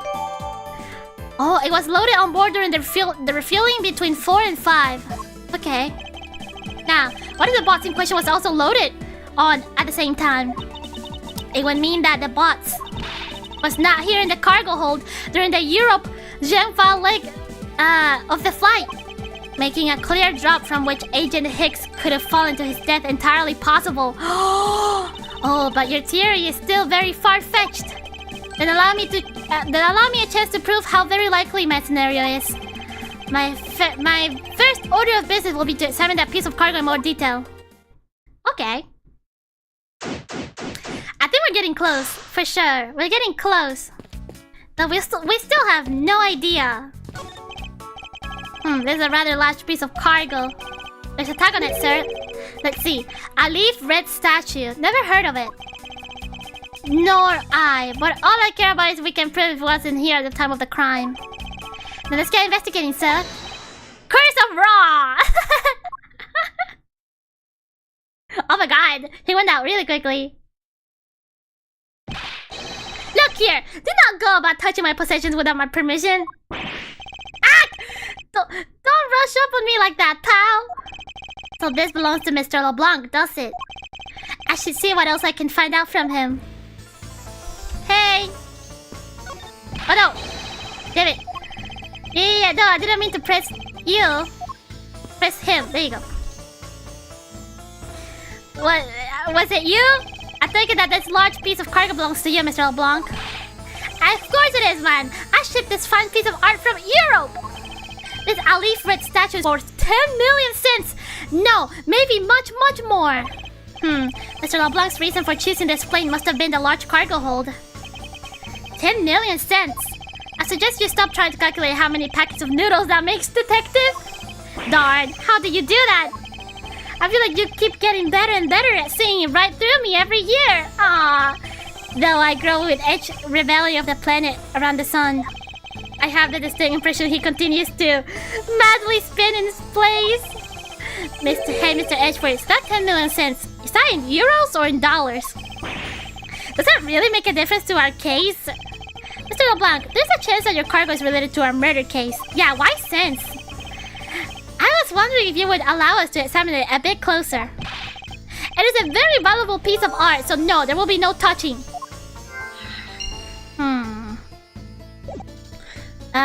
Do I need to use logic here? Agent Hicks was on the trail of an international smuggling ring. Smuggling? Valuable piece of art. Claims to have brought a piece, but... Oh! Was Mr. Hicks, maybe he went to the cargo hold to like investigate like the art? Maybe, is that what it is? Is that what it is? Yeah! If Mr. LeBlanc has something to do with the smuggling ring, then it's possible this fake statue was brought on board in Zhenhua. I think I need to question him a bit further. Yeah, Mr. LeBlanc. Fake statue! About your statue, Mr. LeBlanc. I wonder if it might be a fake. What? How dare you say my art is fake? I suspect that your statue might be the target of an international smuggling ring. Don't say such fantastical things. Those thieves would not dare. I have the certification of my cargo right here. Do you mean the cargo certification document? Mr. Sink LeBlanc, why didn't you say so earlier? Please show it to us at once. Ah, he has the certification, huh? I can't read this. What does it say? It says as plain as day, the cargo was put onto the plane in Europe. And there you have it, Mouse Edgeworth. Too bad for you. This statue was brought on board in Europe, just as it states in this certificate. Oh. No, it should have been brought on in Zhenhua. No, that's... Which means that there never was a window of time which the statue wasn't sitting there. Document right in the Borginian. Proof the statue was loaded on board in Europe. It should have been boarded on Zhenhua though, because like If it was in Europe, then it would have been there by the time the victim fell. And clearly, LeBlanc just fell with the cargo and he survived. So the victim should not have died. What? I respectfully disagree. We can't discount the theory until I see the statue for myself. Huh. Then you can have your wish. Look at it yourself and see I am right. This. I know I've seen this somewhere before. This is the leaf red. Oh, wait, true! Oh! It gives us such a feeling of art. I can particularly smell it. This statue has a high amount of historic value. After it was unveiled at a museum in Europe. Yeah, it's this picture, right? Oh, the eyes. Yo, the eyes are really red, but right now they are yellow. LeBlanc, I think I have some bad news for you. I brought this to this country to exhibit. Oh no! I believe a closer look is warranted here. Oh no! Oh no! So this is the infamous Alif red statue, huh? The Alif yellow, yeah. What is it, Mr. Edgewood? Did you find something? There's something wrong with this picture. We should examine it in more detail. Yeah. Let me examine everything first, though. Like this, maybe? What's this? The statue looks like it's stepping all over its neighbor's cloth cover. It kind of resembles its owner's attitude in a sense. You, what did you say now? Further, my clothing helm is not being stepped on by anyone. It is too expensive for me to allow that to happen. Please forgive the trespassers of my subordinate. Why should I forgive if the dress is Why should I forgive if the dress passes? Unless it is an expensive dress, you keep it. Oh my god, the ESL moment. Here. So this is the leaf red statue. I swear I've seen this somewhere before. No wonder this thing is worth 10 million cents. Look at how it sparkles, sir. I wouldn't call it sparkling, detective. Maybe more along the lines of dully shining. Yo, are these eyes made of some sort of gem? That's a real nice shade of orange. For a second, I couldn't even tell they were jewels. Those are yellow. I guess it could be orange though. Oh, but they kind of remind me of the eyes of this stray cat that lives near my house. Are the eyes supposed to be this color? Is it possible the statue is a fake? It totally is. It 100% is. Look at this. Eureka! These eyes are awfully orange, don't you think? Yeah, and pretty. They remind me of sunsets when I was in grade school, sir. Aww. I don't think you see what I'm talking about. No, I don't. But it's really like the color of the sun when it's setting, sir. The memories. I remember standing out in that field, spinning with my arms out until I felt ill. He's reminiscing. I don't care about sunsets. Focus, detective. What color are the eyes on this photo? Huh? Sir, they're red! As I thought, this statue is a fake. Mr. LeBlanc, what do you want? Do you not know I am a busy man? He hates sunsets? No, Miles is just very serious. I allow you 2 seconds for your answer. Yeah, leaf red. I suppose this is your pride and joy, is it not? It is the biggest trophy of this European trip. Do you know why I wanted to possess this statue? The trigger started 17 years ago. Better grab a chair, sir. Sounds like this is gonna be a long story. Mr. LeBlanc, I regret to inform you, and you have my heartfelt sympathy, but... What is that? Sympathy? For what? You'll see. I like you to compare the eyes. That large fellow there has very bright and pretty eyes compared to you. I wasn't talking about the two of us. I meant the eyes of the statue in front of us and the one in this photo. Why is it turning yellow? Now then. Oh! It is a photo of the statue on display at the museum in Europe.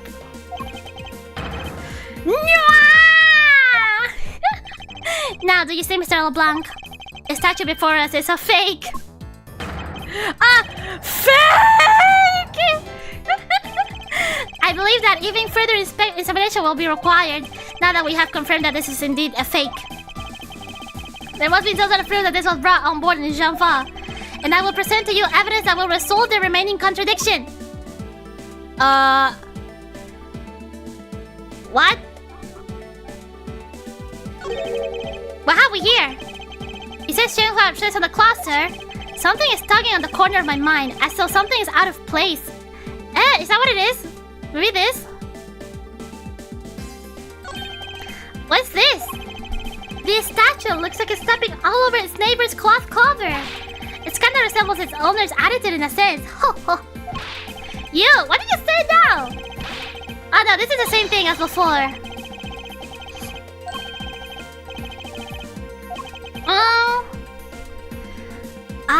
What could it be? So this is at least red is a fake. The art dealer isn't looking too happy about it either. I will get to the bottom of this, so for his sake as well as mine.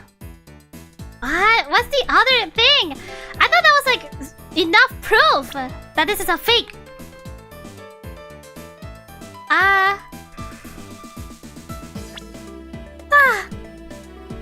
Okay, what do I have?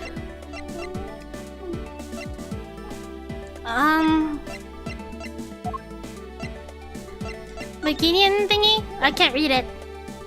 Proof the statue was loaded on board in Europe. Can you deduce anything? Well, the thing with deducing is that for me to deduce, I have to present an evidence with it. I have to present evidence with it. What about the little hook on the floor? Oh, let me see. Oh, this? Oh, I can't press it.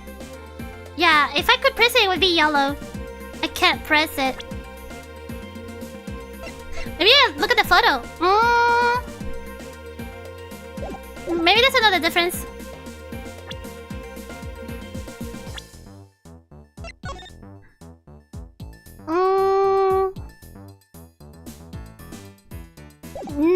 I don't know.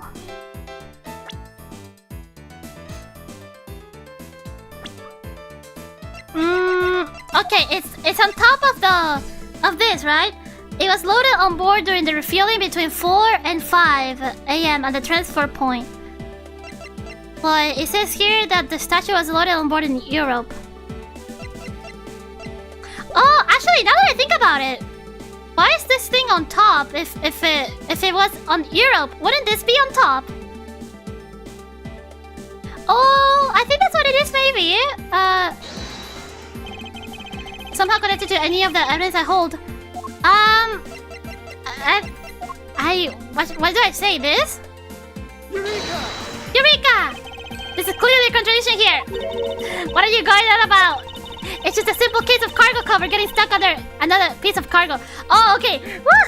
I thought I got it wrong because the BGM didn't stop. Eureka! Ah, that's not possible. But it is. It shouldn't be this way, but the statue is on top of the cloth. Supposing that the neighboring piece of cargo was brought on board in Geneva. There's no way that any part of it would wind up under something from Europe. Which means that this fake statue was smuggled on board in Geneva. But then what about the cargo certificate? True, there is a certificate. Let me ask in return, what about Agent Hicks? Why did he come down here in the middle of that flight? There's only one reason why.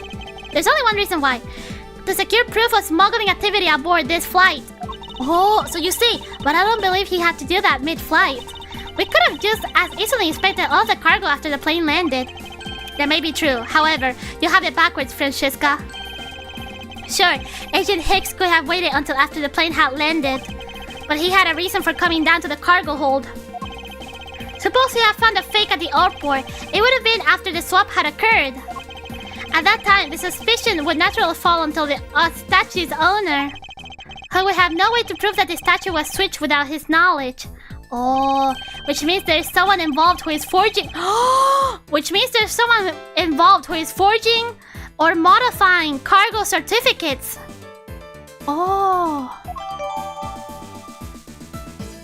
Document in Borginian says statue was loaded on board in Europe, but statue is a fake. Someone is involved, huh? In faking the certifications. I see. I guess the victim knew the real version of this was gonna get nabbed, huh? Oh, maybe that's why he took a picture. Yeah, well, this picture could be seen as nothing more than a simple souvenir. It was in fact taken to be used as reference document later on. Ah, so smart! Next, Agent Hicks had to secure proof that the smuggling had taken place. He came down here to take a picture of the cargo hold. A rather empty one at that, right before the fake statue could be loaded on board. A photo of the hold missing a valuable piece of cargo would have been proof enough. After that, all he had to do was hold the Jianfa cargo crew and arrest the smuggler. Sadly, this only goes to prove my theory. If the statue was not in the cargo hold during the Europe Jianfa leg of the trip, there would have been enough height from which Agent Hicks could have fallen to his death. Officer! Move this statue immediately! I want a thorough examination of the floor underneath, now! Will there be blood? Miss Von Karma, I'm ready to report my findings. Go on. Was it the captain? Oh, do you think it was the captain? Oh, after moving the leaf red statue out of the way, he could be the captain, maybe.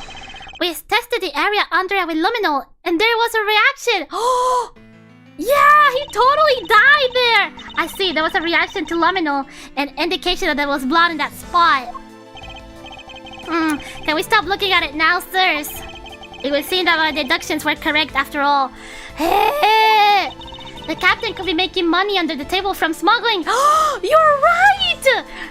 You're right. There's a reason why we haven't talked to that guy yet. I suppose it would appear that way. The culprit cleaned the blood up well. And how do you think the killer did that? How did the killer clean up all the blood? Oh, with this, right? Yeah! So that's why it's so bloodied up. Ah! Yeah!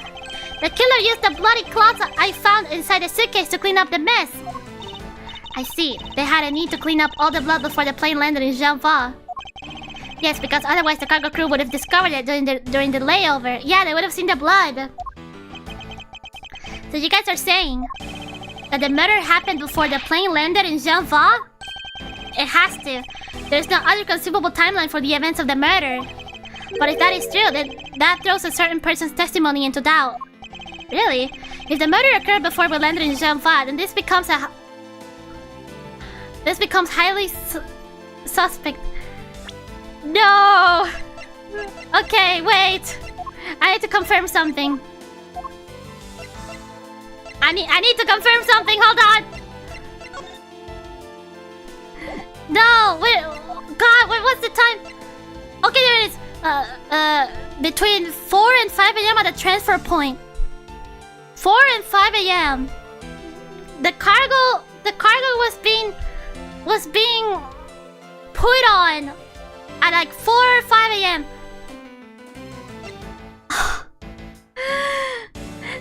No, but Cammy says that he was there when we took off again at 5 a.m. But that's not possible.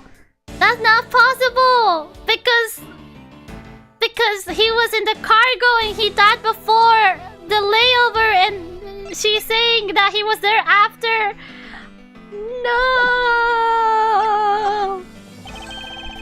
Recall Miss Meal's testimony about Agent Hicks in regard to when we departed Jianfa. I saw Mr. Hicks sitting in his seat at 5 a.m., you know. She claims Agent Hicks was alive at the time of the service calls, but that totally contradicts the facts, sir. Oh no! But why would she lie about something like that? I think the only person who can answer that is Miss Meal herself. Bring her here! Oh my god, to be continued! Come on! These cliffhangers! I cannot end it here. I cannot end it here. Mew! Kami! Stretch, Wisu. Okay, I'll stretch. I'll stretch. Wah. Kami! Let me just stretch for a little bit.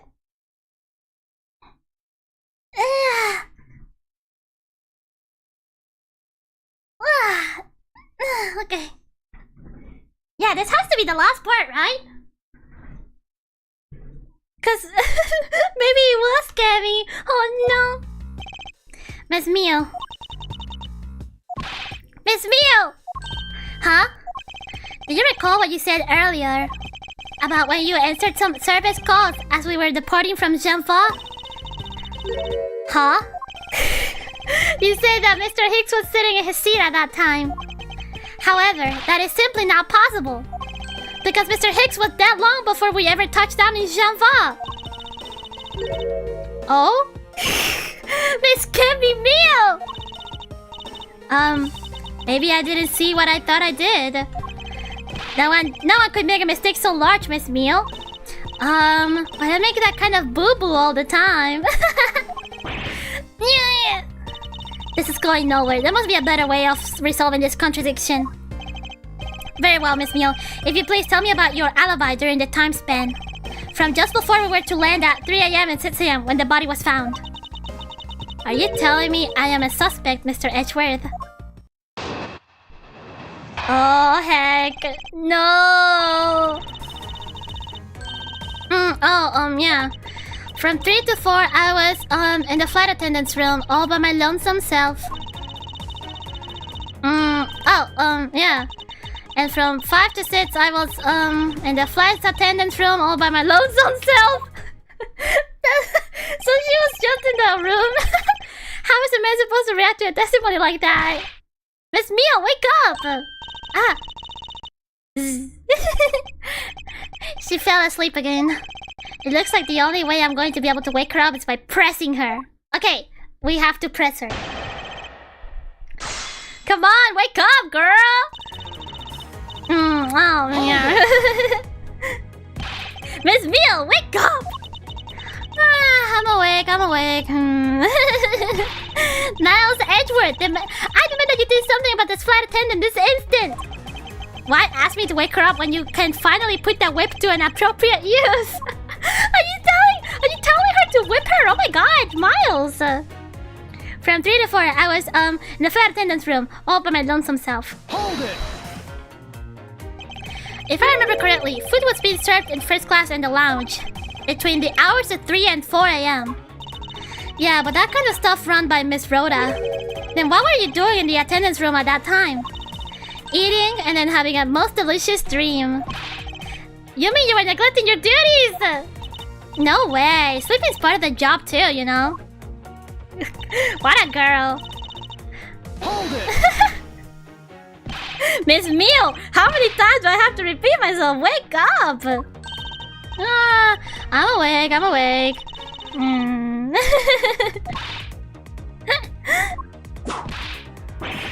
Why him? Youch! Why did you whip me for, sir?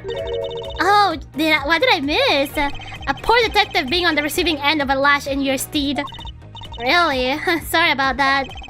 You can make amends for that by continuing with your testimony. Go shoot! And from 5 to 6, I was in the room. Yep. Hold it! So you were alone the entire time, were you? Yeah, no one else even popped their head in to say hi. Oh, well, I think a contradiction just popped in to say hi. What should I do? Should I raise an objection? Sure. Miss Mio, there's a clear contradiction embedded in your testimony. What are you talking about? It's not possible that you were alone in the attendance room the whole time from 5 to 6 AM.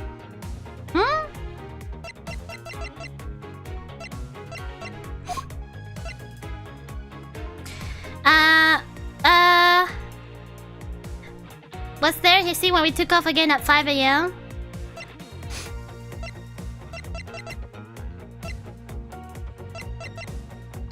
What? 5:40 AM!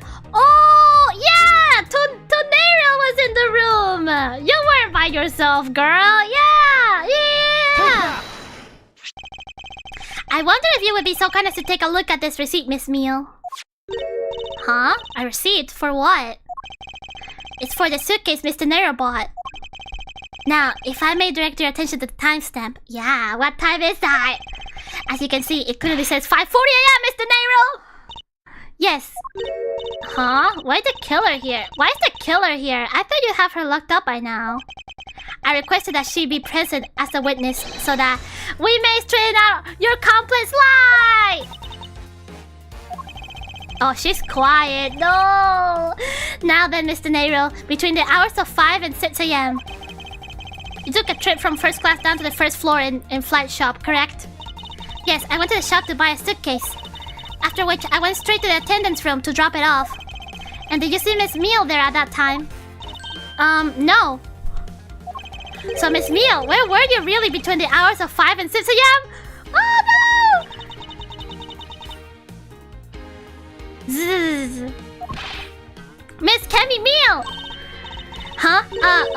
The bathroom? I'll be the one to ask the questions here. Yeah, maybe that's it. I probably just missed her. Natural cause, you know? Do you take me for a fool? That's a little too convenient to be true. But it's the truth. Cross my heart. Jeez. I don't have enough conclusive proof to counter-argue her at this stage. You don't believe me, do you? But please, won't you give me a chance and hear me out? Oh, okay. Reasons for suspicion. Look, I know you're suspecting me because I'm one of the crew. But you think that maybe you should also suspect Miss Rhoda too? She's the one in the charge of the elevator keycard and the shop, you know? If you ask me, that makes her super suspicious. That is... Please dismiss the narrator out of the conversation. Only you are under suspicion for now. I don't get it. Why are you covering for Miss Rhoda all of a sudden? Oh, now I get it. Maybe you've got your eye on Miss Rhoda. Ah! What? Of course I'm keeping an eye on her. I can't very well let her escape, can I? Oh, Miles. Never mind. But you wanna know something? Miss Rhoda actually kinda... what? I have absolutely no interest in people who can appreciate my sense of design. Oh, never mind. Now's not the time for this sort of talk. Alright. Look, I know you're suspecting me because I'm one of the crew. But you think that maybe you'd also suspect Miss Rhoda too. She's the one in charge of the elevator keycard in shop, you know. If you ask me, that makes her super suspicious. Oh, wait. Wait, sorry. I don't know why I kept reading that. Yeah, I need to press her. Yeah, she said very sus. I don't get what you're saying. It must be a really abstract concept, huh? The only thing abstract here is the landscape inside your head. Okay, pressing time. Hold it! No, it's not the only reason I have for suspecting you. Your statements regarding Mr. Hicks also turned out to be a bunch of lies. But say I wasn't an attendant, you wouldn't suspect me then, would you? Yes, I suppose that's true enough. But you think that maybe you should also suspect Miss Rhoda too? Hold it, man! She's already been detained for further questioning, or have you already forgotten? Oh, yeah, I guess I just forgot. Cammy, don't tell me you suspect me too. Sorry, can't help it. I mean, other than you, there's no one else who could have done it. I can't believe you would think that. I mean, me, a killer. Miss Meal, what did you say? What do you mean just now by no one else could have done it? She's the one in charge of the elevator keycard in the shop, you know? Hold it! And what are you in charge of, Miss Meal? I take care of the attendance room. That doesn't count. But I spend so much time in there, it might as well be my responsibility. She gets away with so much. Mr. Ashford, Kemi is very talented in languages. Oh! So she assists passengers who may not speak English. Especially those who speak Bulgarian. She's the only one on this flight who is fluent. Oh. Oh, you mean that kind of what am I in charge of? Why didn't you say so in the first place? What else could I have meant? Yeah, so I'm really good at Bulgarian. She's fluent in Bulgarian. Then I suppose you're in charge of processing documents in Bulgarian. Yes, I take care of anything that has to do with Bulgarian. Very interesting. If you ask me, that makes her super suspicious. Hold it! Hold it! Is that a real language? I doubt it. Actually, your on-the-job behavior makes you super suspicious in my eyes. Huh? But why? Well, Mr. Neira is busy with the passengers and all of her other duties. You have a lot of free time on your hands. Oh, that's providing you with ample time to commit the crime. Objection! Miles Edgeworth, I demand that you cease and desist in this line of conjectural questioning. I won't allow you to bluff your way through this like a certain defense lawyer. No, Phoenix! But I do not honestly believe Miss Meal does any actual work aboard this flight. Oh, that's not true, Mr. Edgeworth, although, well... I'm in charge of the attendance room and some Virginian stuff. Hold it! So what exactly do you do as the one in charge of some Borginian stuff? Or Borginian? I don't know how to say it. I did stuff like translate things from and into Borginian. Kemi is the only member of the crew who understands Borginian, Mr. Edgeworth. Miss Meal, I take it that it is your job to process all the Borginian paperwork. Yeah, so I totally put my way around here. So it would appear. Perhaps I should ask her about a few more details about her work. And Miss Meal, it's very unlikely to push suspicion. Oh, I already read this. Borginian or Borginian? She takes sort of like Borginian stuff. The elevator car.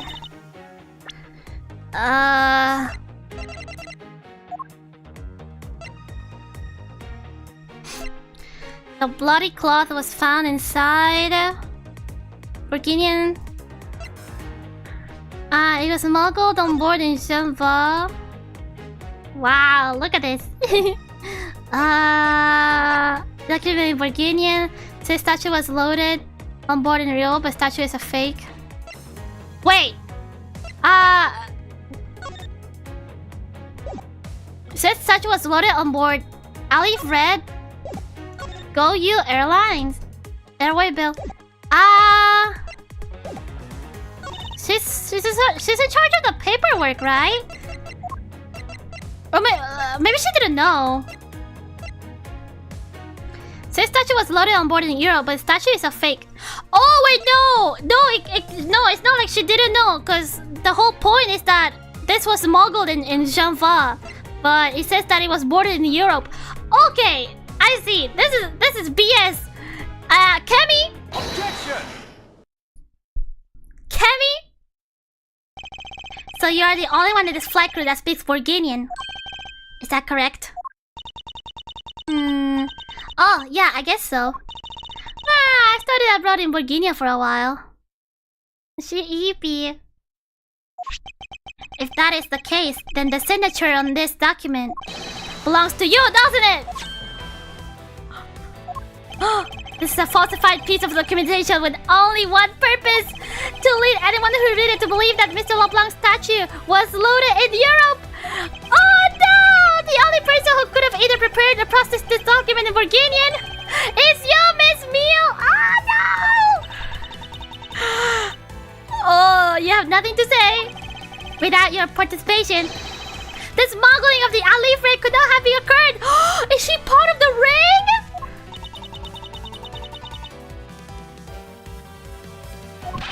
Don't sleep while I'm pointing my finger at you. Oh, she woke up! Oh, I wouldn't dream of falling asleep on you, Mr. Edgeworth. Whoa, she has bubbles! It is exactly as you say. Are you confessing to having participated in the smuggling? No, far from it. It's true that I was one who signed off on that document. But you can't you can't use the fact alone to make your allegation of smuggling stick. I just got into the stream. Why are you fighting a brawless narcoleptic? Because she probably committed murder. Probably. I know her eyes, they're not dead anymore. There is no direct correlation after all. She woke up. All you have is my signature on a piece of paper. Really? All you did was sign it. I neglected to check if the cargo had been loaded onto the plane properly. So, sorry about that. It seems that she's finally woken up. This is going to be one tough fight. I suppose. And this is just a supposition. Even if I was involved in the smuggling. And you can't throw the charge of murder on me just like that. Objection! Objection! If you were involved in the smuggling, you would have a strong motive to kill. Oh, true! Yeah, Agent Hicks was in the middle of an investigation regarding a smuggling ring. Yeah! And just when he was about to close in, he's killed by a member of that ring. I know, she woke up! Well, did you ever stop to think that maybe Rhoda is the smuggling ring member? After all, unlike me, Rhoda has access to many things on this plane for work purposes. So perhaps there is some element of a setup at play in this case. What are you talking about? Oh, she angry! Don't worry, I wasn't talking about you. I meant the killer. First, it was myself, and now it's Mr. Nero who's under the microscope. Seems to me that our killer is going to great lengths to pin this crime on anyone they can. You have no proof that Rhoda's been set up or that she isn't. Actually, I believe that she was indeed the intended target from the very beginning. I believe that the plan was to push all the blame for the crime onto her. And this evidence will prove my suspicions. This proves that the killer was out to frame Mr. Nero from the very beginning. Probably the suitcase, right? Not like probably the suitcase, cause the suitcase like it's designed by her, by Miss Tenero, and you know they moved the body and they put the cloth in there as well. Like we found it in here. I think this is it. Take that. Yeah. The killer could have hidden the body anywhere, and yet they chose the suitcase. Why is that? Yeah, why is that, huh? Perhaps it was to move the body up from the lower deck to the first floor. However, why go through the trouble to do so? Oh, she's angry. The only way all these actions make sense is if the killer had wanted to frame Mr. Nero for the murder. Mr. Nero buys a suitcase on every flight she works without fail. But her suitcase be switched with the one containing the victim's body. That would put her in a very tight spot. Oh my god! Okay, I'm just thinking about this. Okay, so maybe like if the turbulence hadn't happened and the body was still inside of the suitcase, I think what Cammy was gonna do was she was gonna put it in the flight attendant's room. Yeah, she was gonna put the suitcase in the room, in the flight attendant room, with the body and everything. So when they discover it, people are like, "Oh my god, it was you, Rhoda Tenero, it was you." Oh, but the turbulence happened and then the body like shot out of the suitcase. Yeah, unfortunately for the killer, the turbulence put an end to that plan. Yeah! Huh. There wasn't enough time to put the body back into the suitcase. Ergo, they made do with whoever was at hand, adapted their plan, and tried to frame me as I lay unconscious on the floor from the turbulence. To be fair, though, she is really smart. You know, trying to frame it into people and then having to frame it on Miles like immediately. The killer then went to hide the suitcase in the in-flight shop and brought the piggy bank back to the elevator in order to fabricate a false weapon. A lot of work for a fruitless endeavor, wouldn't you agree? Sounds like the killer had a tough time too, huh? I mean, why did the killer need to frame someone that badly anyway? That is because of the special circumstances surrounding this particular case. What special circumstances dictated the need for the killer to frame someone? Who the murder victim was? I don't think that would change anything. When the murder took place. Where the murder took place.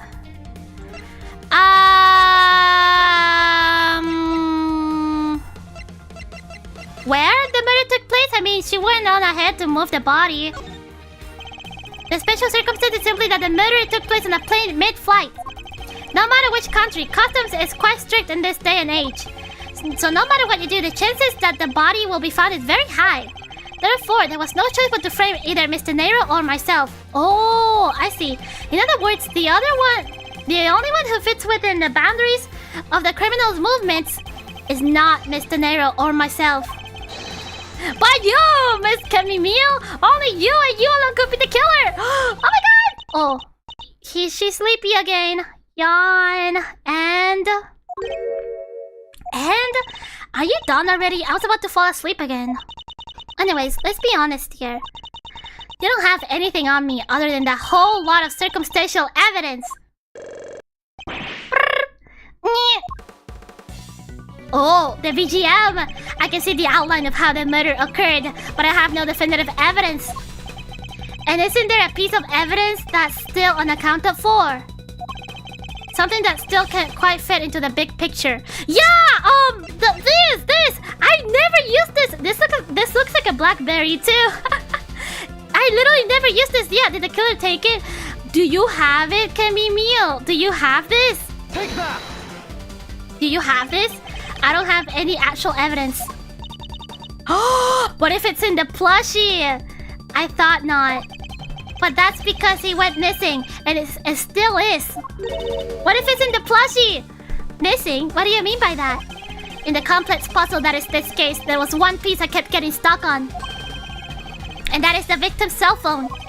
Francesca, you were waiting at the airport for a phone call from Agent Hicks' cell phone. Or at least that's what you told me. That's right. But Agent Hicks' cell phone could not be found at the crime scene. You mean the killer took the phone with them? Precisely. I suspect that if we were to find that phone, it would lead us to the killer! Yeah! Maybe it would make sense why she keeps it with her, right? Huh, come on, get serious. If the victim fell to his death from that height, wouldn't his phone break as well? We won't know that until we try a little experiment, will we? Francesca, I'd like to ask you for your assistance. You know the victim's phone number, do you not? Call the phone! Of course I do. Oh my god! It's gonna be in the plushie! It's gonna be in the plushie! It's just his phone! It's ringing from somewhere, sir! I hear it, detective. Now, where is it coming from? Yo! Zzz. Miss Mio, wake up! Sorry, Mr. Edgeworth. I got sleepy all of a sudden because it sounds like a lullaby I used to love as a child. Yeah, I better find that cell phone. What? Is it not coming from there? From her plushie? What? Mr. Edgeworth. Don't worry, Mr. Nairo. I will get to the bottom of this and find the truth. So please, wait here until I return. Alright, thank you for all you're doing, Mr. Edgeworth. I really thought it was. It looks like it's coming from the flight attendant's room. Oh! The room? I agree, please don't hang up just yet. Let me find it first. That's fine, but let's get one thing straight. Yes? Don't you dare answer his phone when you find it, understand? I understand that you don't want to pay for the call. I really thought she had it. It's in the room. Where is it? The ringing is coming from somewhere in here, sir. Leave no stone unturned, Detective Gumshoe. We must find it. Is it here, right? It's in the trash can. We didn't see it before. We couldn't, you know, investigate it before. It doesn't seem to be over here. Oh, really? Then let's look around somewhere else, sir. Oh, okay. No, not here. Hello? It doesn't seem like the phone got mixed in with the items in the lost and found pile. Well, it's not like the victim would have just dropped it somewhere, right? What, it's in the suitcase? Is it in this suitcase? I wonder if it might be inside this suitcase. I don't hear any sounds coming from inside. I don't suppose the culprit would have been so dumb as to try the same trick twice. Aw, man. Is it in the locker? The ringing is coming from somewhere around here. But it's not here, sir. Why do I have such a bad feeling about where we're going to find the phone?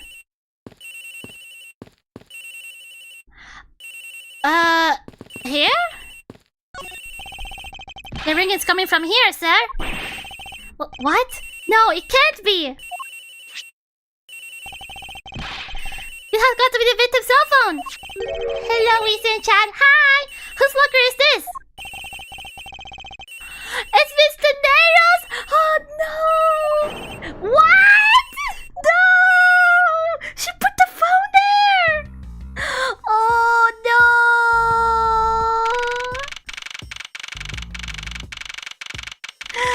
Oh no! So, Mr. Edgeworth, how did it go? Where did you find the phone? Oh, she knows! She knows! I found her in the flight attendant's room, in Mr. Neiro's locker. What? But... Rona Tenero! I don't know anything about the phone! It wasn't me! It wasn't me! Miss Phone Karma, is it?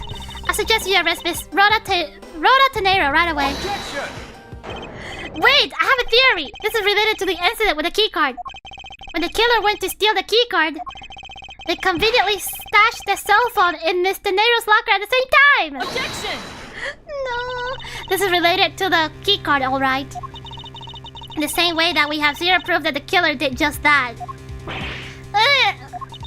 The only voice that sings the truth is evidence. That is the one bird we cannot ignore. Oh no! What should I do? Francesca's right. I can't offer baseless conjectures at this point. Alright then. Why did the culprit take the cell phone from Agent Hicks? It must have something very incriminating on it. Hold it! Hold it! Hold on! What now, Miles Edgeworth? It's not over yet. We have yet to figure out why the killer took the phone. True. What? Inside this phone lies the final piece of incriminating evidence that will point us to our killer. We need to examine this phone in more detail. Okay. The screen? The LCD is broken. Without a screen, you can't even place a call with this. Oh. This must be the switch that opens the phone. Oh! When did they start putting keyboards like this into cell phones? Hey, this is one of those computer cell phones that they started selling recently. Computer cell phones. Yeah, it's got a computer in it, and it's a cell phone. Neat, huh, Mr. Edgeworth? All you need is a phone in the phone part. Nothing more. I agree. I'm guessing yours can even send out email. Talk about inconvenient. Do you have a problem with what I do and do not care for, detective? No, sir. As I say, simple is best. Yeah, I agree. Oh.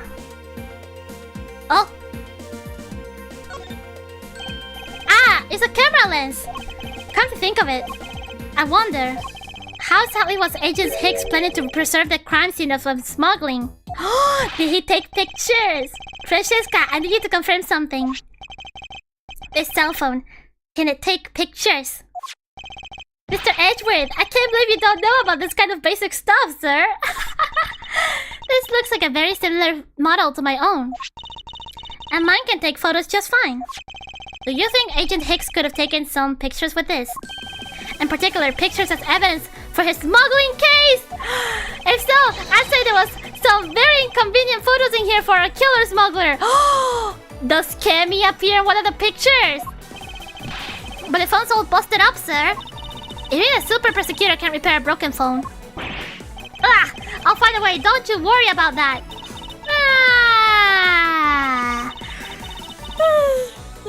Wait, I actually yawned this time. Cammy, stop giving me yawns. May I go back to sleep now? Objection! The LCD screens on the inside and outside are broken, that's for sure. But that's also reason enough to believe that the killer wasn't able to erase the data. What? Yeah, the data! What do you mean by that, Francesca? Yeah, John's super contagious. It looks like our killer isn't very familiar with electronics. This phone still rang when I called it, meaning that only the LCD screens are broken. It's possible that the photos are still there inside, waiting to be accessed. All we need to do is transfer the data to my phone!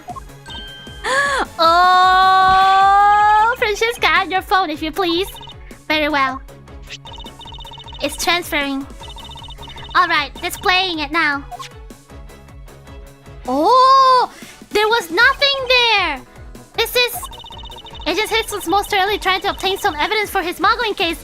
Well, he took the picture that he fell. That's literally like right above. Like where he supposedly fell from. Hey, the olive red's nowhere in this picture, sir.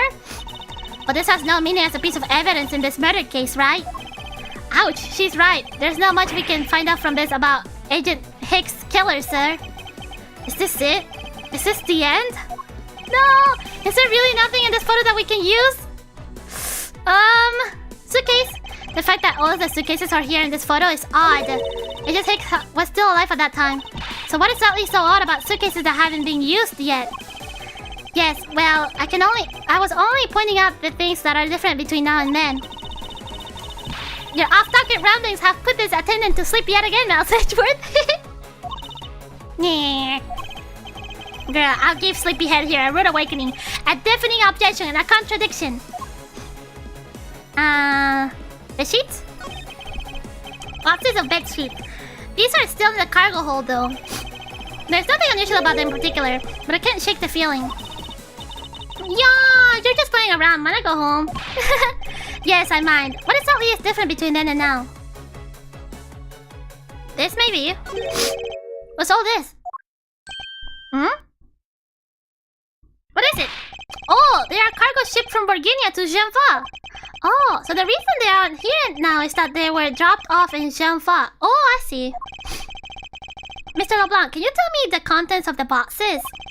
Unfortunately, there's no English written on them anywhere. One cluster of boxes is written in Borginian. It says, Curse of Ra. It is cloth in English. Oh, cloth. Cloth. Could it be? Is this where the killer... Oh, cloth! Oh!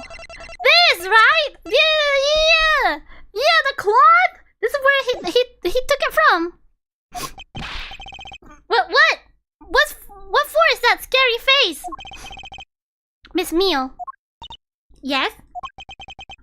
It appears that Agent Hicks was no ordinary investigator. Huh? He left us with a piece of evidence after all. A striking piece that will point out who his killer is! Ha! Maybe you shouldn't force your mistaken reading of a simple picture, Mr. Edgeworth. The Borginian cargo in this piece of evidence will point us straight to the killer! The cloth! The cloth! And what is that supposed to prove? The killer used this piece of cloth to wipe off the blood they had spilled. But there was one thing that bothered me this whole time. Where did it come from? And now I have finally found my answer in this very photo. The cargo that was unloaded in Genfa had cloth written on it. In Borganian, that is. And this is where the killer grabbed the piece from to clean up the blood with. Huh. That's right. The killer was someone who could read and understand Borganian. Yeah, it was you, Mio. And the only crew member that fits the description is you, Miss Kemi Mio. Hold it. Ha, that's pretty flimsy. The killer probably searched through all the boxes looking for something to use. When you're frantic, you don't care if the box is in English or Borginian. Objection! Objection! Sorry, but I cannot agree with your assessment of the killer's indiscriminate nature. What? There was no need for the killer to tear through boxes at random at all. And if the killer supposedly could not comprehend Borginian, well then... Logically, the killer would have opened this box first. Oh, bed sheets. Yeah, bed sheets, right? It says right there, bed sheets. Take that! Hey, it says bed sheets in English, right? On the box, sir. Precisely. And bed sheets would be perfect for cleaning out blood, wouldn't you say? Hold it! So what are you trying to say? That if I were the criminal, this box of bed sheets would have been what I would have spotted first. However, the killer chose to use some Borginian cloth. Do you have an explanation for that? The killer didn't want anyone to know that the real scene of the crime was this cargo hold. So they were afraid to leave signs that the box for the sheet had been opened. However, the Borginian cloth, well, that's a horse of different color. Because the killer knew that it was going to be unloaded in the Republic of Genfa. Oh! That's right! That is why the Borginian cloth was used. And the only Borginian reader on board who could make such a calculated decision is you, Kemi Mio! You and you alone! No! It would be very easy for us to confirm if any of the boxes were resealed. All we would have to do is contact the Genfa authorities in time. We may even find other evidence to incriminate our killer within our boxes. Grrr. So what are you saying, Miss Meal? Why not confess to your crime here and now? Look at me, Meal! Or would you rather wait and see what we find out from our investigation in Genfa? Oh no! Oh. Ah! Ah! Are you okay? Ah! No, I'm just getting beat up by the bubbles! Ah! We got her! We got her! He was Interpol. I couldn't stop it. Oh no, Cammy! Yeah, bubble attack! The Pokemon! Bubble beam! Ora by Caesar! I brought him here. He started taking pictures. I couldn't be found out. I was scared. I was in trouble. You pushed them, Cammy!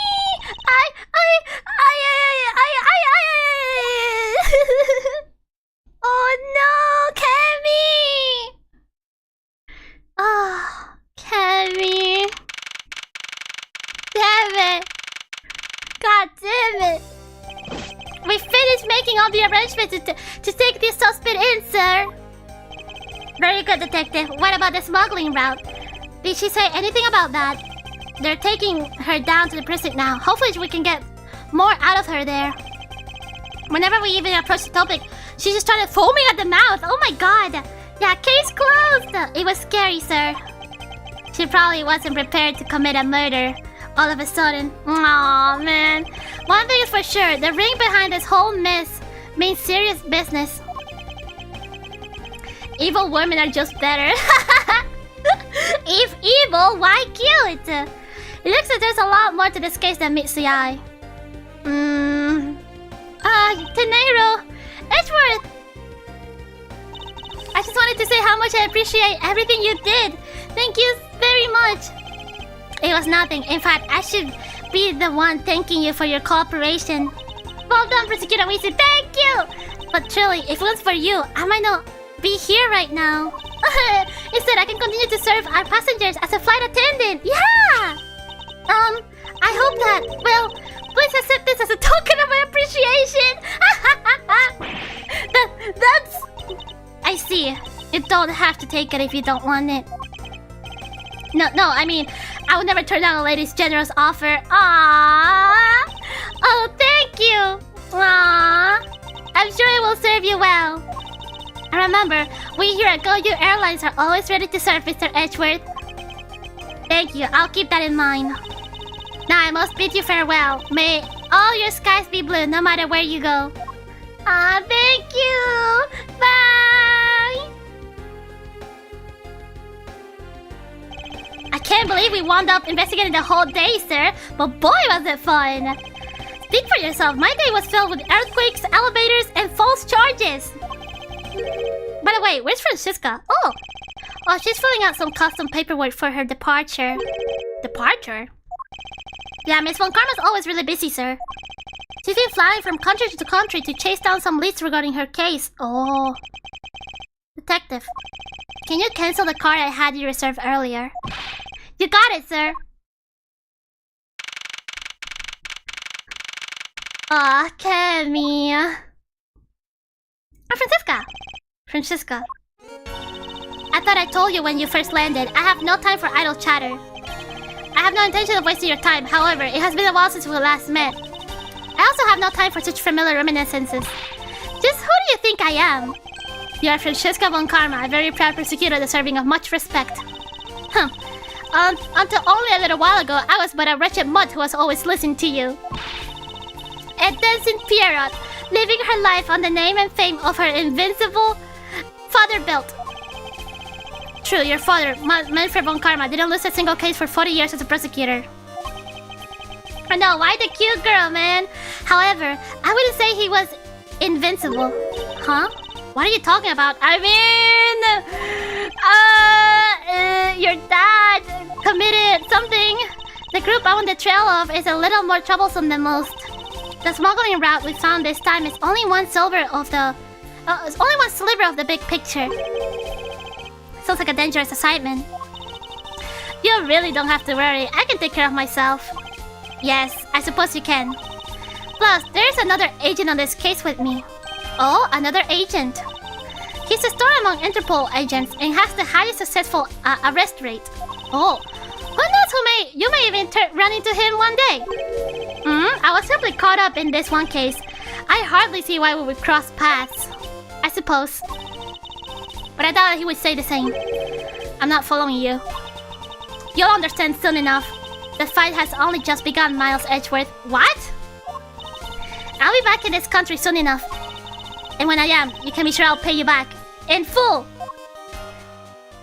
Bye, Francisca! Bye-bye! And just like that, she's gone, huh, sir? Thank goodness, I can finally rest easy knowing I won't have to watch out for her whip! Detective Gumshoe, I want to thank you for all your help and cooperation. Aww. Oh, it was nothing, sir. I was just happy to be able to work with you again. I think I'm gonna celebrate by adding a little extra salt to my instant noodles tonight. Charlie also works for Interpol. Oh yeah, she does.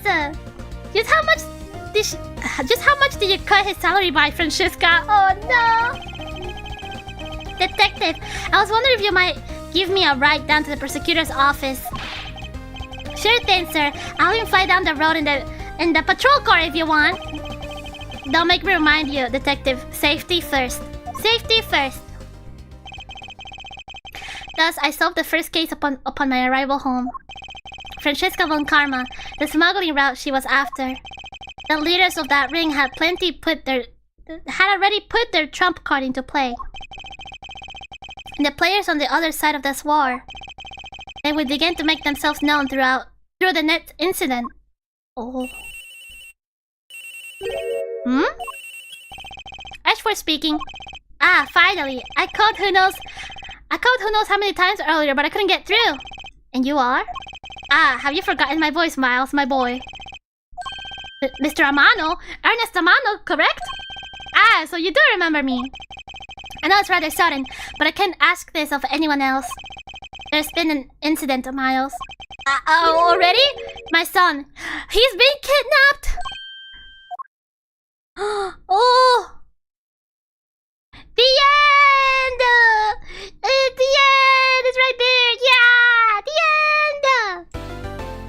Yeah, let me save. Wow, that was a really good chapter! That was a really, really good chapter, honestly. The Wisu, yeah. The Wisu. Yeah! There she is! Oh, the kidnapped turnabout. Oh, I wonder who that guy is. Because this is Gumshoe. I recognize that pose anywhere. And I'm pretty sure this is like I didn't know like there's like a ninja girl or something like that. So I think this might be her when I finally meet her. But yeah.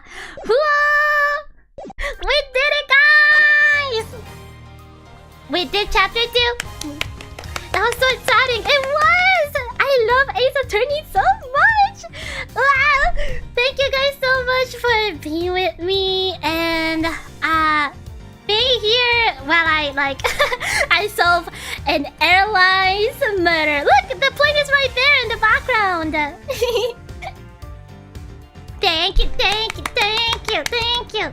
Let me just stretch for a little bit. And let's see who we can raid into, shall we? Yeah?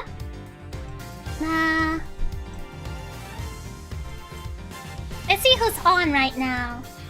Let me see who's on.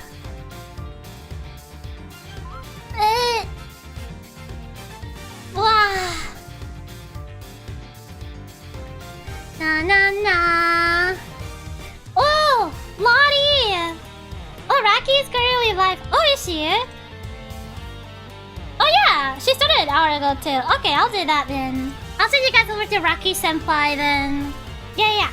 I'll send you guys over to Rocky Senpai.